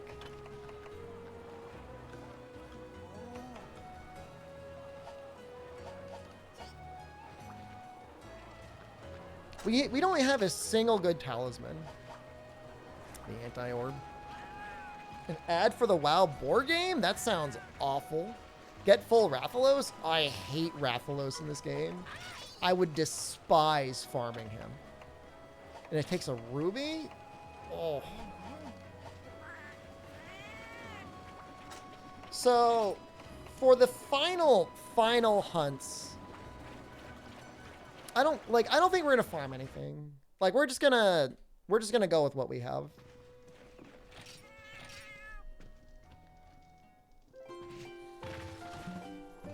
Keep getting that dumb Coke commercial. Haven't seen it. Don't know it.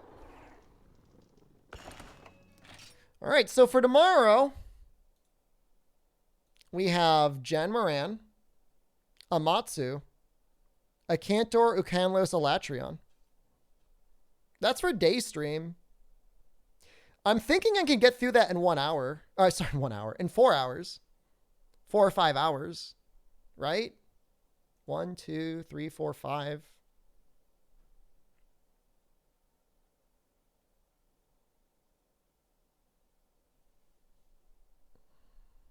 Taking the night off, hanging out with Jen. No stream tonight. It's Wednesday. Take Wednesday nights off. Is the Cantor fight as good or better than the 4U one? Don't know. 4 hours. We'll find out. Let's double check that we can actually do it. Let me just double check that, like, the event is there. Good stream? I thought it was a pretty fun stream. It was a eventful stream. I feel like I didn't stop talking the entire time, which is probably a pretty good sign of the stream. That means 3 ultimate tomorrow night, in all likelihood. Like, very, very, very likely 3 ultimate. Making more beans tonight? I don't think so. I think we're going to get a pizza tonight, because Jen needs leftovers for Thursday. She's got to work late, and I just thought that would work best for like 2 meals at once. So what is this?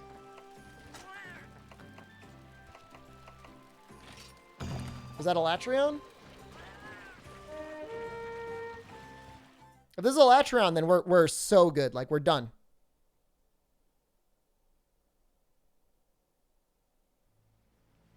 No, that's a Matsu.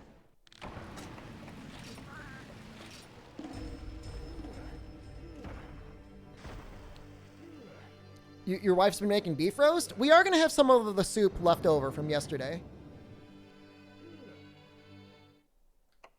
So it's not that one. So it's not the one at the summit. It has to be like the battlegrounds, right?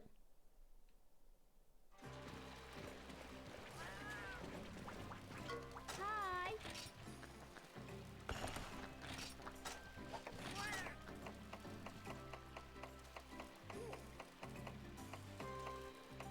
Sacred zone. This is going to be him. And what do we even use? Ice? I'm assuming ice.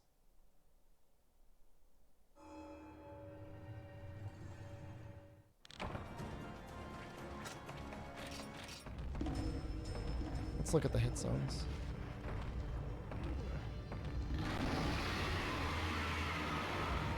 I just remember ice being generally the best. Because if he's in the air, like, nothing matters. So on the ground, legs are 15 ice. Body is 15 ice. God, it just takes like barely any damage on the legs. 25 on the ground. 60 on the head. That's going to be a long hunt. That's going to be like... That might bleed into night stream, potentially. They are good, though. 215 raw with a little chunk of blue. You got a head snipe? That's kind of hard to head snipe with dual blades, though. But yes, it would help. I'll figure it out. All right, I'm leaving. Everyone have a good night. Everyone enjoy the State of Play. It's coming on in like an hour. Fun with that. Just gonna see if there's anyone on that I recognize.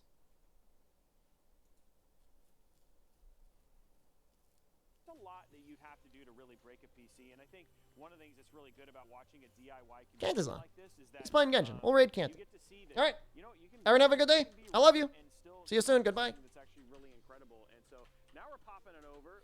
We're leak testing. Look, something's bubbling. Yeah, we're Is that a leak good testing. sign? That's what we're doing. Yeah. Oh, and spooky stream Friday, and then advice stream on Saturday. Whatever the hell that's gonna be. Different, and this is where we get to see the different modders come out in different ways. So here we are.